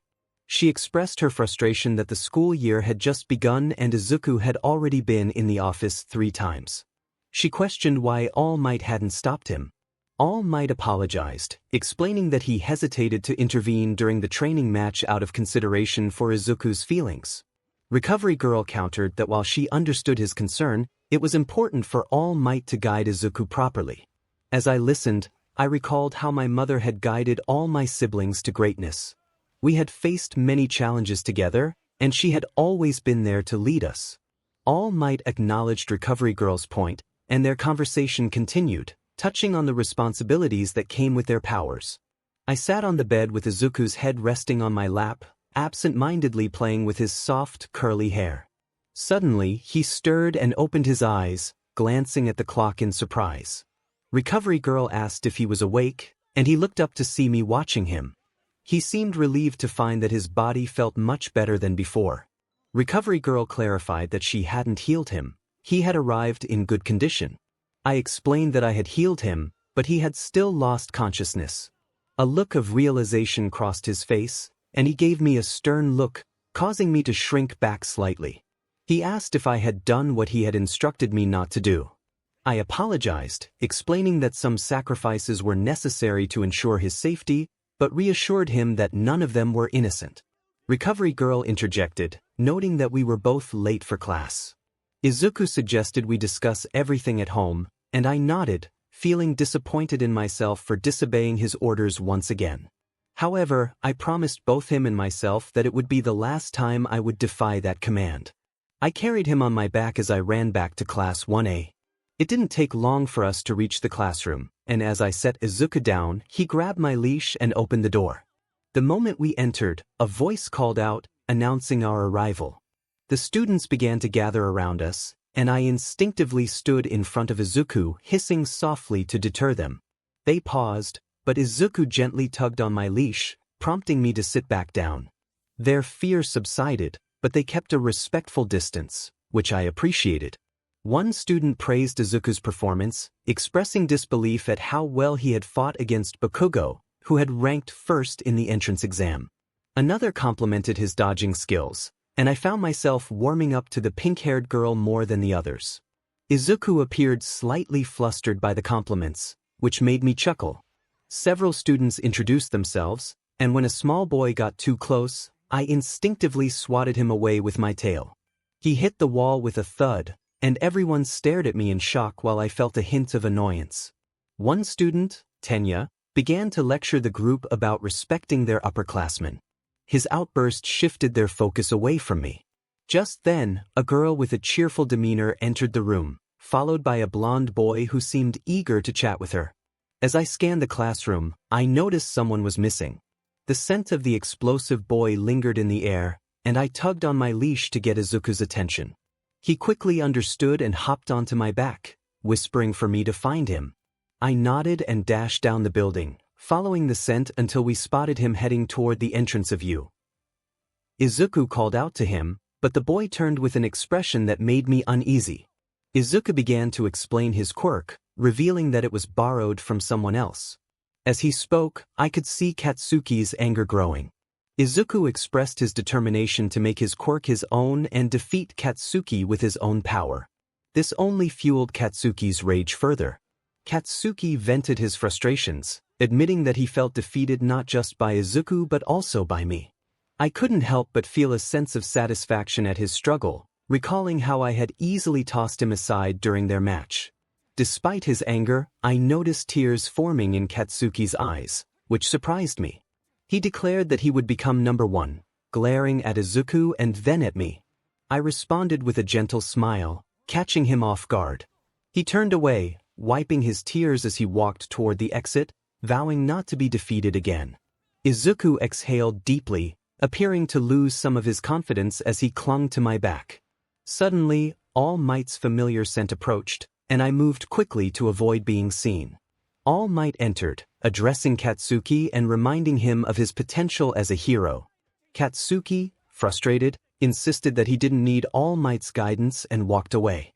With the tension in the air, All Might turned to Izuku, curious about their conversation. Izuku hesitated, and in a moment of urgency, he instructed me to run home. I hissed in response, charging back home at full speed, leaving All Might confused behind me. Once home, I sat on the floor with my head down as Izuku scolded me for my earlier actions. He reminded me that killing was wrong and warned me of consequences. Then he paused, thinking of a way to motivate me to behave. Declared that if I didn't stop, there would be no treats for 2 months. I gasped in shock, looking up at him. His stern expression softened, but he quickly regained his composure. I decided to unleash my most powerful weapon, puppy eyes. As I looked up at him with tears forming, his resolve began to crumble. He hugged me and apologized for being harsh, promising that I would still get to sleep in his bed. The use of puppy eyes felt a bit manipulative, but the threat to my treats and snuggles was too great to ignore. 𝗧𝗵𝗃 was walking to school with Izuku on their back, listening intently as he shared stories about his favorite heroes. The walk was pleasant and uneventful until they reached the entrance of 𝗬𝗧.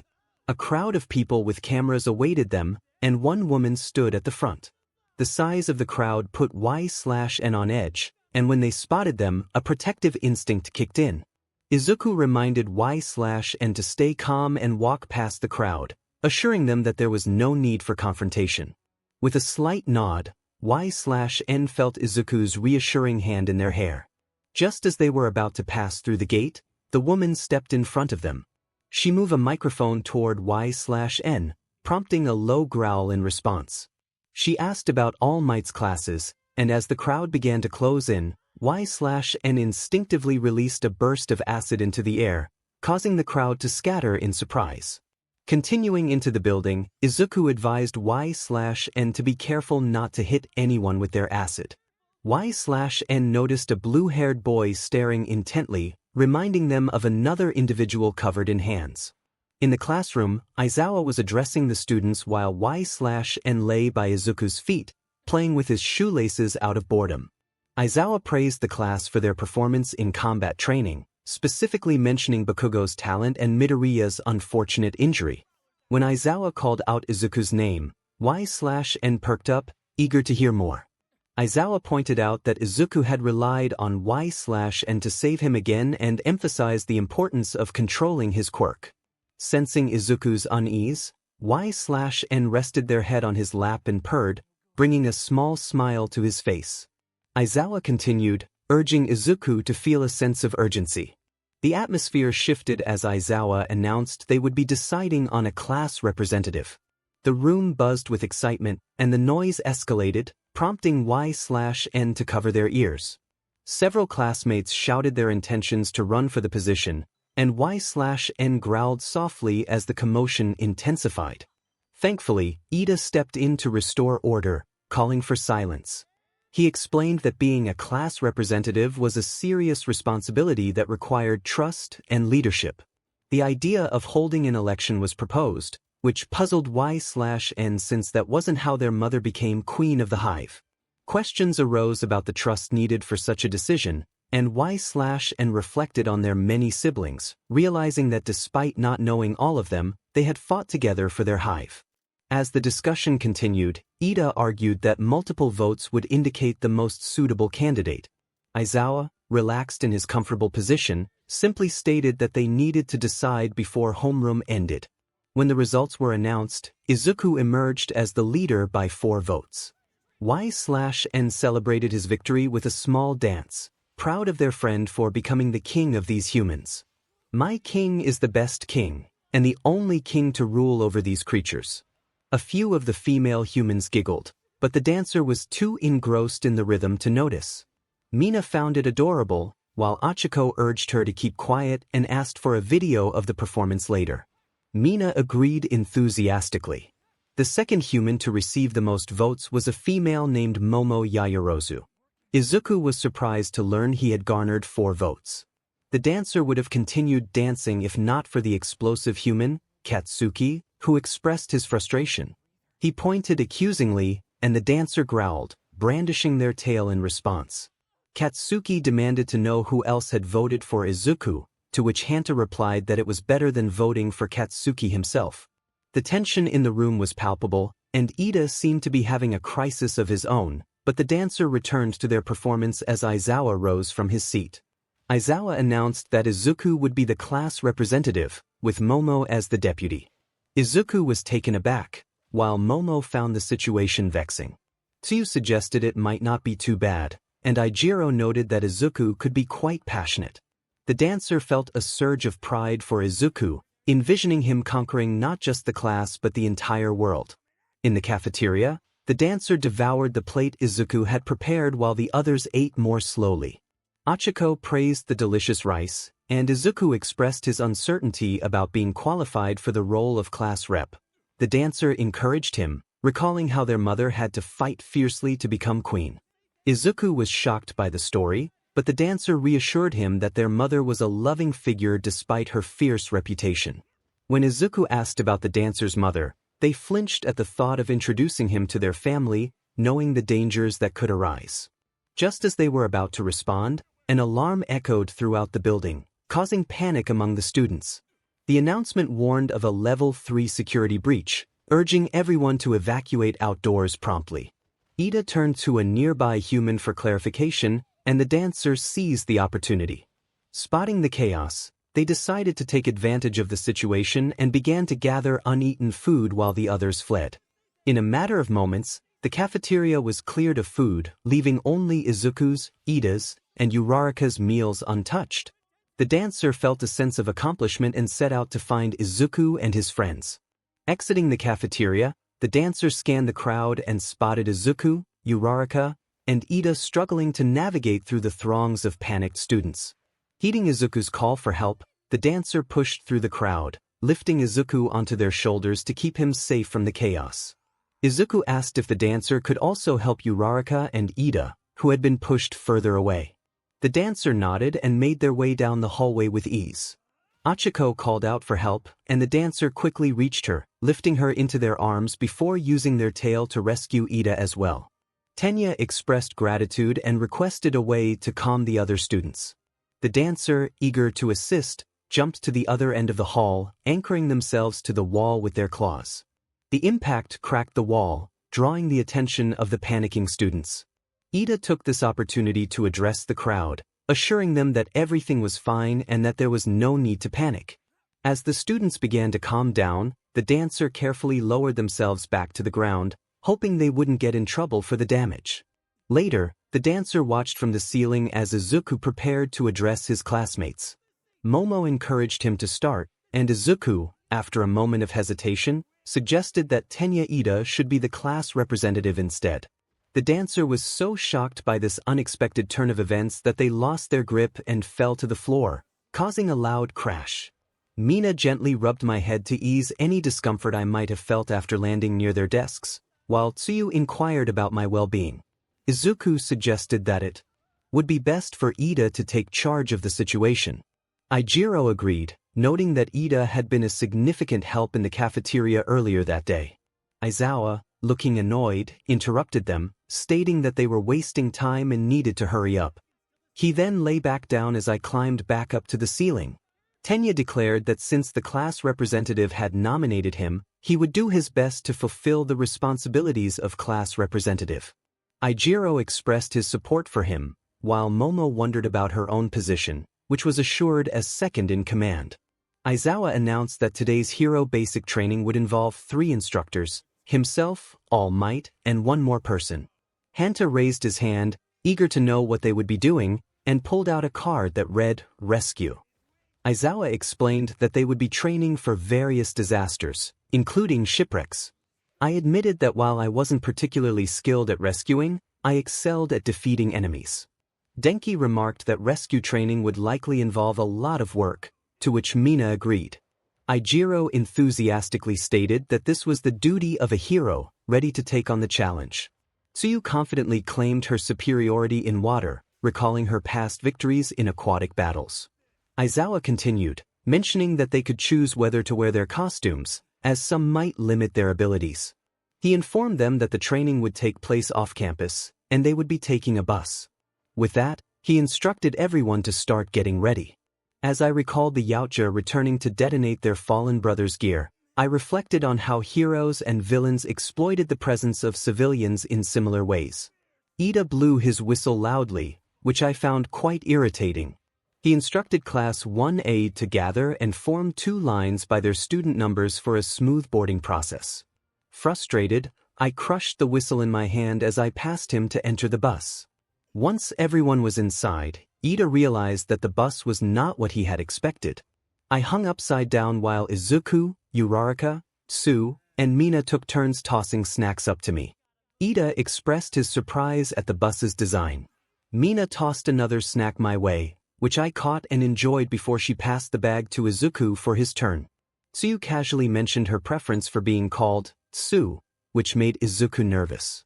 Sensing his discomfort, I missed the next snack thrown to me, allowing it to bounce off my nose. I hissed loudly to redirect their attention, which worked as Ishido giggled and tossed another snack my way.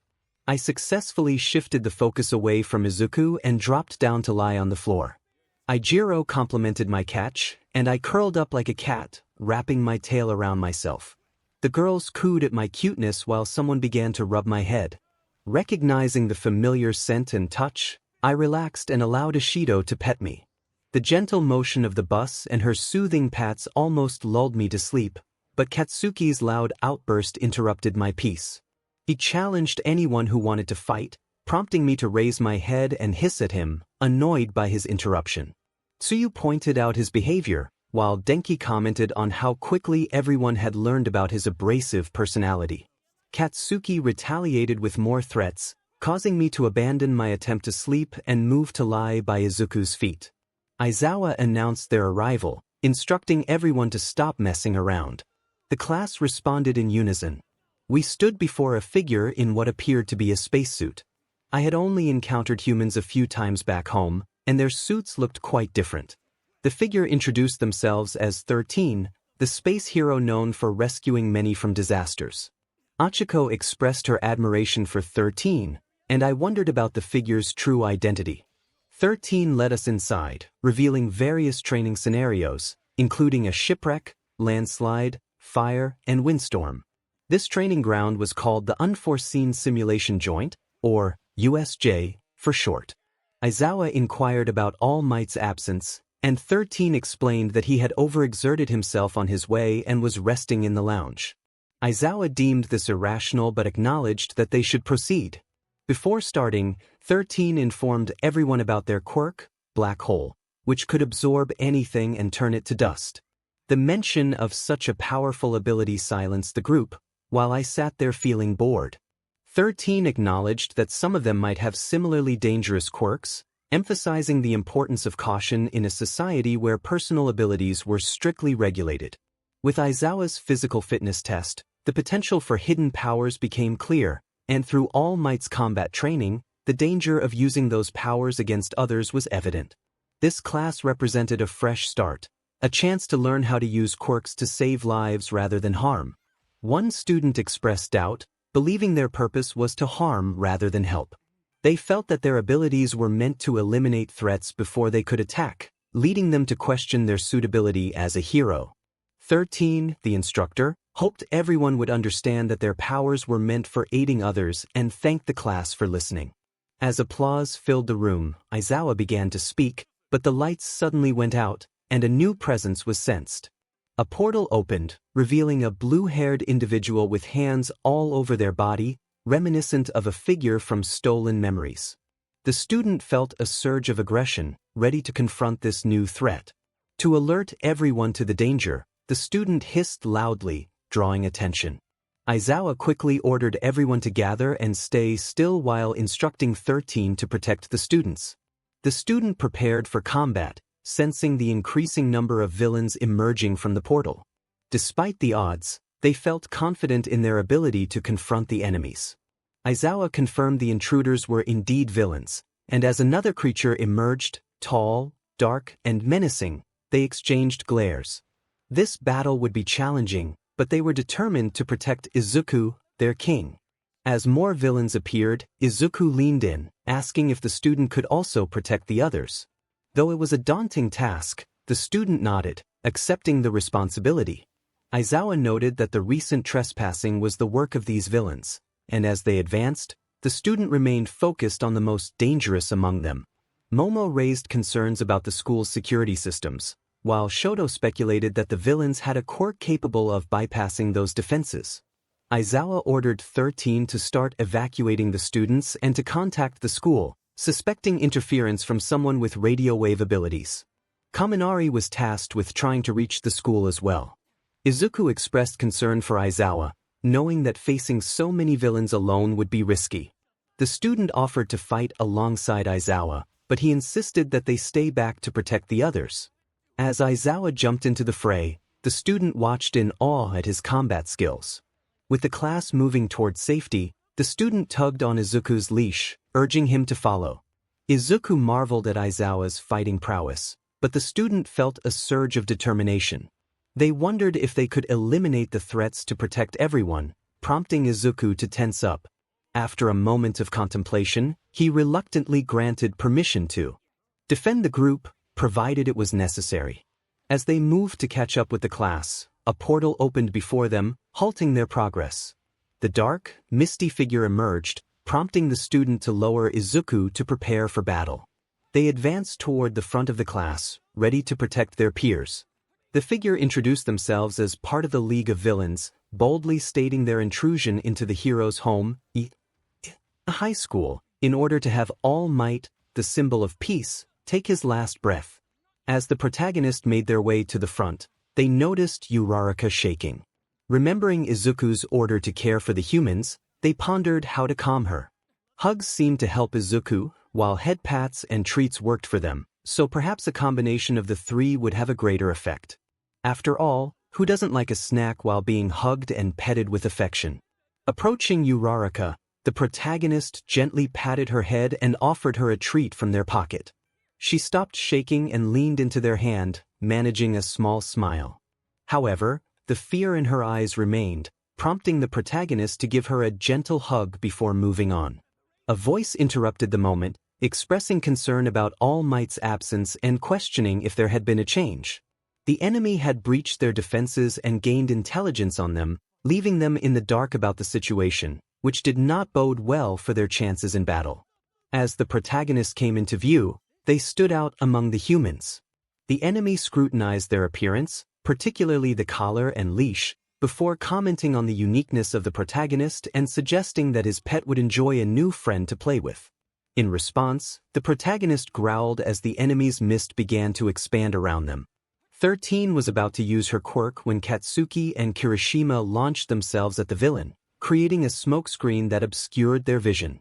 Ijiro questioned whether the villain had considered the possibility of being defeated before making his move.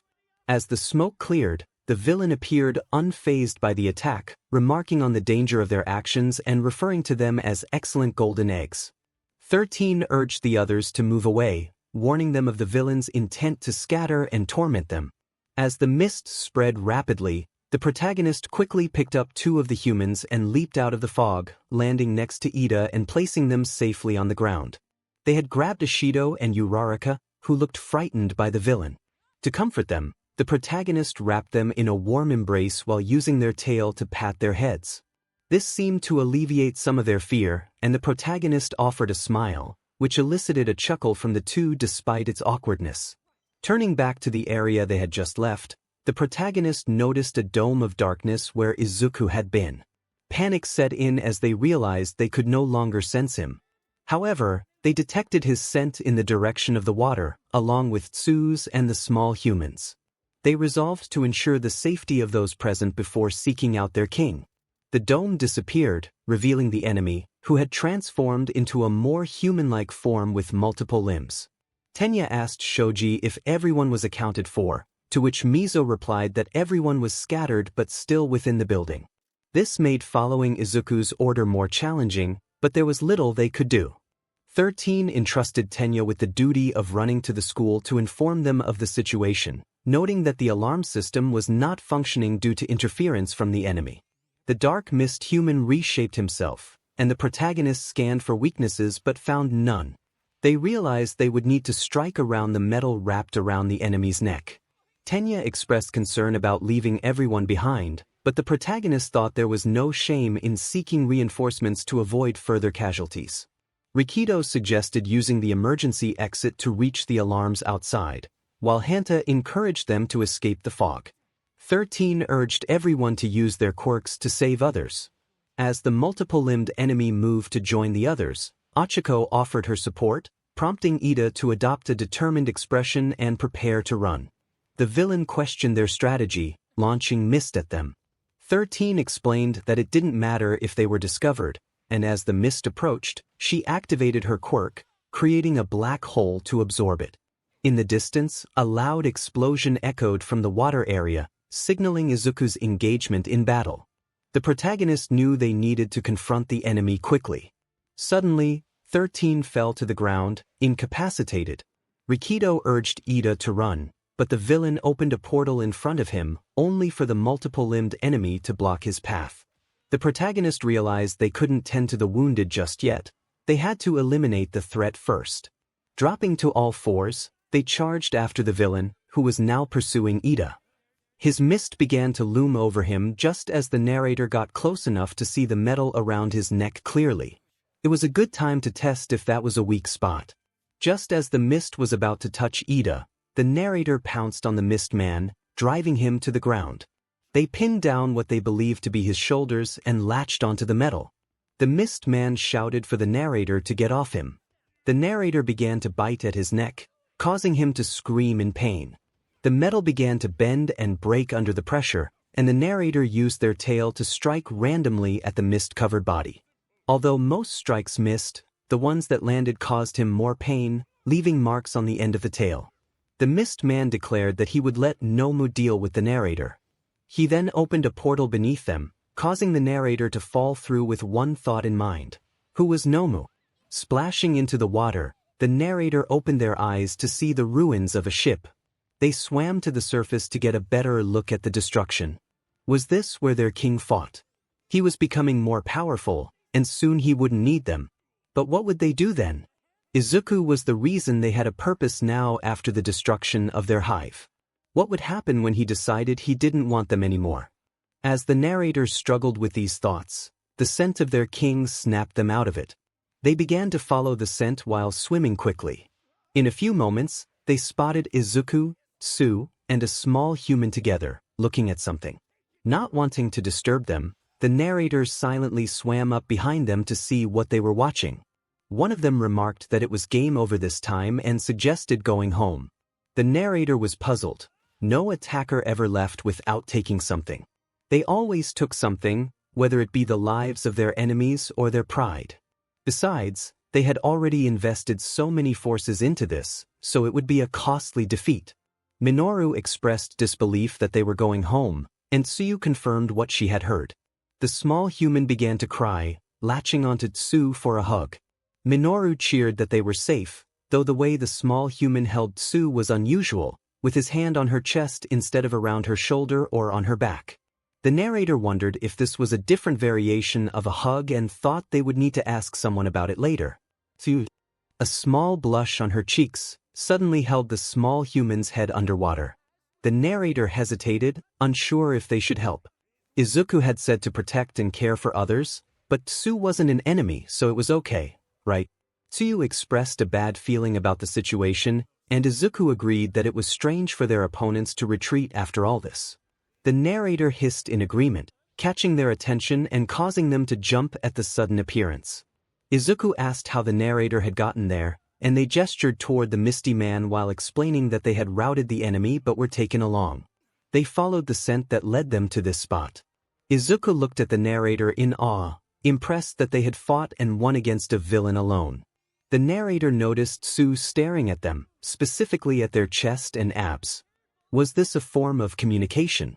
Unsure of what to do, they patted her head, snapping her out of her trance and causing her to blush more intensely. Reaching into their pocket to share a snack, they discovered only mush. Confused, the narrator lifted the mush to show Izuku, who realized what had happened. They began to tear up at the sight of their fallen treats. Izuku apologized and promised to get more snacks. Tsuyu then offered a small bag decorated with frog designs, pulling out cookies that smelled delicious. She explained they were perfect for eating in water. When she tossed one into the narrator's mouth, it tasted like the best snack in the world. The narrator hugged her in gratitude, thinking how wonderful her snacks were and wishing for more in the future. Izuku reminded the narrator to stay quiet, as they were in the middle of a battle. The narrator placed 𝗬𝗵 back down and took one more snack, noticing her flustered demeanor as she composed herself. They turned their attention back to the villains, feeling satisfied after the treats. One of the villains declared that before leaving, they would crush the pride of the symbol of peace. He appeared in front of 𝗬𝗵 with his hand extended. Not knowing what to expect, the narrator held 𝗬𝗵 close and extended their arm in front of them as a shield. Everyone looked at the narrator with worry as the villain grabbed their arm, but nothing happened. 𝗬𝗵 held onto the arm tightly. The villain expressed frustration, acknowledging the narrator's coolness. The narrator noticed Aizawa staring at the villain with red eyes, realizing how badly he was hurt. The dark creature then slammed its head into the ground just as Izuku leaped at the human in front of them, shouting for him to let go. Izuku struck not at the human but at the dark creature, creating a cloud of smoke that allowed the narrator to move 𝗬𝗵 and the small human to safety before returning to Izuku's side. As the smoke cleared, the narrator locked eyes with the creature, which was focused on its 𝗬𝗵. The villain remarked on the narrator's agility and questioned if they were a follower of All Might. "I'm done with you." The creature shifted its gaze from its emissary to the king. It reached for his arm, but I quickly seized its wrist, digging my claws into its flesh. Our eyes locked, and as our emissars observed, we growled at each other. 𝗧𝗵𝗵 wondered what the king's command would be. The words that followed filled them with excitement. Izuku ordered the creature to be eliminated. A vicious smile spread across my face, revealing my sharp teeth. 𝗧𝗵𝗵 acknowledged the command, ready to act. With a powerful punch, I struck the creature, tearing a piece of its flesh as it was sent flying back.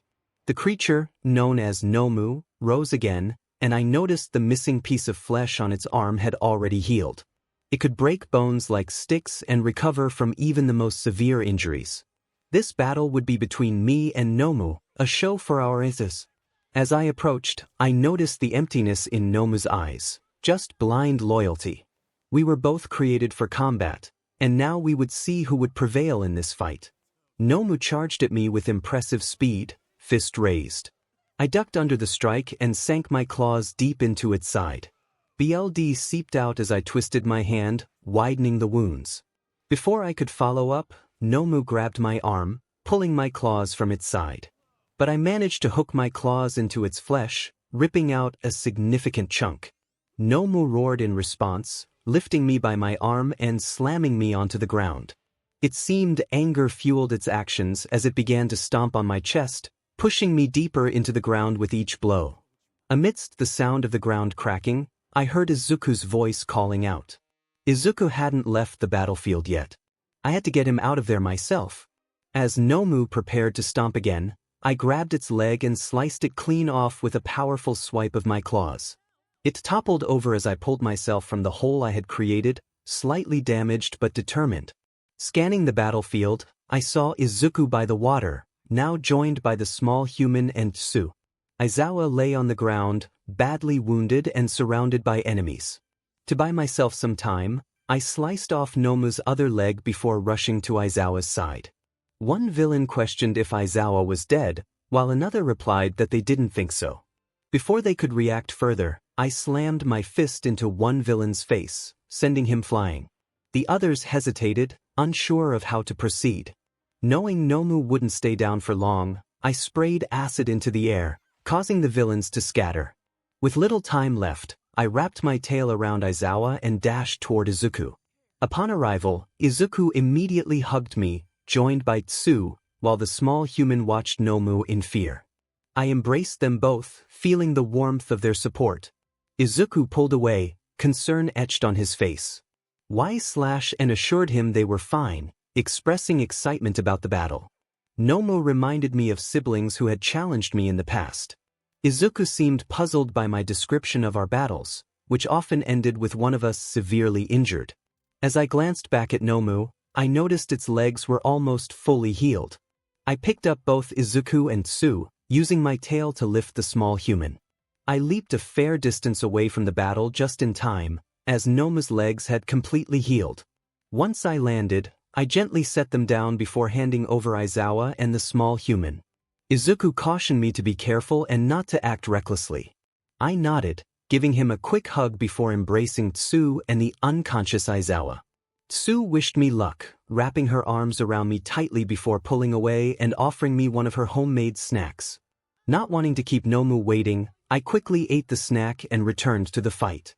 As I ran, two important thoughts crossed my mind. What would Inko make for dinner? If I finished off this creature quickly, perhaps Izuku would praise me and reward me with more snacks. Determined to win, I increased my speed, running on all fours. In seconds, I was back at Nomu, which now displayed a new emotion, anger. It slammed its fists into the ground, pulling out two massive pieces of concrete. I charged straight at it, intent on defeating it. Nomu hurled one piece at me, which I easily dodged. However, the second piece struck me, causing a sharp pain in my right knee. The impact shattered the chitin on my knee, and BLD spilled out. I barely had time to react before the other piece hit me, staggering me but not knocking me down. Another shot struck my other knee, forcing me onto my hands and knees. The loud bangs echoed as something familiar pierced my chitin plating. I hadn't expected them to bring guns.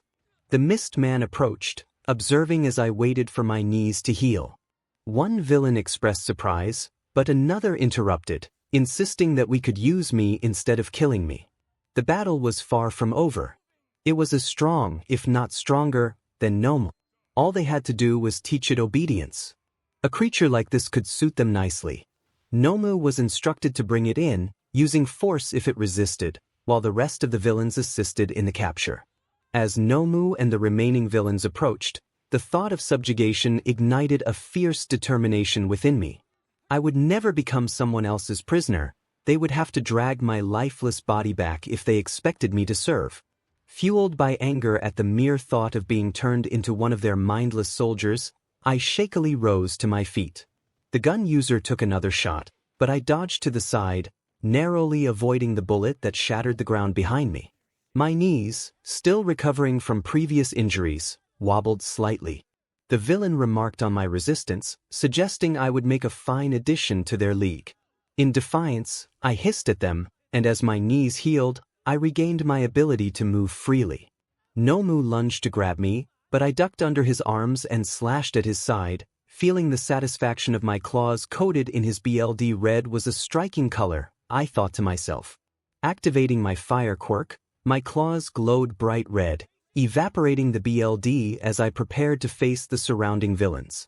My claws cut through them effortlessly, the air filled with the acrid smell of burning flesh.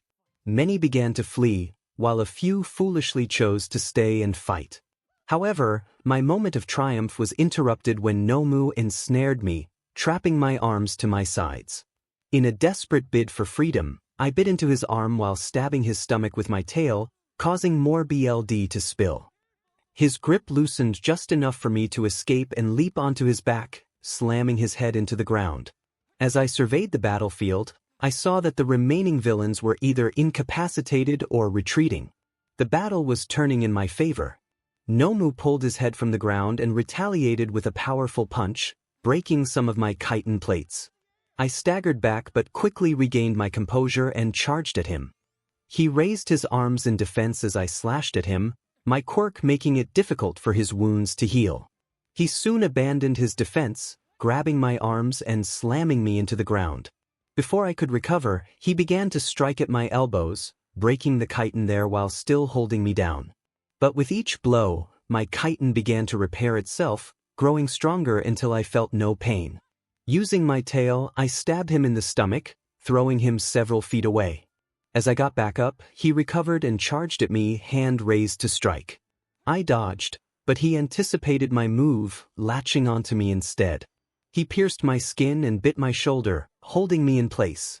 Grinning, I grabbed his arm and head, pushing them deeper into my wounds.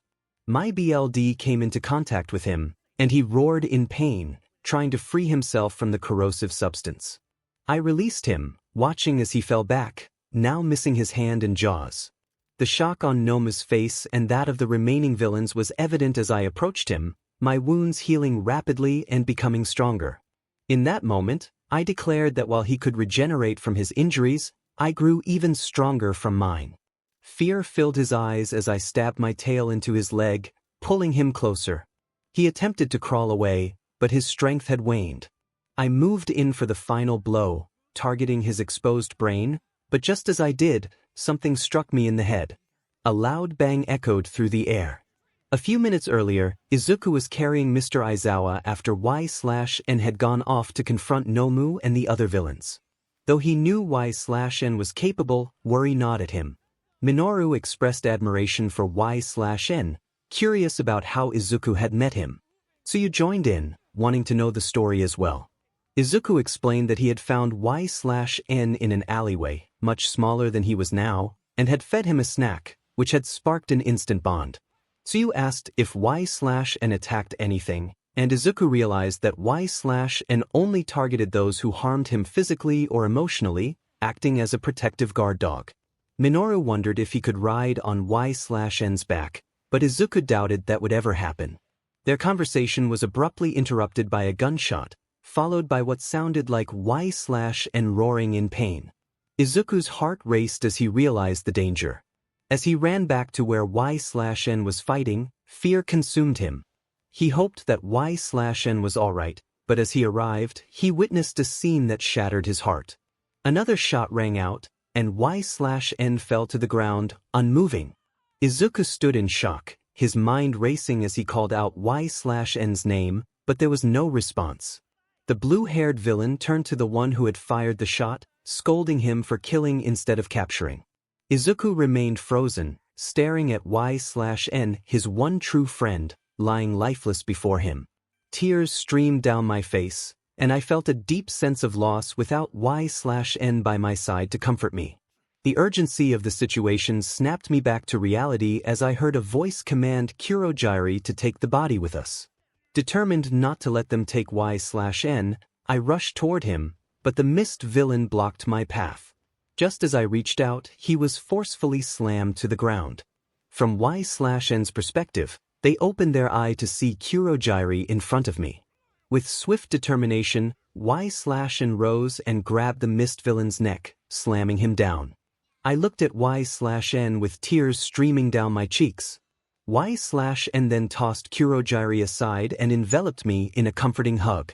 I clung to 𝗬𝗏, crying as they rubbed my head and back, providing solace in the chaos. The creature that had once been a foe now held so many memories that it overwhelmed 𝗬𝗏. Shigaraki, observing the scene, expressed his frustration, but sensing danger, 𝗬𝗏 moved me behind them, raising an arm to shield us just in time as Shigaraki grabbed 𝗬𝗏's forearm. Shigaraki declared that this was revenge for Nomu, and 𝗬𝗏's arm began to rot, causing them immense pain. In a desperate act to save themselves, 𝗬𝗏 severed their arm, bullied spraying everywhere. Seizing the moment, 𝗬𝗏 shook their arm, sending acidic bullied around us. Kurogyri intervened, creating a portal that transported the bullied away. Thanks to the quirks 𝗬𝗏 had absorbed from Nomu, their arm quickly regenerated. They noticed Shigaraki scratching his neck in frustration, lamenting that All Might had not shown up and that Nomu had been defeated. Shigaraki extended his hand toward 𝗬𝗏, who instinctively backed up while still holding on to me. Shigaraki suggested that 𝗬𝗏 would make a fine replacement for Nomu, but first he would have to eliminate me. He lunged forward, but before he could reach me, a bullet struck his hand. Reinforcements had arrived, and 𝗬𝗏 felt a surge of relief. Although many enemies had already fallen to their hands, this would ensure our victory. I clung to 𝗬𝗏, still shaken from the earlier chaos. 𝗬𝗏 wrapped their tail around me for comfort as they focused on the remaining villains. Shigaraki, realizing the tide had turned, expressed his defeat, but before he could finish, bullets struck him in various places. Kurogyri shielded him with his body, but 𝗬𝗏 seized the opportunity to grab Nomu's lifeless body and retreat. With a grin, 𝗬𝗏 held up the body, declaring it there. Trophy. Third team used her quirk to pull the villains toward the heroes, but Shigaraki vowed to return for 𝗬𝗃, insisting they would make a perfect replacement for Nomu. As the villains vanished, 𝗬𝗃 felt a sense of unease.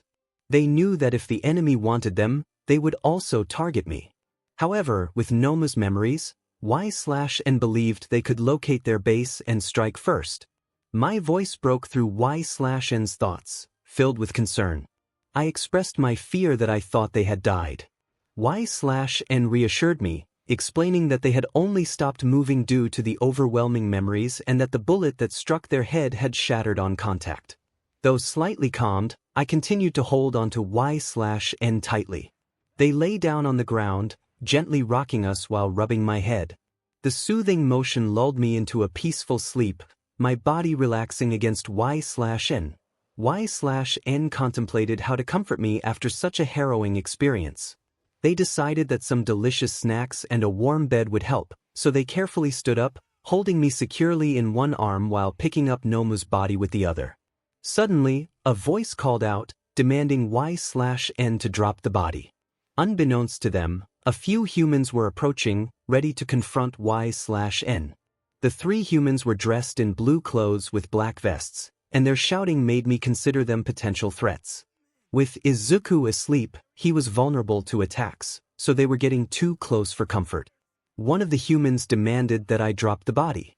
When he placed his hand on my arm, holding Nomu, I finally decided to retaliate. I wrapped my tail around Nomu and used my free hand to shove the human away.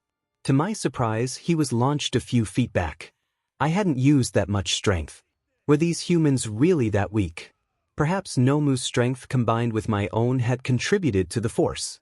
The remaining two humans looked shocked and assumed combat positions. Before I could take further action, All Might quickly approached and placed his hand on one of the human's shoulders, interrupting him. All Might greeted the officers with a smile, thanking them for arriving so quickly and asking what the problem was.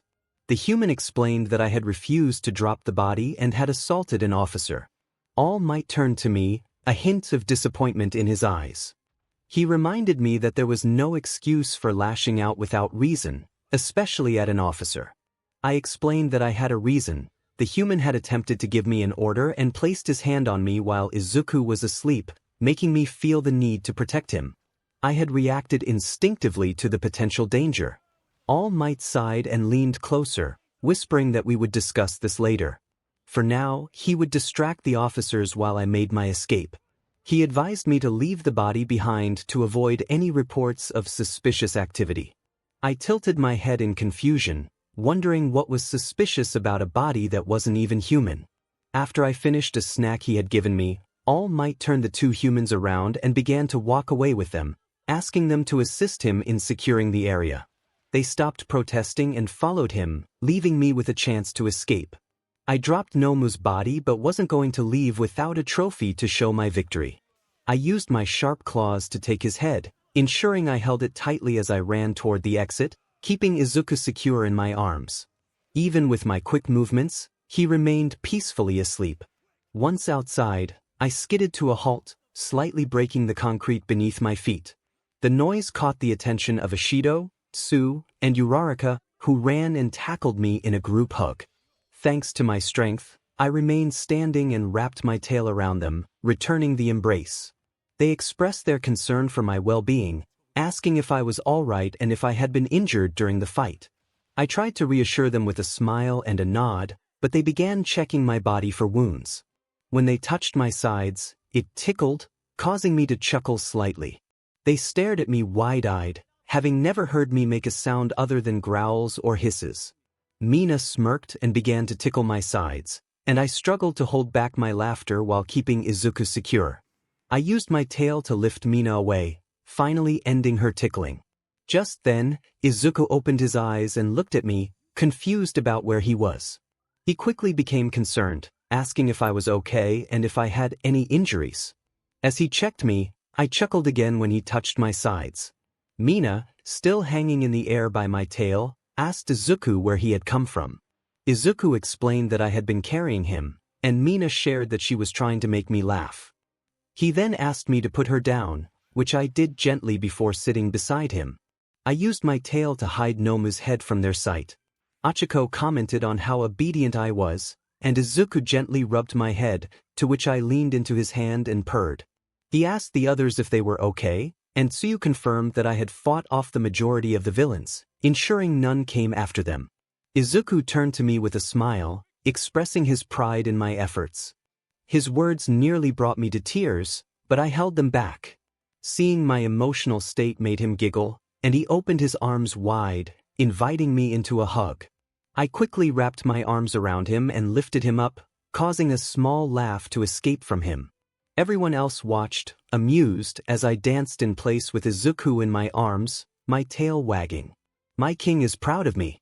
I felt like I could die in peace now, but if I died, Izuku would be alone, so I would wait. If only my family could see me now, stronger than before and caring for someone so kind. Before we could start our journey home, Izuku insisted we walk together instead of me getting us there almost instantly. So here we were, walking home side by side, with Izuku holding my leash as I walked on all fours beside him. Sometimes, he said, you have to stop and smell the roses. There was a huge collection of flowers to our left, so I stopped walking and stared. Izuku came to a halt, confused about why I stopped. I approached the flowers and buried my face in a collection of them. They were bright red and smelled of lemons. Izuku lightly tugged on my leash, making me move back to his side with 4 flowers stuck in my hair. He giggled before taking the flowers out of my hair and carefully placing them back. He explained that it meant taking time to recognize the daily moments that bring us joy in life. Like right now, our walk back home brought him joy. I shared that every moment with him brought me great joy, even lying by his feet while he did something. I was glad he found me all those years ago. He seemed surprised by my answer, but soon a smile replaced that surprise as he crouched down and hugged me. He soon pulled away, and we continued our peaceful walk back home, smiles on our faces. Joy, a word I wasn't too familiar with, but the time I spent with Izuku had given me a clear understanding of what it meant. Hopefully he would teach me more. We made it home not long after, as the sun was setting, making the area around us glow orange. Izuku opened the door and let go of my leash, allowing me to run inside and wait for him in the living room. He smiled while closing the door and taking off his shoes. We're home. Inko soon came out of the kitchen with a bowl that had my name on it, filled with perfectly cooked meat and rice. She placed the bowl in front of me, and I immediately began to devour the contents. Rubbed my head before walking back to get Izuku's food. My king went to his room to change as I finished cleaning my bowl. I decided to save my plan to cheer up Izuku for another time. He seemed to be doing all right, but I would still keep an eye out for anything. I soon got up with my bowl and made my way to the kitchen to wash it. Izuku came out of his room and into the kitchen as I began to wash my bowl. He was already halfway done with his food when Inko began to speak with him. She asked how school had been for them. Izuku stuttered that it went great. Inko stared at him intensely as he tried to explain. I finished washing my bowl and decided to help Izuku explain the day to his mother. I reassured him that I would take care of it. He desperately signaled for me not to, but it was too late as I unwrapped my tail from Nomu's head and showed it to both of them. They both stopped and stared at the head, unmoving. The silence stretched on for a few moments until its mouth fell open, making the tongue fall out. This caused them to lay their heads on the table, seemingly overwhelmed. I placed the head on the floor before moving to the table and picking Inko up in my arms. I made my way to her room, using my tail to open the door and pull the sheets back from her bed. I gently laid her on the bed before putting the covers on her. I nudged her head with mine, just like how my mother did when she put me and my siblings to sleep. Sweet dreams, 𝗧𝗵𝗲. I quietly left the room and closed the door before heading to the kitchen for Izuku. He was still passed out, so I picked him up in my arms and made my way to his room. I used my tail once again to open the door and pull the covers off his bed before gently laying him down. I covered him with the blankets once more before hugging him and rubbing my head against his. Sleep well, my king. I shall return soon. I exited the room, leaving the door slightly open since I would come back to guard him once I finished securing their food. I entered the kitchen to see Nomu's head still on the floor. I wondered if it was still angry about what had happened. It didn't respond. I asked where it had been made, but its head fell to the side, still unresponsive. A few coughs escaped me, as my throat still wasn't used to speaking. Maybe more practice could help. I grabbed both of their plates of food and opened the cold box's door with my tail, allowing me to place them inside. Once the food was safe, I closed the door and picked up Nomu's head before heading back to Izuku's room. I wanted to share something with it. Your brain tasted strange, like a mixture of different things. Your emesis are now hunting me and my king, and I have to find and stop them to keep Izuku safe. I opened the door to Izuku's room and silently closed it behind me. He was still asleep, so I rolled the head under the bed before climbing into bed with my king. He unconsciously turned and hugged my tail as I patted his head. I wondered what tomorrow would have in store for us. Izuku told me we didn't have school for a while because of the attack, so here we were in his room, with me relaxing and him lifting a dumbbell. He lifted it with one hand while rubbing my head with the other as I curled up on his bed. A knock on the door interrupted their moment, prompting 𝗧𝗵𝗃 to lift their head. Inko called out to them, asking if they were ready. Izuku responded affirmatively, and 𝗧𝗵𝗃 let out a small hiss of excitement. Inko opened the door, revealing a warm smile as she announced that dinner was ready. Izuku set down his dumbbell, gesturing for 𝗧𝗵𝗃 to follow him as they made their way to the kitchen, eager to enjoy Inko's delicious cooking. Inko announced that they would be having pork cutlet bowls, and as 𝗧𝗵𝗃 tasted their portion, it felt heavenly. Later, they found themselves in homeroom, with 𝗧𝗵𝗃 comfortably resting by Izuku's feet while he gently rubbed their head. Toru brought up the news from the previous night, expressing disappointment about not standing out during a broadcast. As the conversation continued, 𝗧𝗵𝗃 focused on the soothing sensation of Izuku's hand, nearly drifting off to sleep until Minoru's loud voice broke the tranquility. Minoru complained about 𝗎𝗪, prompting 𝗧𝗵𝗃 to extend their tail in response. When Minoru continued to whine, 𝗧𝗵𝗃 playfully swatted him with their tail, finally quieting him down. Izuku looked concerned, his expression shifting to surprise as he regarded 𝗧𝗵𝗃. They explained it was just a reflex, and with a pleading look, they guided his hand back to their head. Izuku sighed, a small smile forming as he resumed petting 𝗧𝗵𝗃, muttering about how they always acted cute when wanting something. Rikido praised 𝗧𝗵𝗃 for their impressive performance against the villains, noting how they had handled the situation alone. 𝗵𝗃𝗲 agreed, acknowledging 𝗧𝗵𝗃's strength. Curiosity sparked in the classroom as Rikido asked Izuku about 𝗧𝗵𝗃's species, drawing everyone's attention, including Katsuki's. The question lingered in the air until Ida rushed to the front, demanding silence as homeroom was about to begin. As Ida scolded the class, 𝗧𝗵𝗃 noticed his nervousness, and the atmosphere shifted back to normal. Izuku sighed in relief, continuing to pet 𝗧𝗵𝗃 while sharing a snack with them. Mina's question about who would teach homeroom today was interrupted by the familiar scent of cats and fruit drawing closer. Tsuyu informed the class that Mr. Aizawa was supposed to be recovering in the hospital. Just then, Aizawa entered the room, greeted by a chorus of surprised voices. Despite his bandaged appearance, he quickly shifted the focus back to the upcoming sports festival, emphasizing the importance of resilience in the face of adversity. His words ignited excitement among the students, who began to chatter enthusiastically about the event. While everyone else buzzed with anticipation, 𝗧𝗵𝗃 remained indifferent, only there because of Izuku's aspirations. If Izuku chose a different path, 𝗧𝗵𝗃 would follow him without hesitation.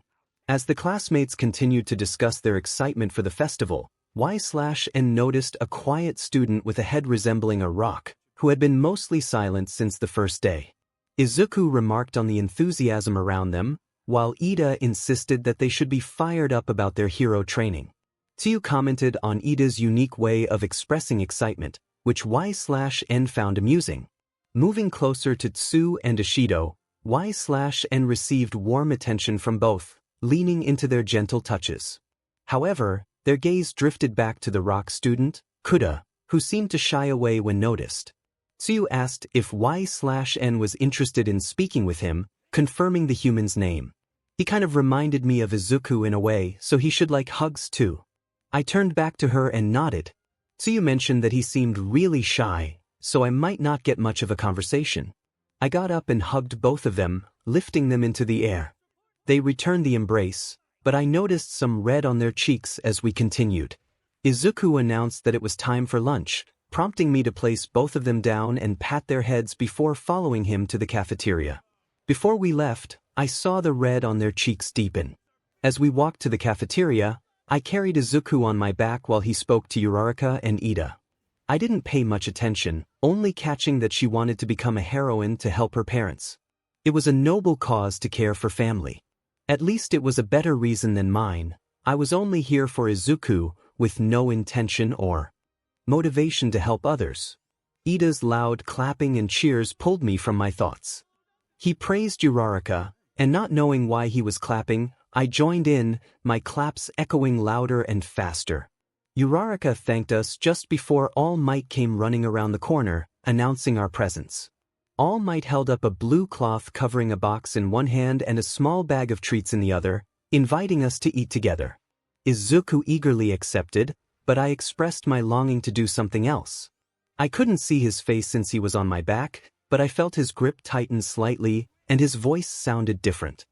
He got off my back, standing in front of me with a closed-eye smile, assuring me to be safe as he quickly left with All Might.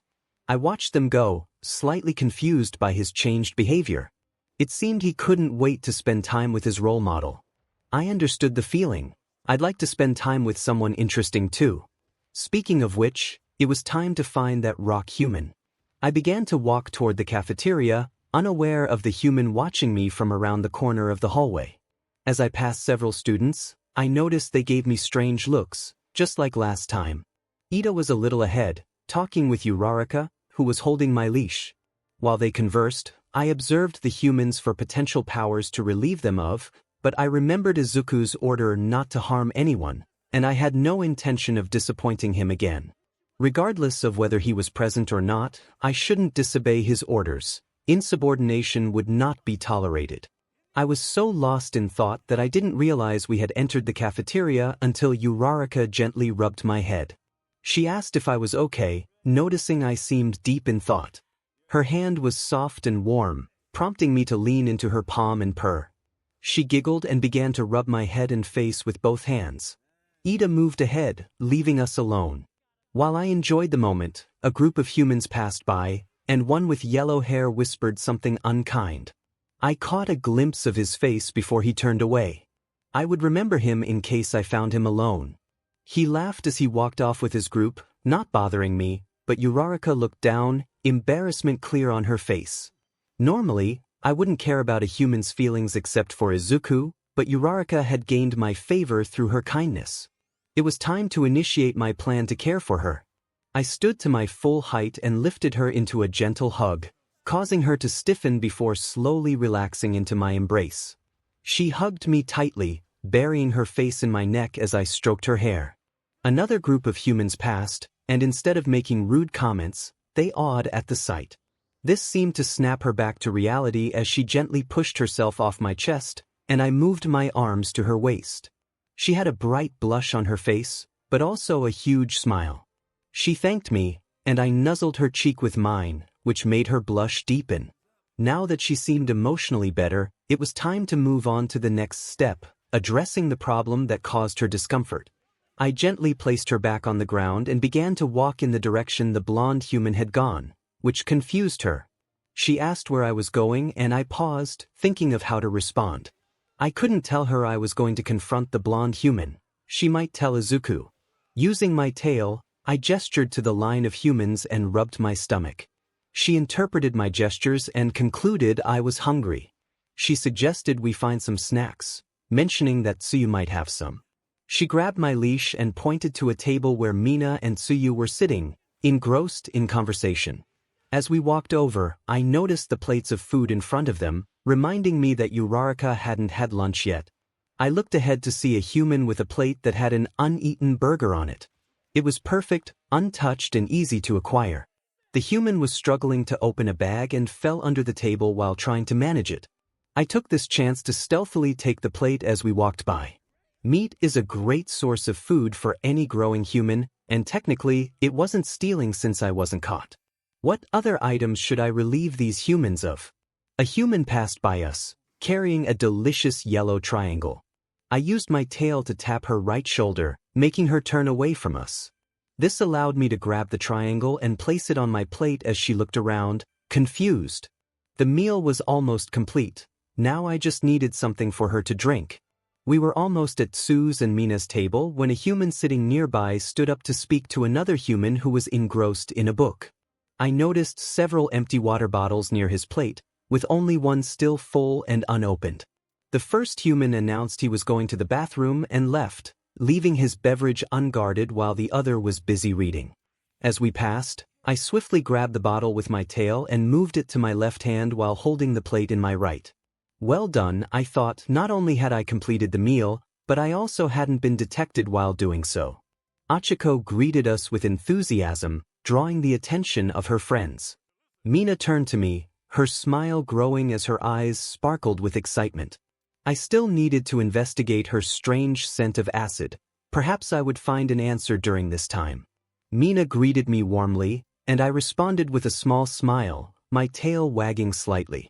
We took our seats in different spots. 𝗬𝗏𝗧𝗏 sat in a chair while I preferred to sit on the floor next to Tsu, still holding the tray. Tsu greeted us and rubbed my head, causing me to purr softly as I leaned into her hand with my eyes closed. Mina asked 𝗬𝗏𝗧𝗏 where her lunch was, and 𝗬𝗏𝗧𝗏 realized she had forgotten to get it. I opened my eyes and placed the plate of food on the table in front of her, along with the unopened water bottle. They looked at the items before turning to me, and I gazed up at them with hopeful eyes, my tail wagging in anticipation. When no one spoke, I worried they might not like it, recalling what Izuku often said about trying. My thoughts were interrupted as all three of them suddenly tackled me into a group hug, exclaiming how cute I was. The surprise of the hug quickly turned into joy as I wrapped my tail and arms around them. The embrace didn't last long, though, as 𝗬𝗏𝗧𝗏's stomach growled, causing her to pull away with a blush. She thanked me for the food but wondered how I had acquired it since we hadn't gone near the lunch line. I simply shrugged, and Tsu took out her homemade snacks, feeding them to me while Mina ran her fingers through my hair. I remembered I needed to investigate Ishido's strange scent of acid. I called out to Ishido, making her jump as she turned her attention to me. She asked what I wanted, and I continued to speak with her, ignoring the curious looks from Tsu and 𝗬𝗏𝗧𝗏. I mentioned that her scent was pleasing but had a hint of acidity that confused me. She blushed lightly and explained that it was just her quirk, and the more she used it, the less resistance she had to it. I reassured her that it smelled good to me, reminding me of home, which was comforting. Tsu interrupted our conversation, asking who I was talking to, and Mina explained that I could speak telepathically. 𝗬𝗏𝗧𝗏 looked at me with wonder, amazed by the revelation. I confirmed that I could indeed speak in their minds, and she held her head, commenting on how strange it felt. I encouraged her to keep rubbing my head, as it produced a calming sensation. Returned to their previous activities while I enjoyed the treats and the gentle head rubs. Class ended, and I followed behind Izuku, who held my leash.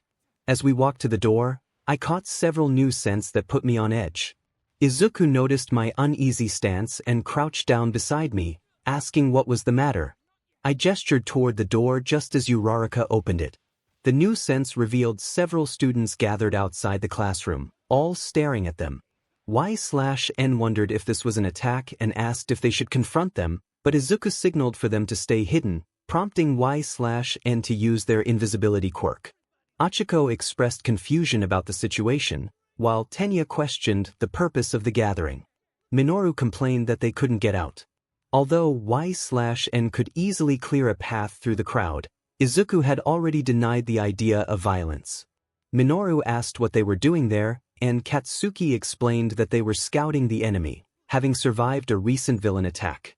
He noted that the other students likely wanted to assess them before the sports festival.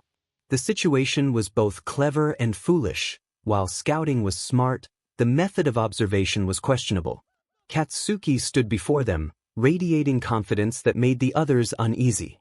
He dismissed them as extras, prompting Tenya to defend their classmates. A newcomer with purple hair approached, resembling Izuku, and remarked on the arrogance of Class A. He expressed disappointment in their demeanor and mentioned that students in general studies were hoping to transfer into the hero course based on the sports festival results. 𝗬𝗃 felt a surge of protectiveness, thinking that no one would make it into the hero course if they pushed too hard. They began to move closer, ensuring their leash remained hidden. The purple-haired student declared a challenge, suggesting that if they got carried away, he would be ready to counter them. This declaration of war amused 𝗬𝗃, who accepted the challenge and vowed to ensure that the other students would regret their decision. Izuku appeared slightly frightened, causing 𝗬𝗃 to growl softly, which confused the onlookers. The purple-haired student then inquired about the class pet, referring to 𝗬𝗃 as a savage creature. Izuku quickly defended 𝗬𝗃, stating that he was his best friend, while Achiko added that 𝗬𝗃 was caring.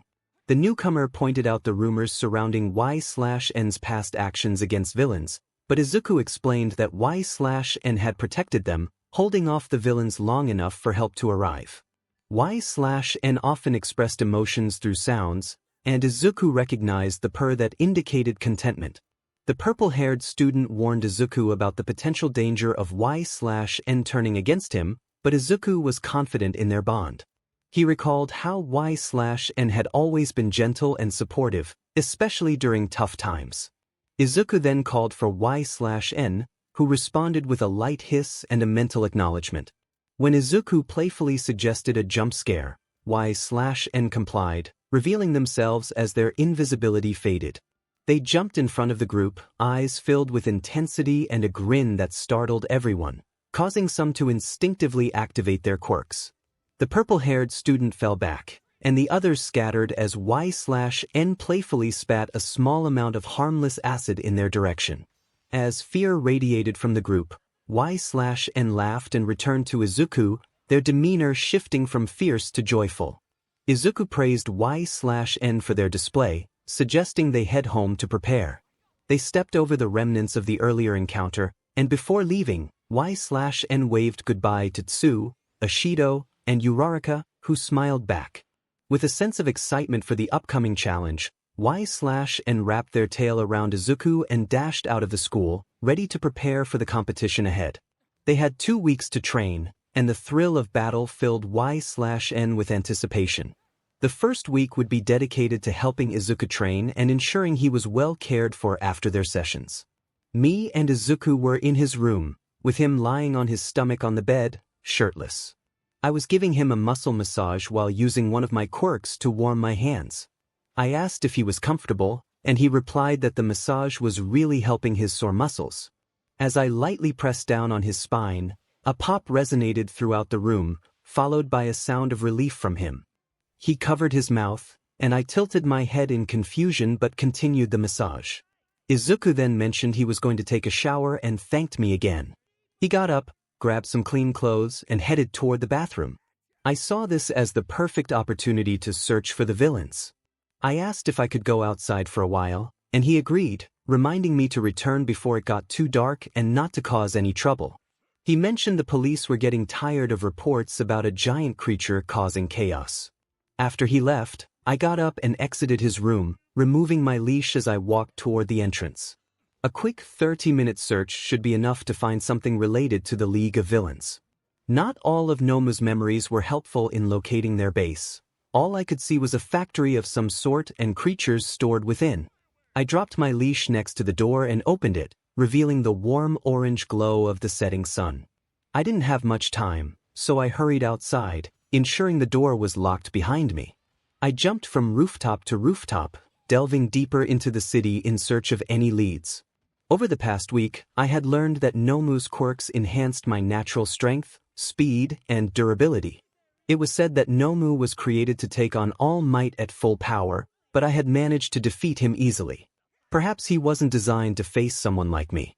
Regardless, I felt confident I could take on All Might, maybe even surpass him. But for now, I needed to focus. I landed on a tall building, taking a moment to sniff the air for the sense of the mist man or the hand human. I didn't recognize the smells or sights of the area I was in. I wondered how long I had been traveling. Before I could ponder further, I caught both the mist man's and hand human's scents nearby.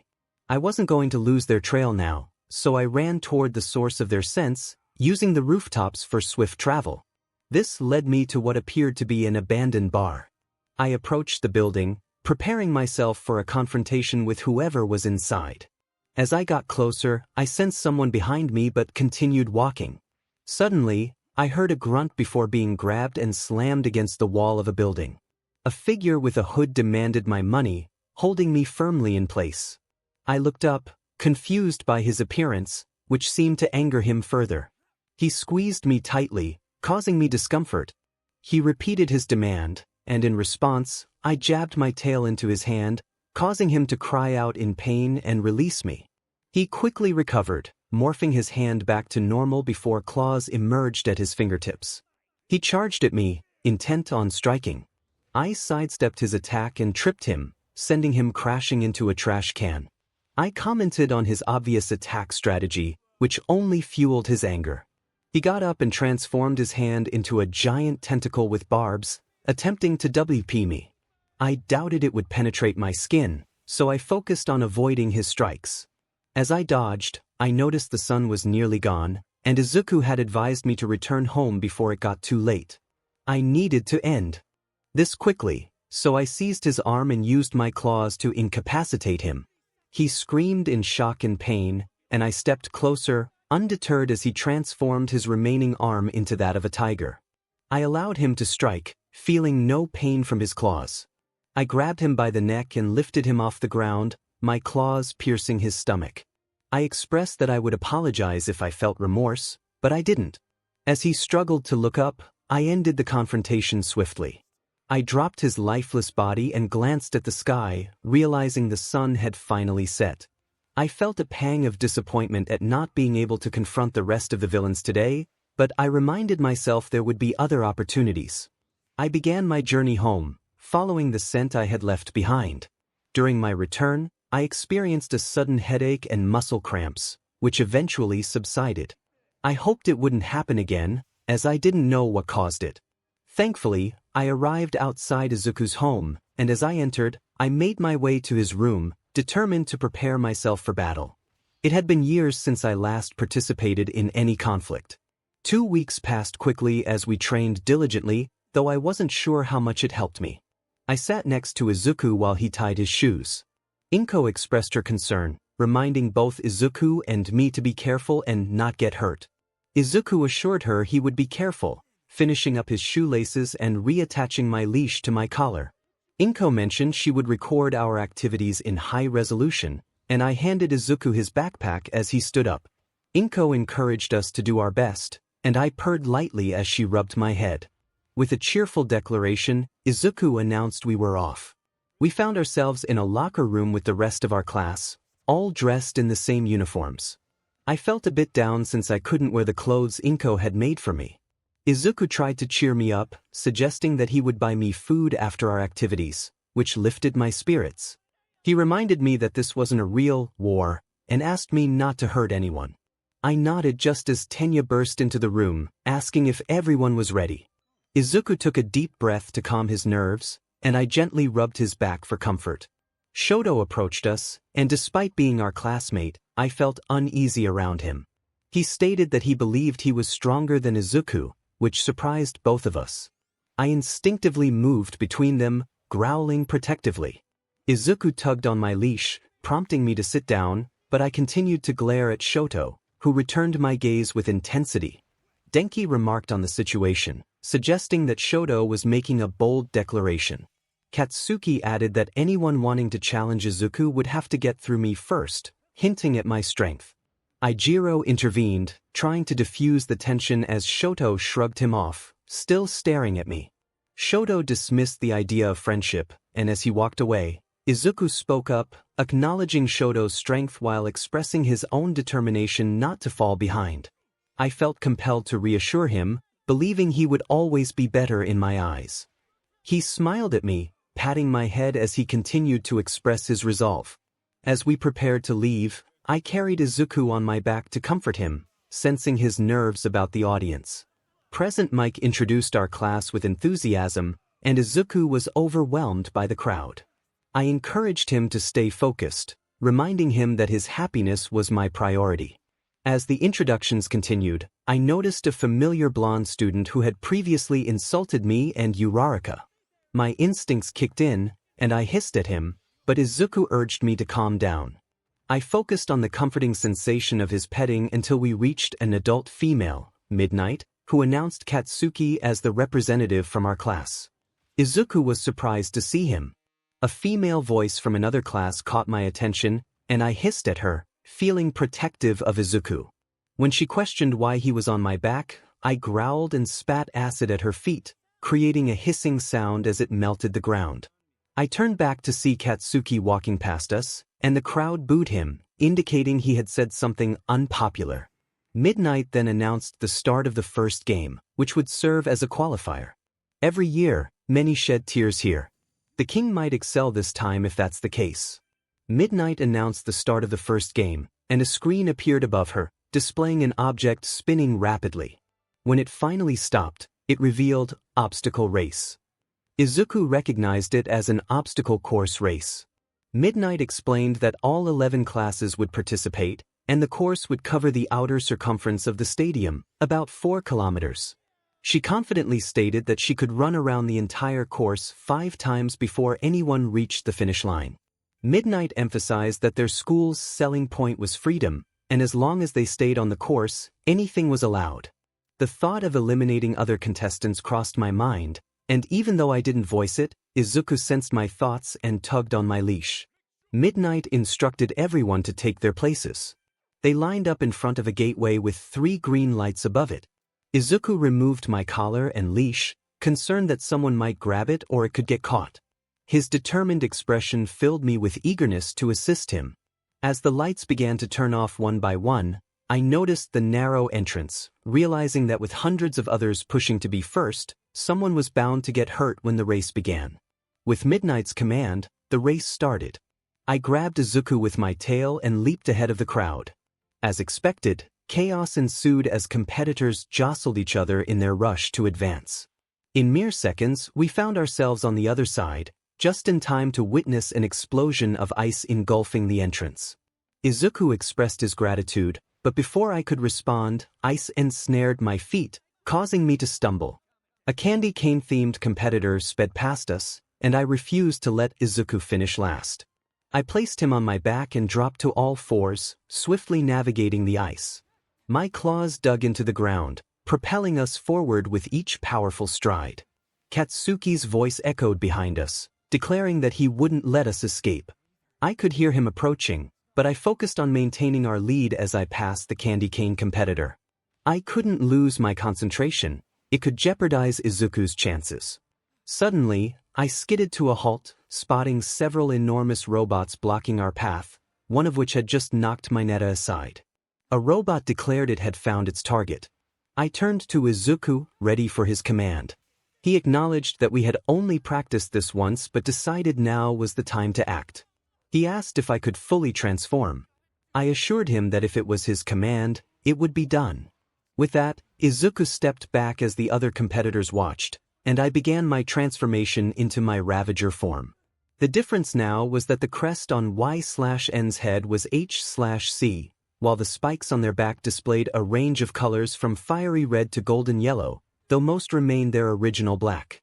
A loud roar escaped 𝗬𝗏𝗏, sending a wave of fear through the hearts of the humans around, except for Izuku, who gazed at 𝗬𝗏𝗏 in awe. Towering over 6 meters tall, 𝗬𝗏𝗏 had transformed their hands back into large F/C blades, and their tails stretched far behind. It felt exhilarating to return to their ravager form. As all the robots turned their attention to 𝗬𝗏𝗏, they raised their blade hands and tail, ready for the first battle back in their ravager state. It was time to see if their skills were still intact. 𝗬𝗏𝗏 watched as Izuku frantically ran around his room, changing into different clothes with an unusual burst of energy. He exclaimed with excitement that today was a special day. In his enthusiasm, he tossed his shirt into the air, which landed on 𝗬𝗏𝗏, completely covering them. 𝗬/N struggled to escape, hissing in frustration, which only made Izuku giggle before freeing them from the shirt's hold. He picked 𝗬/N up and began to jump up and down, a huge smile lighting up his face as he declared that it was Christmas. Confused, 𝗬/N tilted their head, unsure of what made this day so special. Izuku noticed 𝗬/N's confusion and, holding them in one arm, struck a heroic pose, determination shining in his eyes. He promised to teach 𝗬/N all about this great holiday. With that, he dashed out of the room, leaving 𝗬/N dangling in his arms. As they entered the living room, 𝗬/N spotted a tree adorned with boxes beneath it, wondering how a tree had grown indoors and why there were offerings beneath it. Before 𝗬/N could ponder further, they arrived in the kitchen, where Inko greeted them with a warm, Merry Christmas. Izuku echoed her sentiment, and 𝗬/N hissed in response. Izuku placed 𝗬/N on the table and rushed out of the kitchen, instructing them to stay put. As 𝗬/N waited anxiously, they didn't notice Inko placing a plate of cookies and a bowl of milk in front of them. Looking up, 𝗬/N saw Inko's gentle smile, reminiscent of their own mother. She encouraged 𝗬/N to enjoy the cookies but reminded them to save some for Izuku. Taking a nibble of a warm cookie, 𝗬/N savored the delightful flavor. In the silence, thoughts flooded their mind. Inko and Izuku were the last remaining connections in 𝗬/N's life, and they vowed to protect them. Memories of lost siblings and uncertainty about their mother weighed heavily on 𝗬/N's heart. Suddenly, Izuku returned, interrupting 𝗬/N's thoughts, carrying a box filled with items. He climbed onto the seat beside 𝗬/N and began explaining the traditions of Christmas. He shared that a man named Santa would deliver presents to every child in the world in one night, rewarding good behavior with gifts and bad behavior with coal. 𝗬/N found the idea of a human delivering presents intriguing yet slightly concerning. Izuku continued, explaining that giving gifts to others was also part of the holiday. He rummaged through the box, pulling out a small green glass ornament, explaining its purpose in decorating the tree. 𝗬/N realized that the boxes beneath the tree were indeed offerings. As Izuku showed 𝗬/N a star meant to be placed on top of the tree, 𝗬/N marveled at the idea. They had always wanted to reach for the stars back home, but they were always too far away. Then, Izuku revealed a mistletoe, explaining that it prompted two people to kiss when they stood beneath it. 𝗬/N held the plant above their head, searching for any magical powers, but felt nothing unusual. Curious, 𝗬/N leaned into the box of ornaments but accidentally tumbled inside, becoming covered in decorations. Izuku, noticing the commotion, reached into the box and pulled 𝗬/N out, revealing them adorned with ornaments. Izuku let out a small giggle before removing the various decorations that covered his body. He suggested that instead of decorating himself, they should go decorate the tree. With a nod, he smiled and placed 𝗬/N down, just as Inko returned with the box of ornaments she had been searching for. She approached them, patting Izuku's head before picking 𝗬/N up and asking if they wanted to help decorate the tree. Izuku eagerly agreed. They made their way to the living room, with Inko carrying 𝗬/N while Izuku held the box of ornaments. Sitting on the floor next to the box, 𝗬/N watched as Inko and Izuku decorated the tree. Unable to help with hands, 𝗬/N used their tail to hand them ornaments. Inko mentioned they were almost done and would need a chair to place the star on top. Izuku explained that the star was meant to go at the very top of the tree, and since Inko was too short to reach it, 𝗬/N decided to assist. Using their tail, 𝗬/N grabbed the star and climbed up the wall to reach the top of the tree, their blades and feet aiding in the ascent.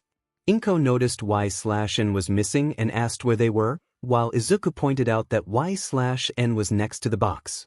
As they looked around, 𝗬/N was already above the tree, trying to place the star on top.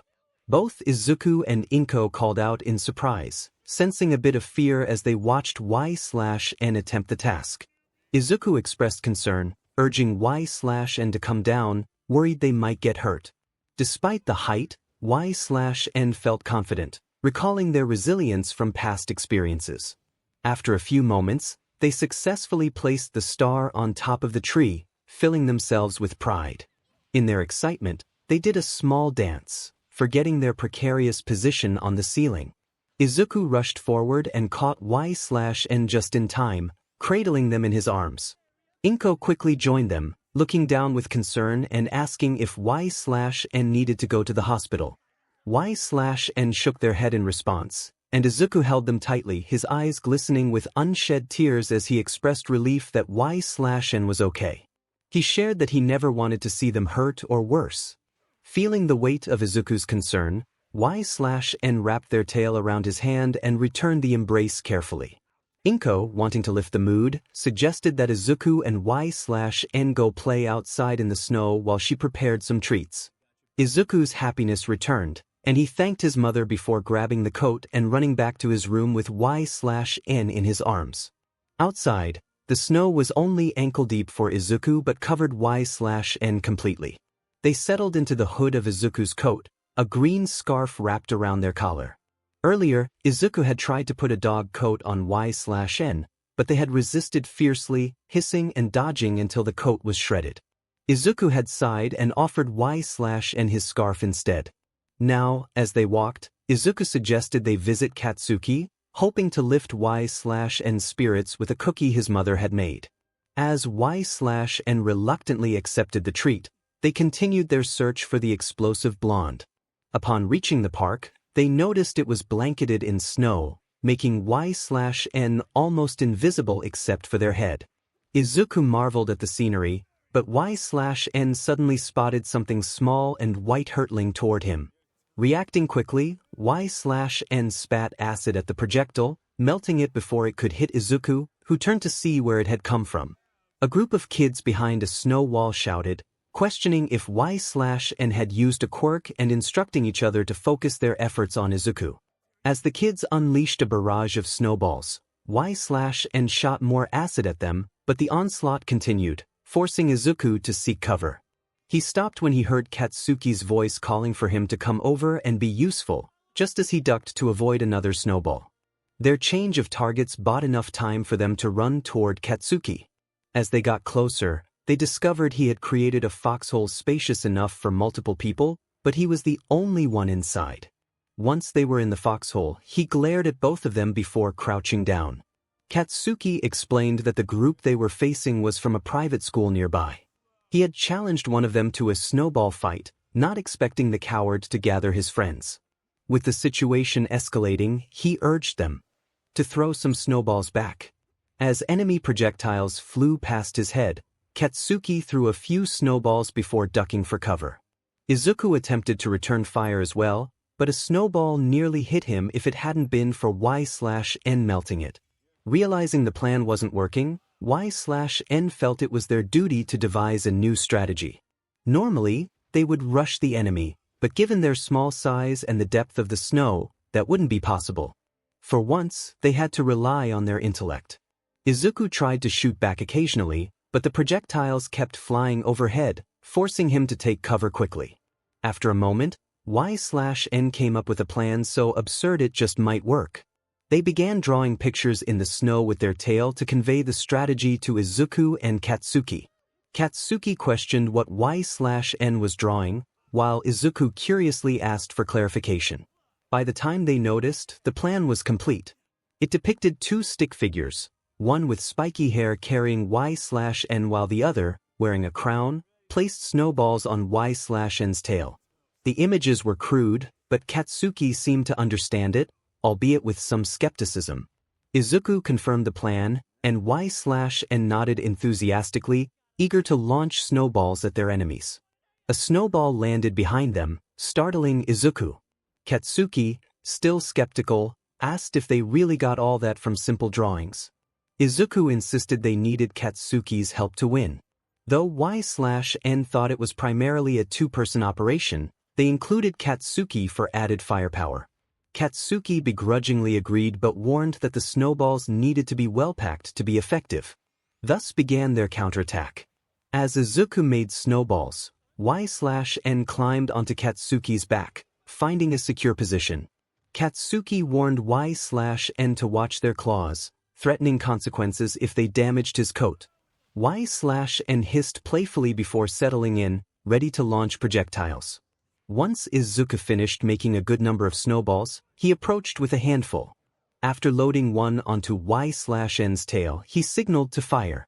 𝗬𝗧𝗵 directed power to their tail, launching the snowball high into the air as Izuku peeked out to see where it would land. When asked if they hit anything, Izuku reported that they struck a squirrel in a nearby tree. 𝗬𝗧𝗵 hoped it was the one that had attacked them earlier. Izuku instructed Katsuki to move slightly, and after adjusting, they prepared to fire again. With 3 snowballs loaded this time, 𝗬𝗧𝗵 launched them into the air once more. The enemy returned fire, prompting Izuku to duck down to avoid being hit. After a few more rounds, they heard cries of surprise from the enemy, indicating their plan was working. Encouraged by their success, Izuku began placing more snowballs on 𝗬𝗧𝗵's tail, and they continued to bombard the enemy. After a flurry of snowballs, they waited for retaliation, but it never came. Cautiously peeking over, they saw the enemy retreating, some of them being carried away, injured from the onslaught. Katsuki declared their victory, acknowledging that 𝗬𝗧𝗵 and Izuku had proven useful. Although it was a backhanded compliment, Izuku beamed with pride and gently placed 𝗬𝗧𝗵 in his hood, inviting them to hang out at his house. As they made their way home, Katsuki followed them reluctantly. Upon entering, Izuku announced their safe return and Katsuki's arrival.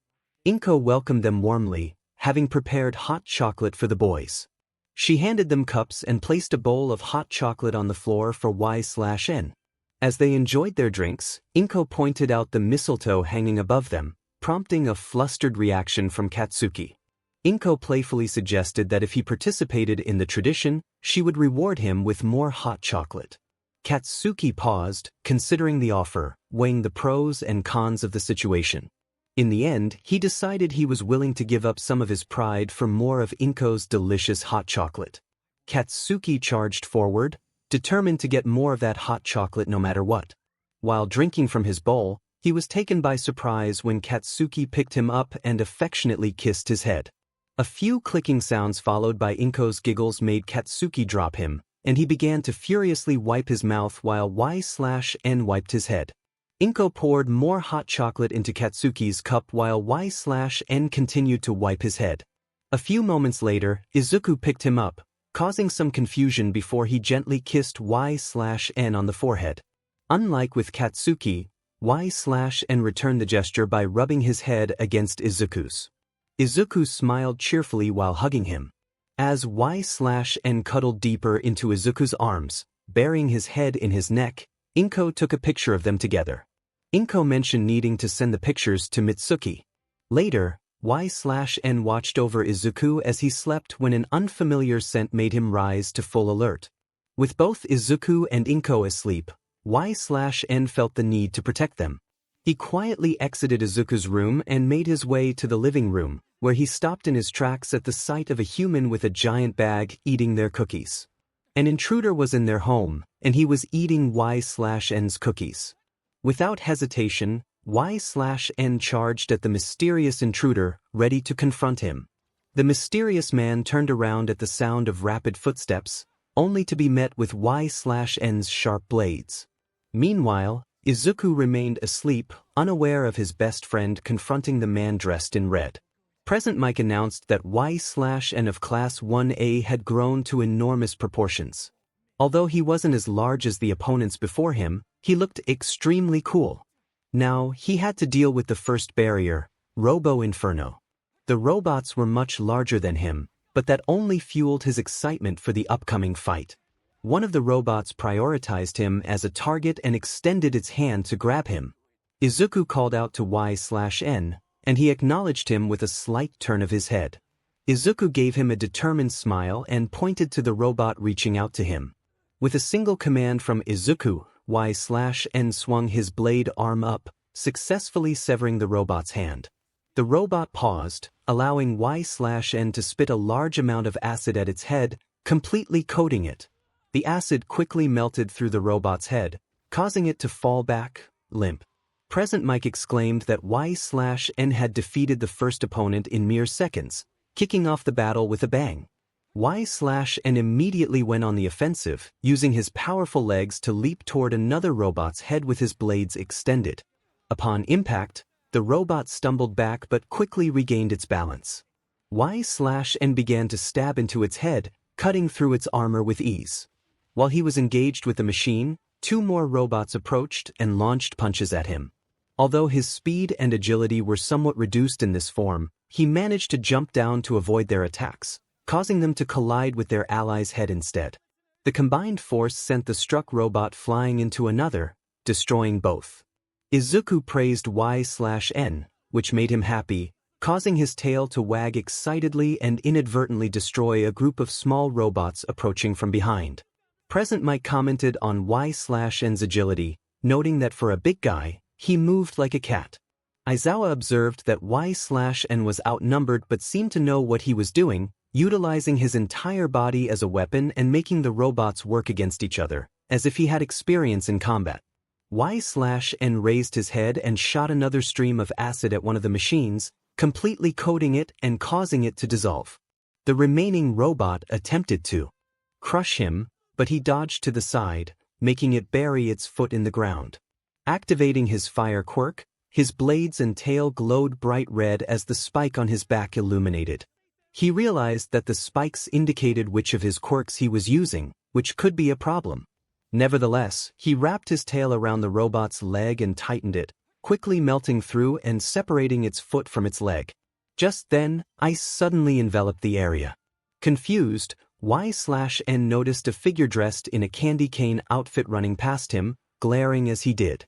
Present Mike announced that the ice had stopped 𝗬𝗏's momentum, and the first one through the barrier was Shoto Todoroki from Class 1A. As the students began to hesitantly move forward, the robot began to tip over. Shoto warned them not to proceed, explaining that he had frozen the robot while it was unbalanced and made it angry. The robot fell to the side, causing everyone to scatter as 𝗬𝗏 spun around, using his tail to melt the ice surrounding him. He let out another loud roar as more robots appeared. Fighting them all would be a waste of time. He needed to ensure that Izuku got first place. With a quick sniff of the air, he located Izuku among the crowd, who was covering his face to protect himself from the dust cloud created by the fallen robot. 𝗬𝗏 deactivated his quirk, allowing his blades and tail to return to normal as the red spike on his back lost its glow. He charged toward the crowd, causing them to scream and scatter as he rapidly approached. All except Izuku, who smiled as I stopped in front of him. I sat down and lowered my head while he reached up with both hands and began to gently slide my face. This action surprised the others, who thought I might attack him, but my reaction was unexpected. Izuku expressed his pride in my efforts, which filled me with joy and happiness. My tail thumped against the ground, startling everyone, even causing the giant machine to bounce slightly. My king was proud of me. This was the greatest day of my life, even better than the time I had to defend myself against a challenge. Present Mike reminded everyone that the race was still ongoing, prompting everyone to start running again, which caused Izuku to panic. He urged me to transform back, and I obeyed his command. The transformation was swift. Soon my blades became hands, and my body shrank back to my human form. I wrapped my tail around Izuku's waist and pulled him close for a hug. He returned the embrace with a smile before reminding me that we needed to hurry, as everyone else was already ahead of us. I nodded and turned around, getting down on all fours. Izuku held onto my shoulders, resting his head on my back to shield himself from the wind. I thought to myself that even if the other humans had a head start, I could easily outrun them if he commanded me to. With that, I charged forward, my human form granting me greater speed. Small robots appeared in our path, but I skillfully dodged, melted, sliced, or barreled through them, always ensuring Izuku was protected. I wondered if Inko was watching us. Back at the Midoriya residence, Inko sat on the couch in front of the TV, waving 2 small flags, one green with Izuku's face and the other black with a xenomorph head and my face. She cheered for us, believing in our success. Present Mike announced that Izuku Midoriya and I had caught up to the rest of the competition in mere seconds, but now we faced the second barrier. I skidded to a stop behind Mina, 𝗬𝗵𝗃 and 𝗧𝗵𝗃𝗲, startling them into slipping off the ledge. Izuku urged me to grab them, and I quickly let go of him to catch 𝗧𝗵𝗃𝗲 with my tail while wrapping my arms around Mina's and 𝗬's waists, pulling them back to safety. 𝗵𝗃 warned that if they fell, they would be out, adding urgency to the situation. I moved us away from the ledge, and my king rushed over, frantically apologizing for scaring them and checking if they were all right. Mina confirmed they were okay, while 𝗧𝗵𝗃𝗲 expressed her relief at not falling. 𝗬 thanked me for saving them, and I pulled all three into a hug, making their cheeks flush. 𝗧𝗵𝗃𝗲 scratched under my chin, causing me to purr, which vibrated through them before I released them. 𝗬 waved at me, still a bit red in the face, wishing me good luck as she jumped onto a rope to continue her journey. Many other humans began to cross in various ways, but one girl with pink hair and a strange machine attached to her feet caught my attention. I assessed the distance to the other side and devised a plan. I wrapped my tail around Izuku's waist again, surprising him as he held onto my shoulders. He asked what I was planning, and Mina and 𝗧𝗵𝗃𝗲 looked on with curiosity as I began to walk backward. I announced my intention to jump, and Izuku questioned if I could cover the distance. I reassured him that I would never attempt something I wasn't confident in, especially when it involved his safety. I stopped walking and got down on all fours, preparing for the jump. My king tightened his grip on me as I secured him with my tail. 𝗵𝗃𝗃𝗃 noted that I was about to attempt to jump the entire course while carrying another student on my back, building anticipation. I ran forward, and at the edge I launched myself into a powerful jump. The ground cracked beneath me as I propelled into the air, soaring for a few seconds before gravity began to pull us down. Normally, I would land on my feet, but we passed by an explosive human who seemed displeased to see us. He shouted angrily and created a large explosion that knocked me off course. As we rapidly approached the ground, I quickly shifted Izuku to my front, hugging him close while turning my back to the ground, ready to take the impact for him. I warned him to brace for impact, and he curled deeper into my chest just as my back hit the ground. The force of the landing created a sizable hole as we skidded to a stop. 𝗵𝗃𝗃𝗃 announced my successful landing, praising my sacrifice for my friend. I felt unworthy of such a title, thinking of myself as merely a soldier following orders. Izuku checked on me, anxiously examining my body for any injuries while I did the same for him. My quick scan revealed no damage on him or his clothes, confirming I had done my job well. Some humans began to make it across, so they needed to start running if they wanted to pass the candy cane and the explosive human. 𝗧𝗵𝗃𝗃 reassured Izuku that they were all right, but emphasized that they were still in a competition and needed to keep moving. Izuku quickly agreed and got off, allowing 𝗧𝗵𝗃𝗃 to pull themselves out of the hole they had made.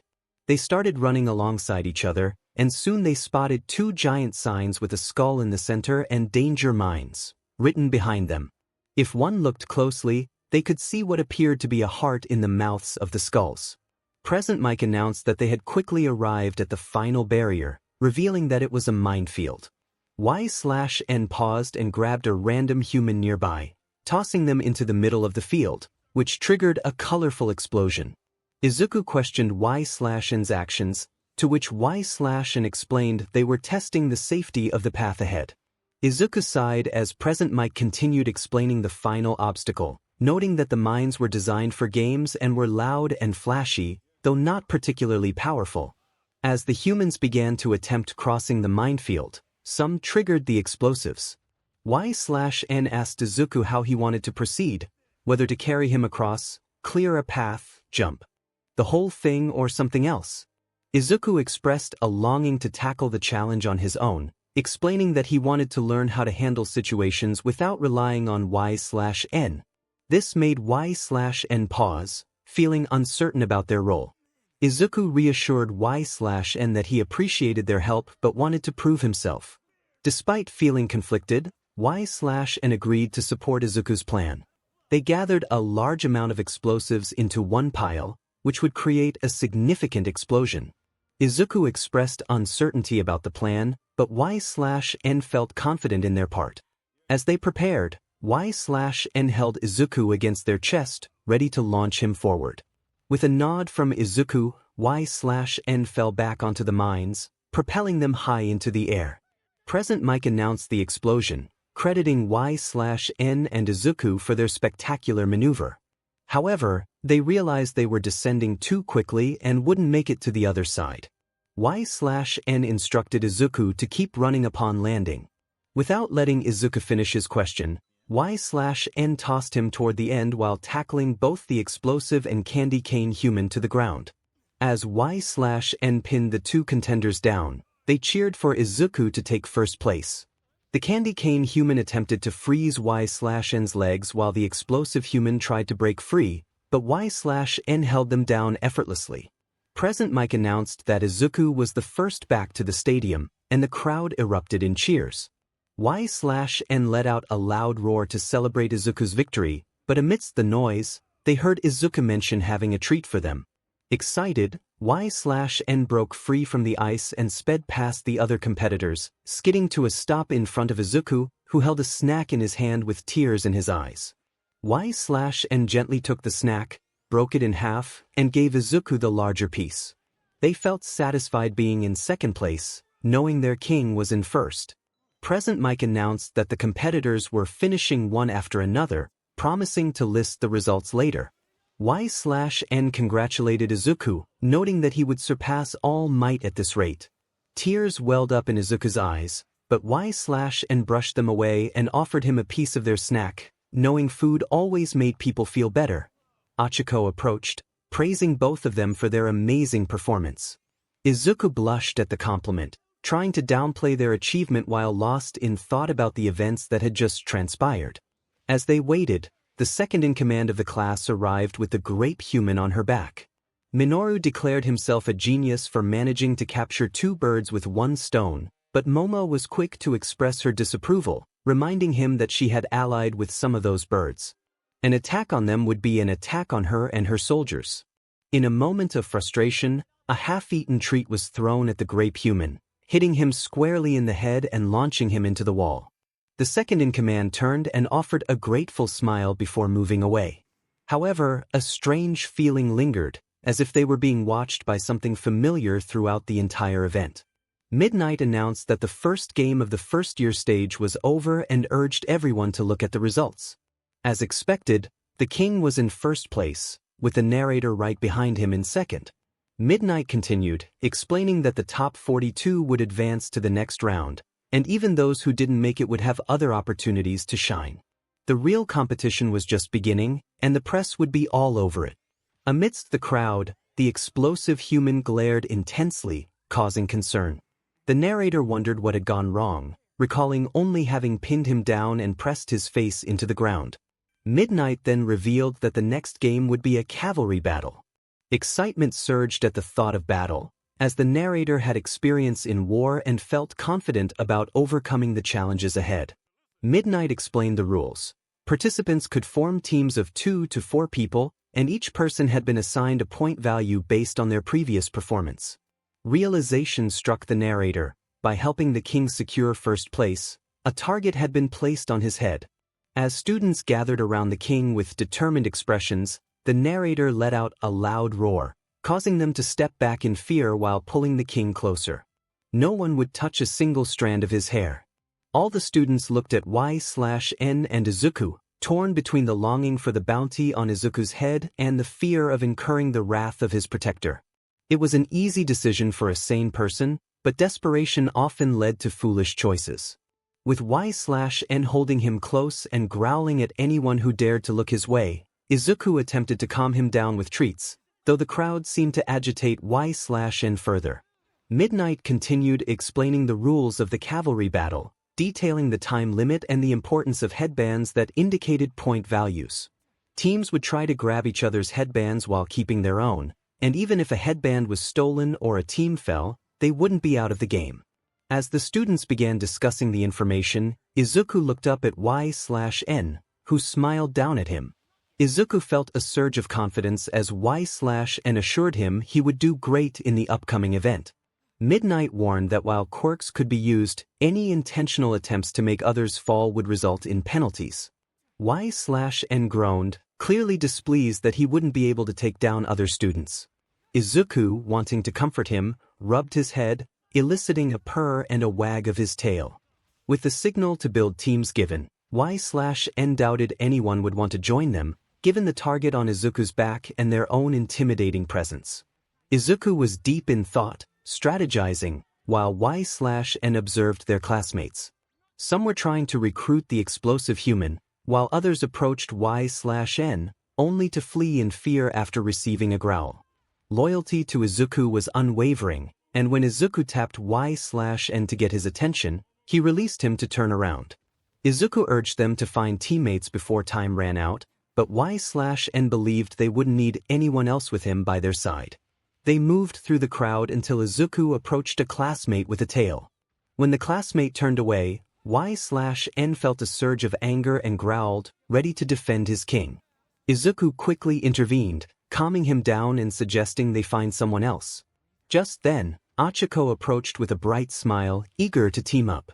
The offer brought tears to Izuku's eyes, coating both 𝗧/N and Hachiko in emotion. Izuku questioned whether it was truly okay, knowing the attention he would attract with his 10 million points. I don't think humans are meant to release this much liquid. Due to the tears drenching me, my 𝗧/C hair fell down, covering my eyes. Hachiko expressed her thoughts on the situation, suggesting that if we kept running away, we would ultimately lose. The shower of tears stopped as I tried to shake the water off. Izuku seemed unsure, thinking that Hachiko was overestimating him. Hachiko, however, was confident, stating that with 𝗧/N on our side, victory was assured. They both turned to me, and I shook the water off like a dog. Izuku and Hachiko approached, moving my 𝗧/C hair out of my eyes, revealing their smiling faces. I returned their smiles and stood up, shaking my head to rid my hair of the water. Hachiko remarked that it was better to team up with people you get along with. Izuku's cheeks flushed slightly as he made a strange face. Hachiko teased him, saying he looked ugly, which made me glare at her. I pulled Izuku into a hug, defending him fiercely. He was the most adorable human on this planet, second to none. Hachiko flinched slightly at my protective behavior before pulling out a chocolate chip cookie. My tail began to wag uncontrollably at the sight of the treat. I released Izuku and crouched down, my eyes fixed on the cookie. Hachiko tossed it toward me, and I leaped forward, catching the treat and devouring it in one bite. I returned to Izuku's side, feeling content. I decided to forgive Hachiko for her earlier insult, but warned her that next time, it would take more than one snack to win my forgiveness. Izuku dried his eyes and turned back to Hachiko, expressing his longing to team up with her as well. He explained that for teams, it was best to work with those who communicated smoothly. Hachiko agreed enthusiastically. Izuku then had a plan involving Uraraka's quirk, which would allow us to maneuver easily. 𝗫𝗫𝗍, who had been standing nearby, turned to us just as Izuku and Hachiko displayed determination. Izuku explained his idea of the three of us acting as horses, with 𝗬𝗍 in front. However, 𝗬𝗍 expressed his refusal to participate, stating that he needed to challenge himself rather than just follow us. As 𝗬𝗍 walked away, Izuku reached out to stop me from going after him. 𝗬𝗍 declared that he would challenge Izuku, and I felt a surge of protectiveness, showing my readiness to defend my king. Hachiko looked concerned, and everyone focused on Izuku, making their intentions clear to me. I placed my hands on his shoulders, growling softly to warn others that they would have to deal with me if they wanted to approach him. Suddenly, a pink-haired girl hovered toward us, wearing unusual shoes. She introduced herself as 𝗵𝗃𝗧𝗵 from the support course and expressed her longing to team up with Izuku. I growled at her, feeling protective. 𝗵 explained that teaming up with Izuku would bring her attention from big companies, which would help her showcase her inventions. Hachiko tried to interject, confused about 𝗵's mention of babies and big companies, but 𝗵 continued to speak with Izuku, ignoring her. She presented a strange metal backpack she had created, claiming it was inspired by a certain hero's gear. Izuku recognized the reference and they began to excitedly discuss it. I observed them for a moment before noticing Hachiko looking lonely. I made my way to her, and her smile returned upon seeing me. I sat down at her feet, and we both watched Izuku and 𝗵 continue their enthusiastic conversation. It seemed he didn't even notice the departure. Achiko observed that they appeared to be getting along well. 𝗬/N expressed relief that Izuku had found a potential friend. A brief silence followed before Uraraka posed a question about 𝗬/N's ability to speak. 𝗬/N explained that attempts to speak had resulted in discomfort, leading Achiko to suggest that more practice might help. As she gently petted 𝗬/N's head, a purr escaped, and the tail began to wag. She quietly remarked to herself that 𝗬/N resembled a giant puppy. While 𝗬/N felt a sense of pride as a warrior, the affection was too pleasant to dismiss. Noticing someone watching, 𝗬/N opened their eyes and scanned the area, spotting a blonde human from the cafeteria. The human caught 𝗬/N's gaze and responded with a mischievous smirk before walking away. 𝗬/N realized they had made many enemies and decided to keep a watchful eye on that human, uncertain of his intentions. Izuku called out to 𝗬/N, who perked up and turned toward him. He crouched slightly, tapping his knees as a signal to come closer. 𝗬/N quickly approached on all fours, skidding to a stop at his feet to avoid kicking up dirt. Izuku smiled and patted 𝗬/N's head, explaining the plan. 𝗬/N nodded, determined to follow the strategy closely. As the clock reached 0, a loud alarm sounded, followed by silence. Midnight announced that it was time to begin, and Present Mic informed everyone that teams had formed and strategies discussed. Izuku was on 𝗬/N's back, with Mei on one side and Achiko on the other. Present Mic encouraged the teams to raise their battle cries for 𝗬𝗲𝗄's fierce competition. Izuku finished tying his headband and leaned closer to 𝗬/N, whispering a reminder to avoid being too aggressive. 𝗬/N sighed, feeling a bit annoyed at the restriction but ultimately agreed. Satisfied, Izuku thanked 𝗬/N and prepared for the event. Present Mic called for the signal fire to be lit. As the crowd cheered, 𝗬/N scanned the audience and noticed a human with a fiery expression glaring at them, reminiscent of the candy cane human. Shaking off the distraction, 𝗬/N focused on the task ahead. Present Mic counted down to the start of the battle, and 𝗬/N's tail wrapped around Izuku for added security as low growls escaped. With the signal to start, all teams rushed forward. 𝗬/N began to gather acid in preparation to create a barrier. Achiko asked what they should do, and Izuku suggested a tactical retreat. Before they could move, the ground softened beneath them, causing them to sink. As other teams closed in, 𝗬/N prepared to unleash the acid to delay them. Achiko struggled to free herself, exclaiming that she was stuck. 𝗬/N released the wave of acid, successfully coating the area ahead. The opposing teams scattered to avoid the danger, narrowly escaping. The acid sizzled as it melted the ground beneath. Izuku instructed Achiko and Mei to turn away just as he activated his jetpack, lifting them off the ground and into the air. The sensation reminded 𝗬/N of jumping through space with siblings. Tetsu shouted for his team to follow, and Kyoka confirmed their intent. 𝗬/N unwrapped their tail from Izuku and swatted away Jiro's earphone-jacks. Izuku praised 𝗬/N for the quick action, and 𝗬/N responded with a happy hiss, tail wagging. As they descended, Achiko used her shoes to slow their landing, and they resumed running, now with some distance from the other teams. Mei excitedly shared her thoughts on her creations, while Izuku complimented their mobility.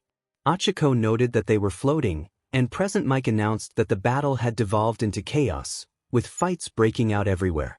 Suddenly, a loud laugh interrupted their progress, and they spotted the grape human, but it was Shoji, who was charging at them alone.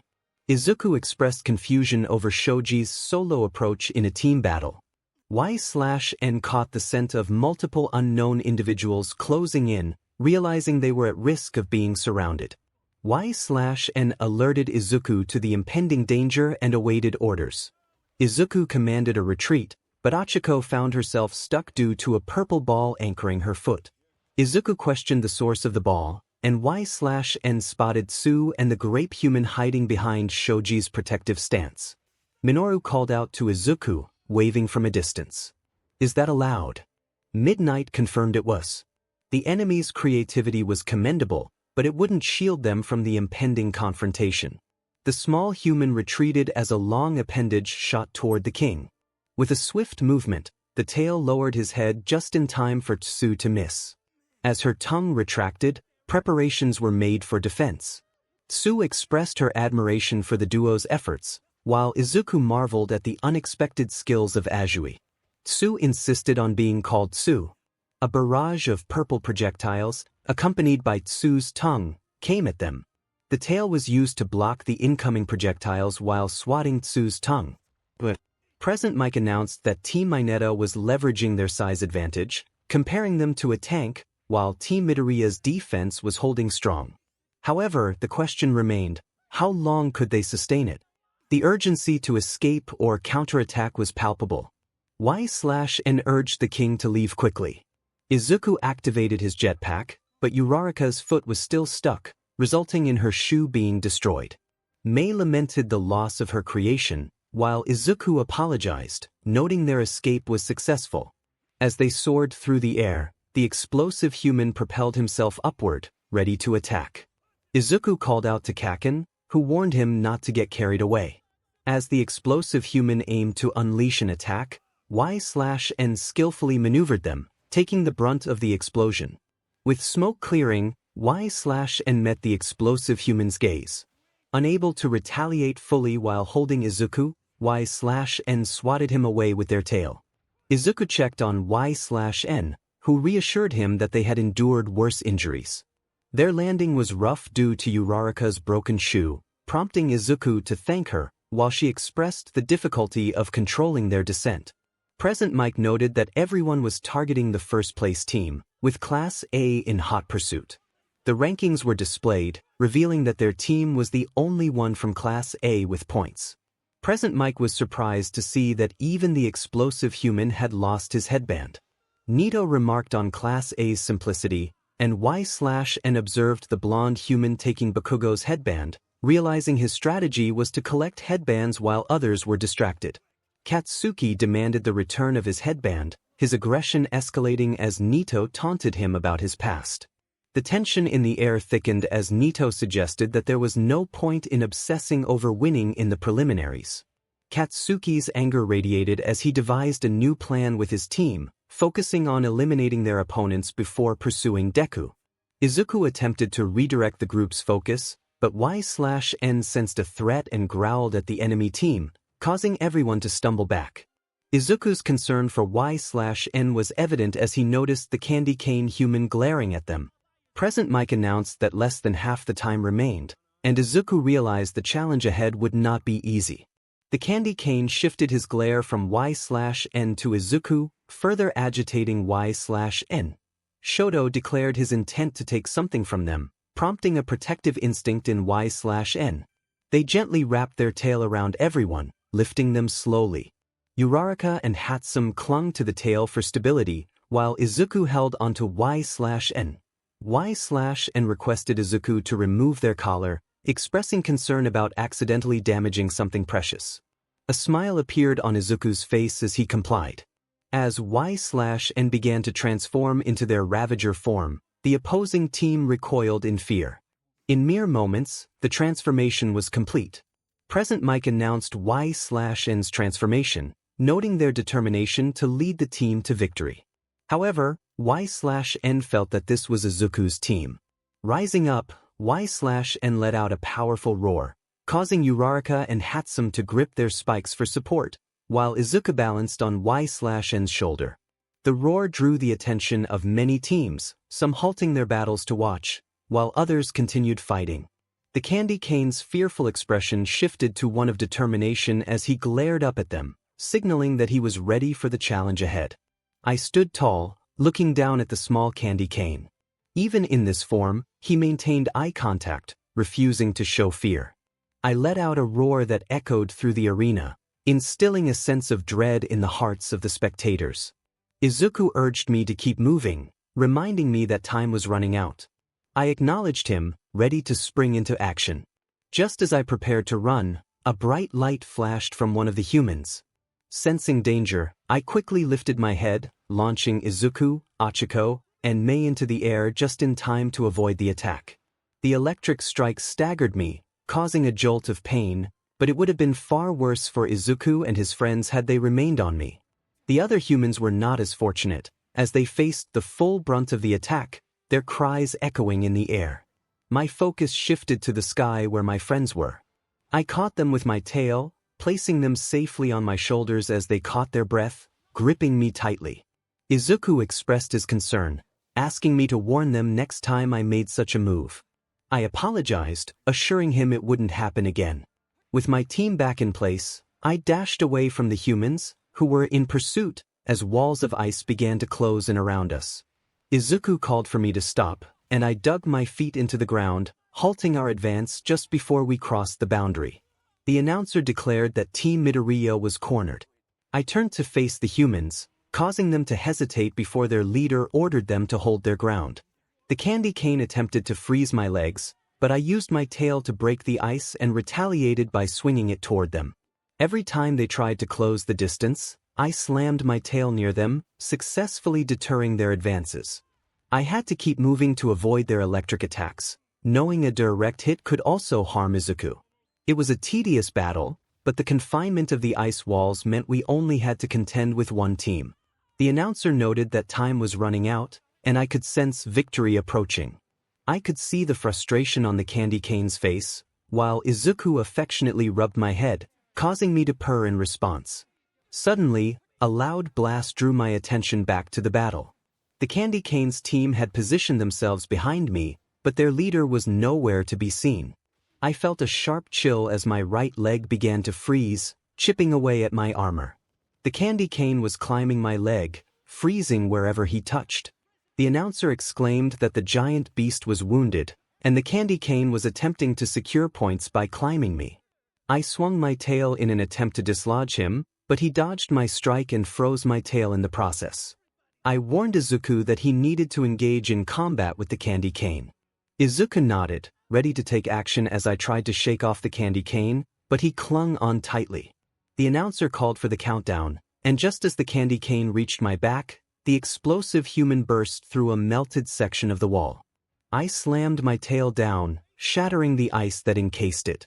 The explosive human redirected his attention toward us as Izuku and the candy cane continued their struggle. The announcer declared that time was up, and the crowd erupted in cheers. The explosive human fell face-first to the ground, and I couldn't help but chuckle.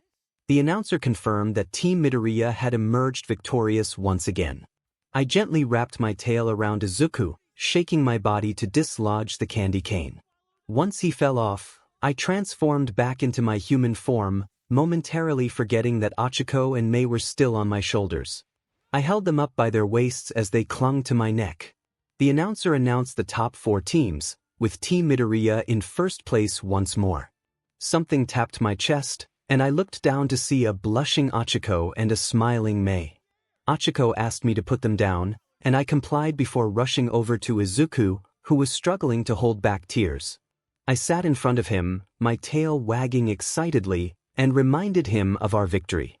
He praised my performance, securing my collar around my neck once more. I nuzzled against his palm, encouraging him to dry his tears. I reminded him that when he had 100 reasons to cry, he should show 1,000 reasons to smile. As tears streamed down his face, the ground beneath him began to crack, and I grew concerned for his well-being. I wondered if his power was somehow linked to his emotions. The announcer informed us that the top 4 teams would advance to the final round, and we would have a break for lunch before the afternoon festivities. As I tried to comfort Izuku, the candy cane approached us, prompting a low growl from me. Izuku dried his tears, curious about my reaction. The candy cane stood before us, his expression unreadable, and introduced himself, stating he needed to speak with us. We were at one of the entrances with the candy cane, but we weren't alone. The scent of an explosive human lingered just around the corner, yet I remained unfazed. I stood next to Izuku, arms crossed, staring down the human. Izuku held my leash firmly, but in such close proximity, it wouldn't stop me if I decided to act. Izuku expressed his concern about the cafeteria becoming crowded and how I would be upset if I didn't get a treat. The human remained silent, fixated on Izuku while occasionally glancing at me.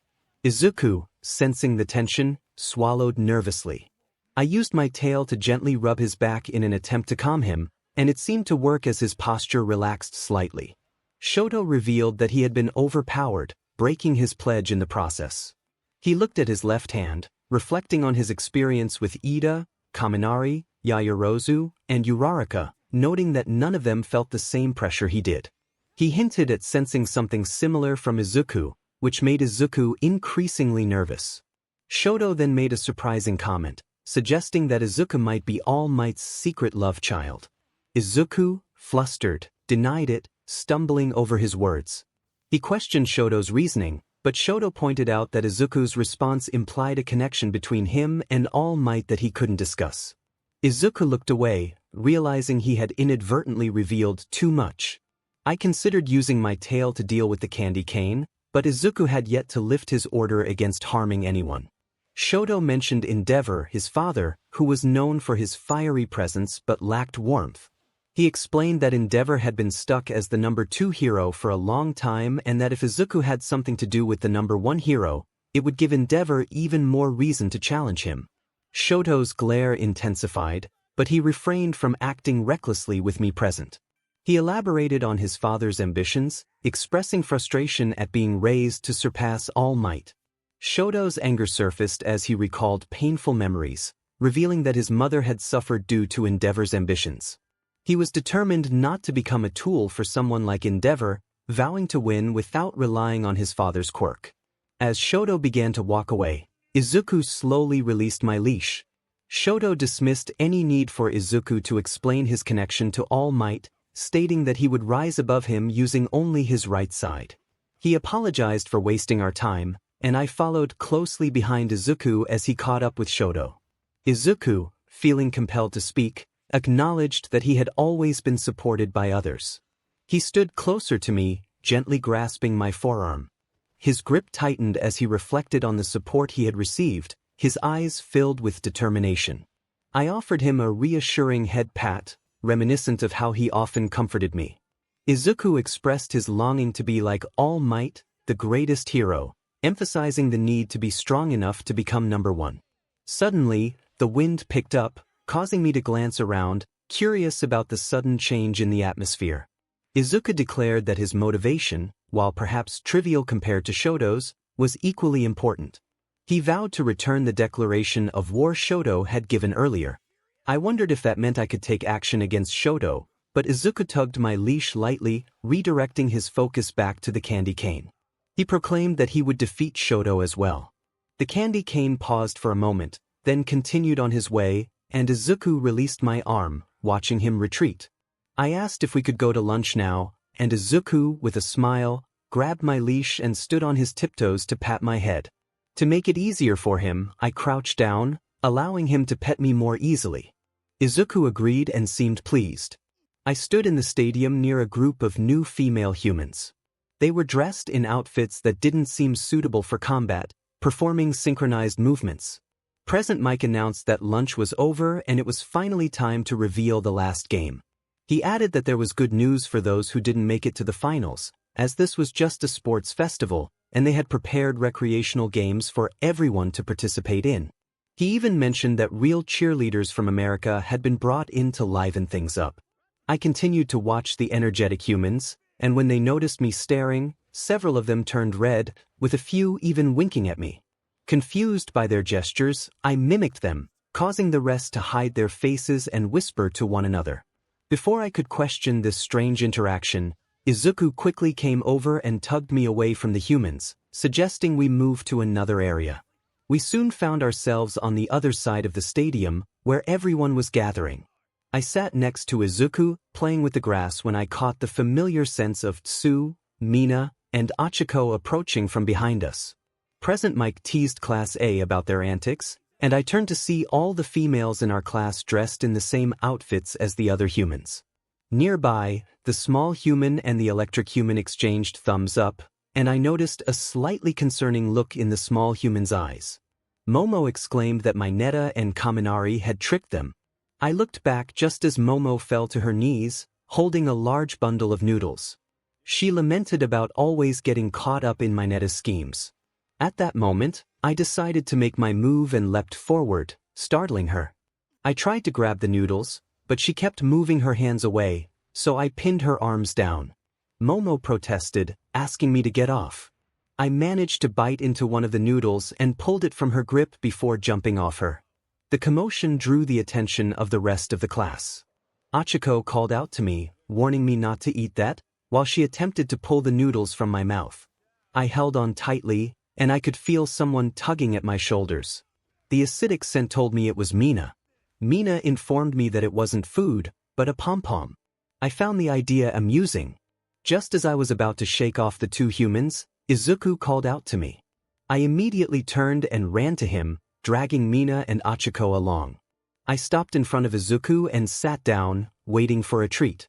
He asked me to drop the pom-pom, and I reluctantly spat the noodles out, making him smile as he rubbed my head and praised me.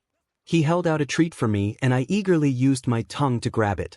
Mina and 𝗧𝗵𝗃 got up, still a bit disoriented from being dragged. 𝗧𝗵𝗃 asked how I was so obedient to Izuku, who simply smiled at her before giving me one last pat and instructing me to follow him.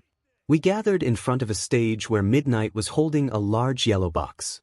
𝗵𝗃 announced that it was time to have fun competing in the recreational games, and after that, the 16 finalists from the 4 teams would compete in a tournament-style showdown, one-on-one. The thought of one-on-one combat excited me, and I couldn't help but think about the thrill of the competition. However, Izuku reminded me that I couldn't harm anyone severely. I pretended not to hear him, but he gently grabbed my face to make sure I was paying attention. I nodded in agreement. Midnight announced that they would draw lots to determine the bracket, and once that was set, the recreational games would begin. I looked at Izuku with hopeful eyes, wanting to join the games. He rubbed my head and smiled, giving me permission to participate if I wanted to. I was thrilled. Midnight acknowledged that some might want to rest or save their strength. 𝗵𝗃𝗃 then spoke up, announcing that he was withdrawing from the competition. This surprised everyone, as it was a perfect opportunity to showcase their skills. Izuku, confused, asked why he was withdrawing, and 𝗤𝗫 pointed out that it was a rare chance for professionals to see them in action. 𝗵𝗃𝗃 explained that he barely remembered anything from the cavalry battle and attributed it to someone's quirk. Midnight accepted his withdrawal, and I sighed in annoyance at the delays, eager for action. A female human with orange hair suggested that rather than their team, those who had fought to the end should take their place. After confirming with her teammates, she turned back to Midnight, advocating for Team 𝗧𝗵𝗃𝗃 to move up. Midnight agreed, and soon it was announced that 𝗧𝗵𝗃𝗃 and Shiozaki would take their places, making 16.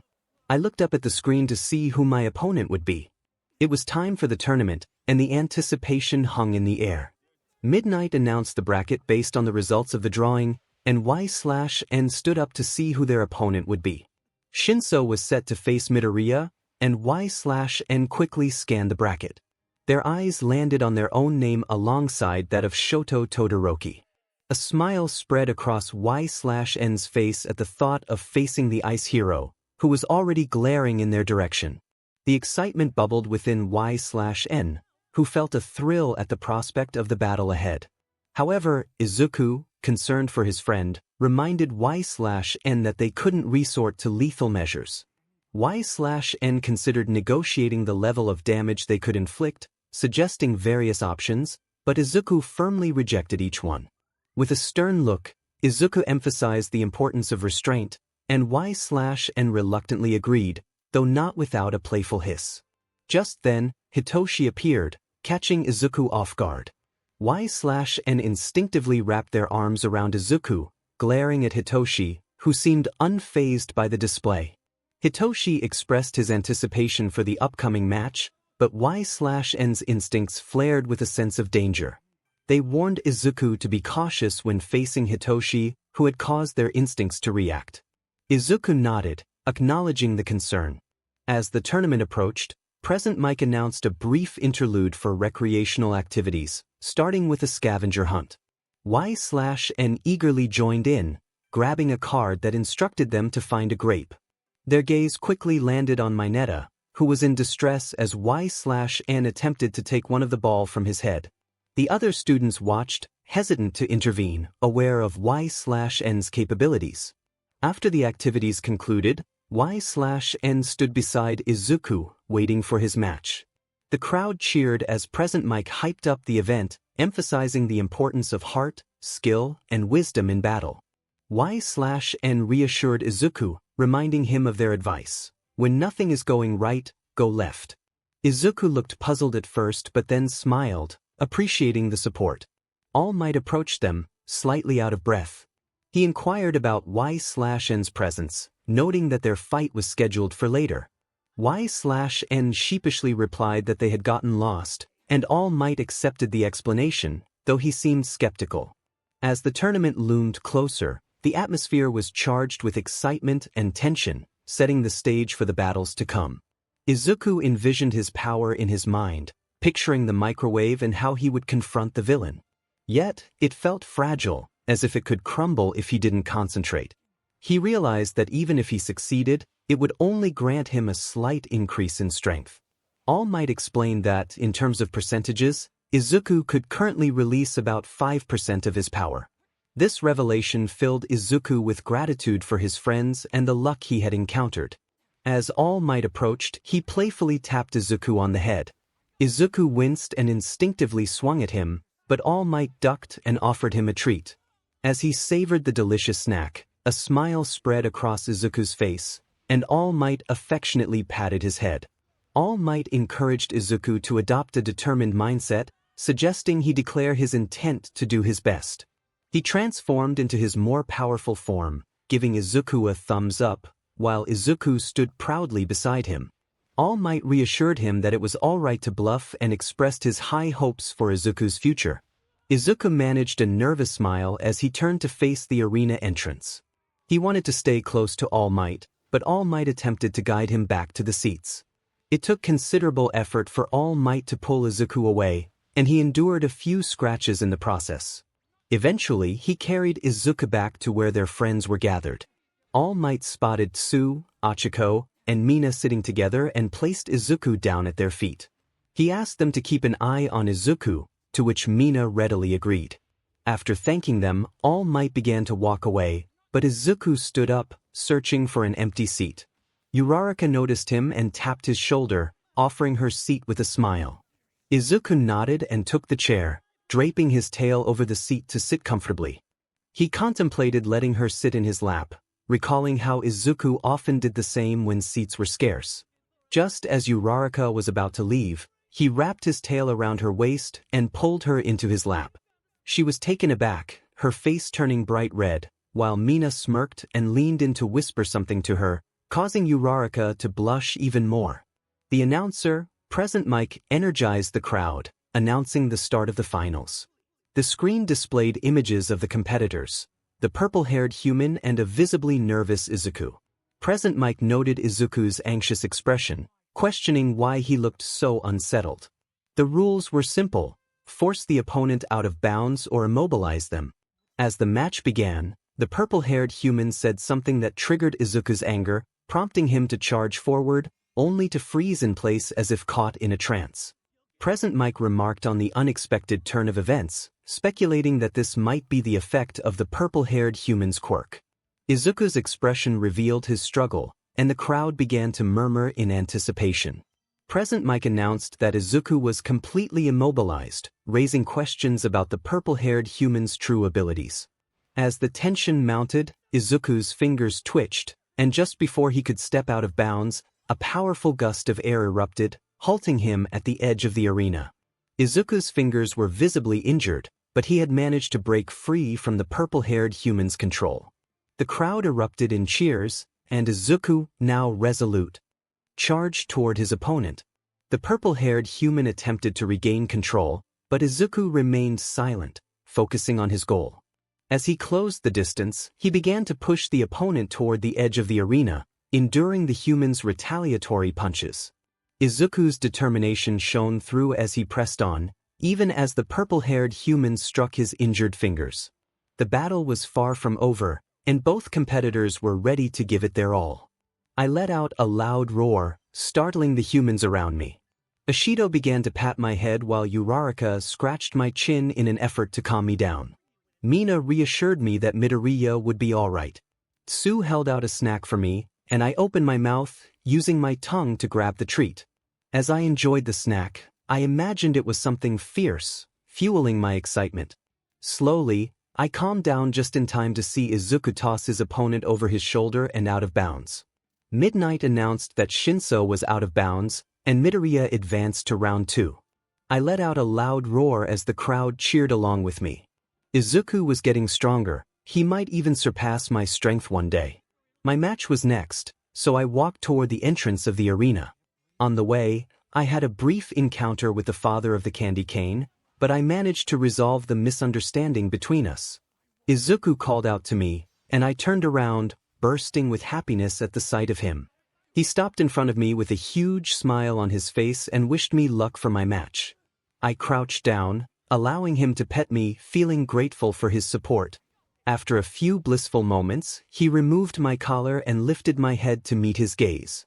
He reminded me not to harm my opponent too severely. I nodded, which seemed to satisfy him. He hugged my head close to his chest, and I wrapped my arms around his waist in return. After breaking the hug, he gave me one last smile before running back toward the stands, cheering that he would be rooting for me.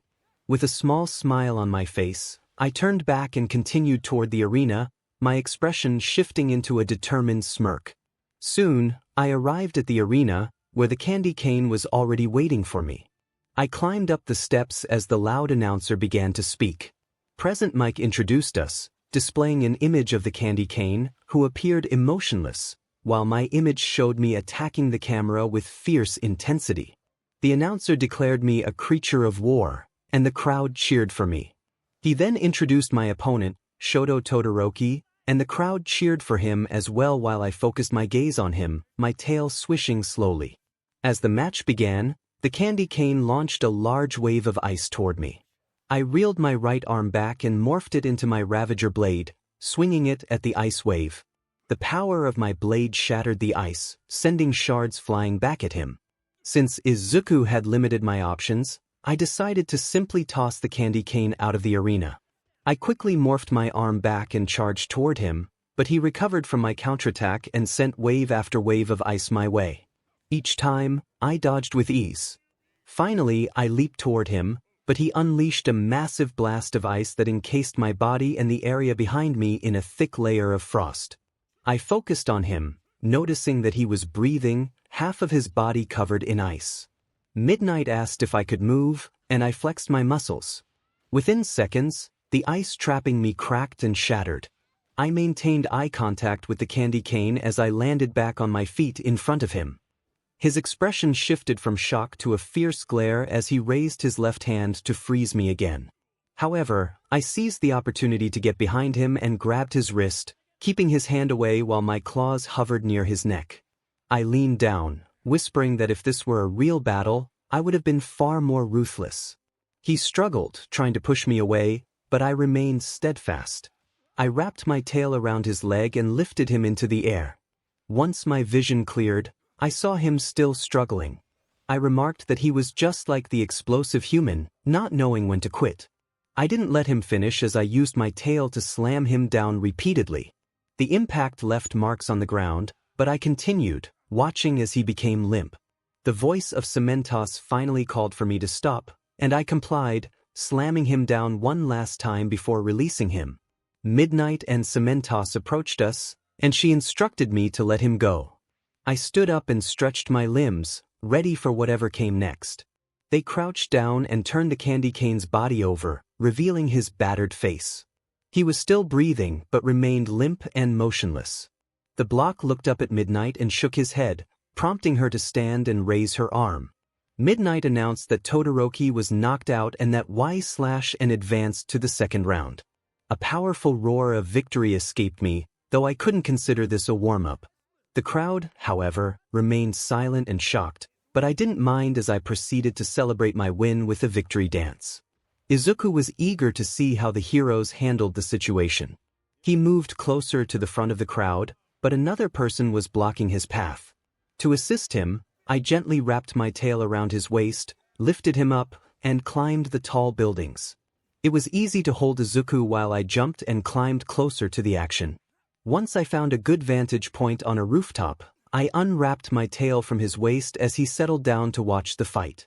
Izuku expressed his gratitude, noting that the view was much better than from the street. I acknowledged him with a hiss before lying down next to him. Both of us focused on the battle between the human tree and the giant villain. The giant was indeed large and strong, but it was ineffective if it couldn't land a hit. Izuku recognized the hero, 𝗵𝗲𝗄𝗧𝗵, who was making a name for himself despite being new. I hissed in agreement as I watched 𝗵𝗲𝗄𝗧𝗵 skillfully dodge a massive fist by swinging his wooden arm. 𝗵𝗲𝗄𝗧𝗵 declared the villain's actions as evil, listing the crimes committed. Izuku excitedly pointed out 𝗵𝗲𝗄𝗧𝗵's special move, the preemptive binding lacquered chain prison. Just as the attack was about to connect, a giant female hero dropkicked the villain while shouting her own move, Canyon Cannon. I noticed several men in the crowd gathering to take pictures of her. The hero introduced herself as Mount Lady, confidently stating that the situation was under control. She posed for the cameras, and the crowd cheered as they began to disperse, seemingly attributing the victory to her. Meanwhile, Izuku took out his notebook, muttering to himself as he jotted down observations. He noted Mount Lady's impressive appearance and attitude, recognizing that her quirk was flashy but might cause damage in the city, which could limit her usefulness. I nudged his shoulder with my head, breaking him out of his thoughts. He rubbed my head affectionately, causing me to purr. Curious, Izuku asked what I wanted. I gestured toward the sun with my tail, hoping he would understand it was time for him to leave.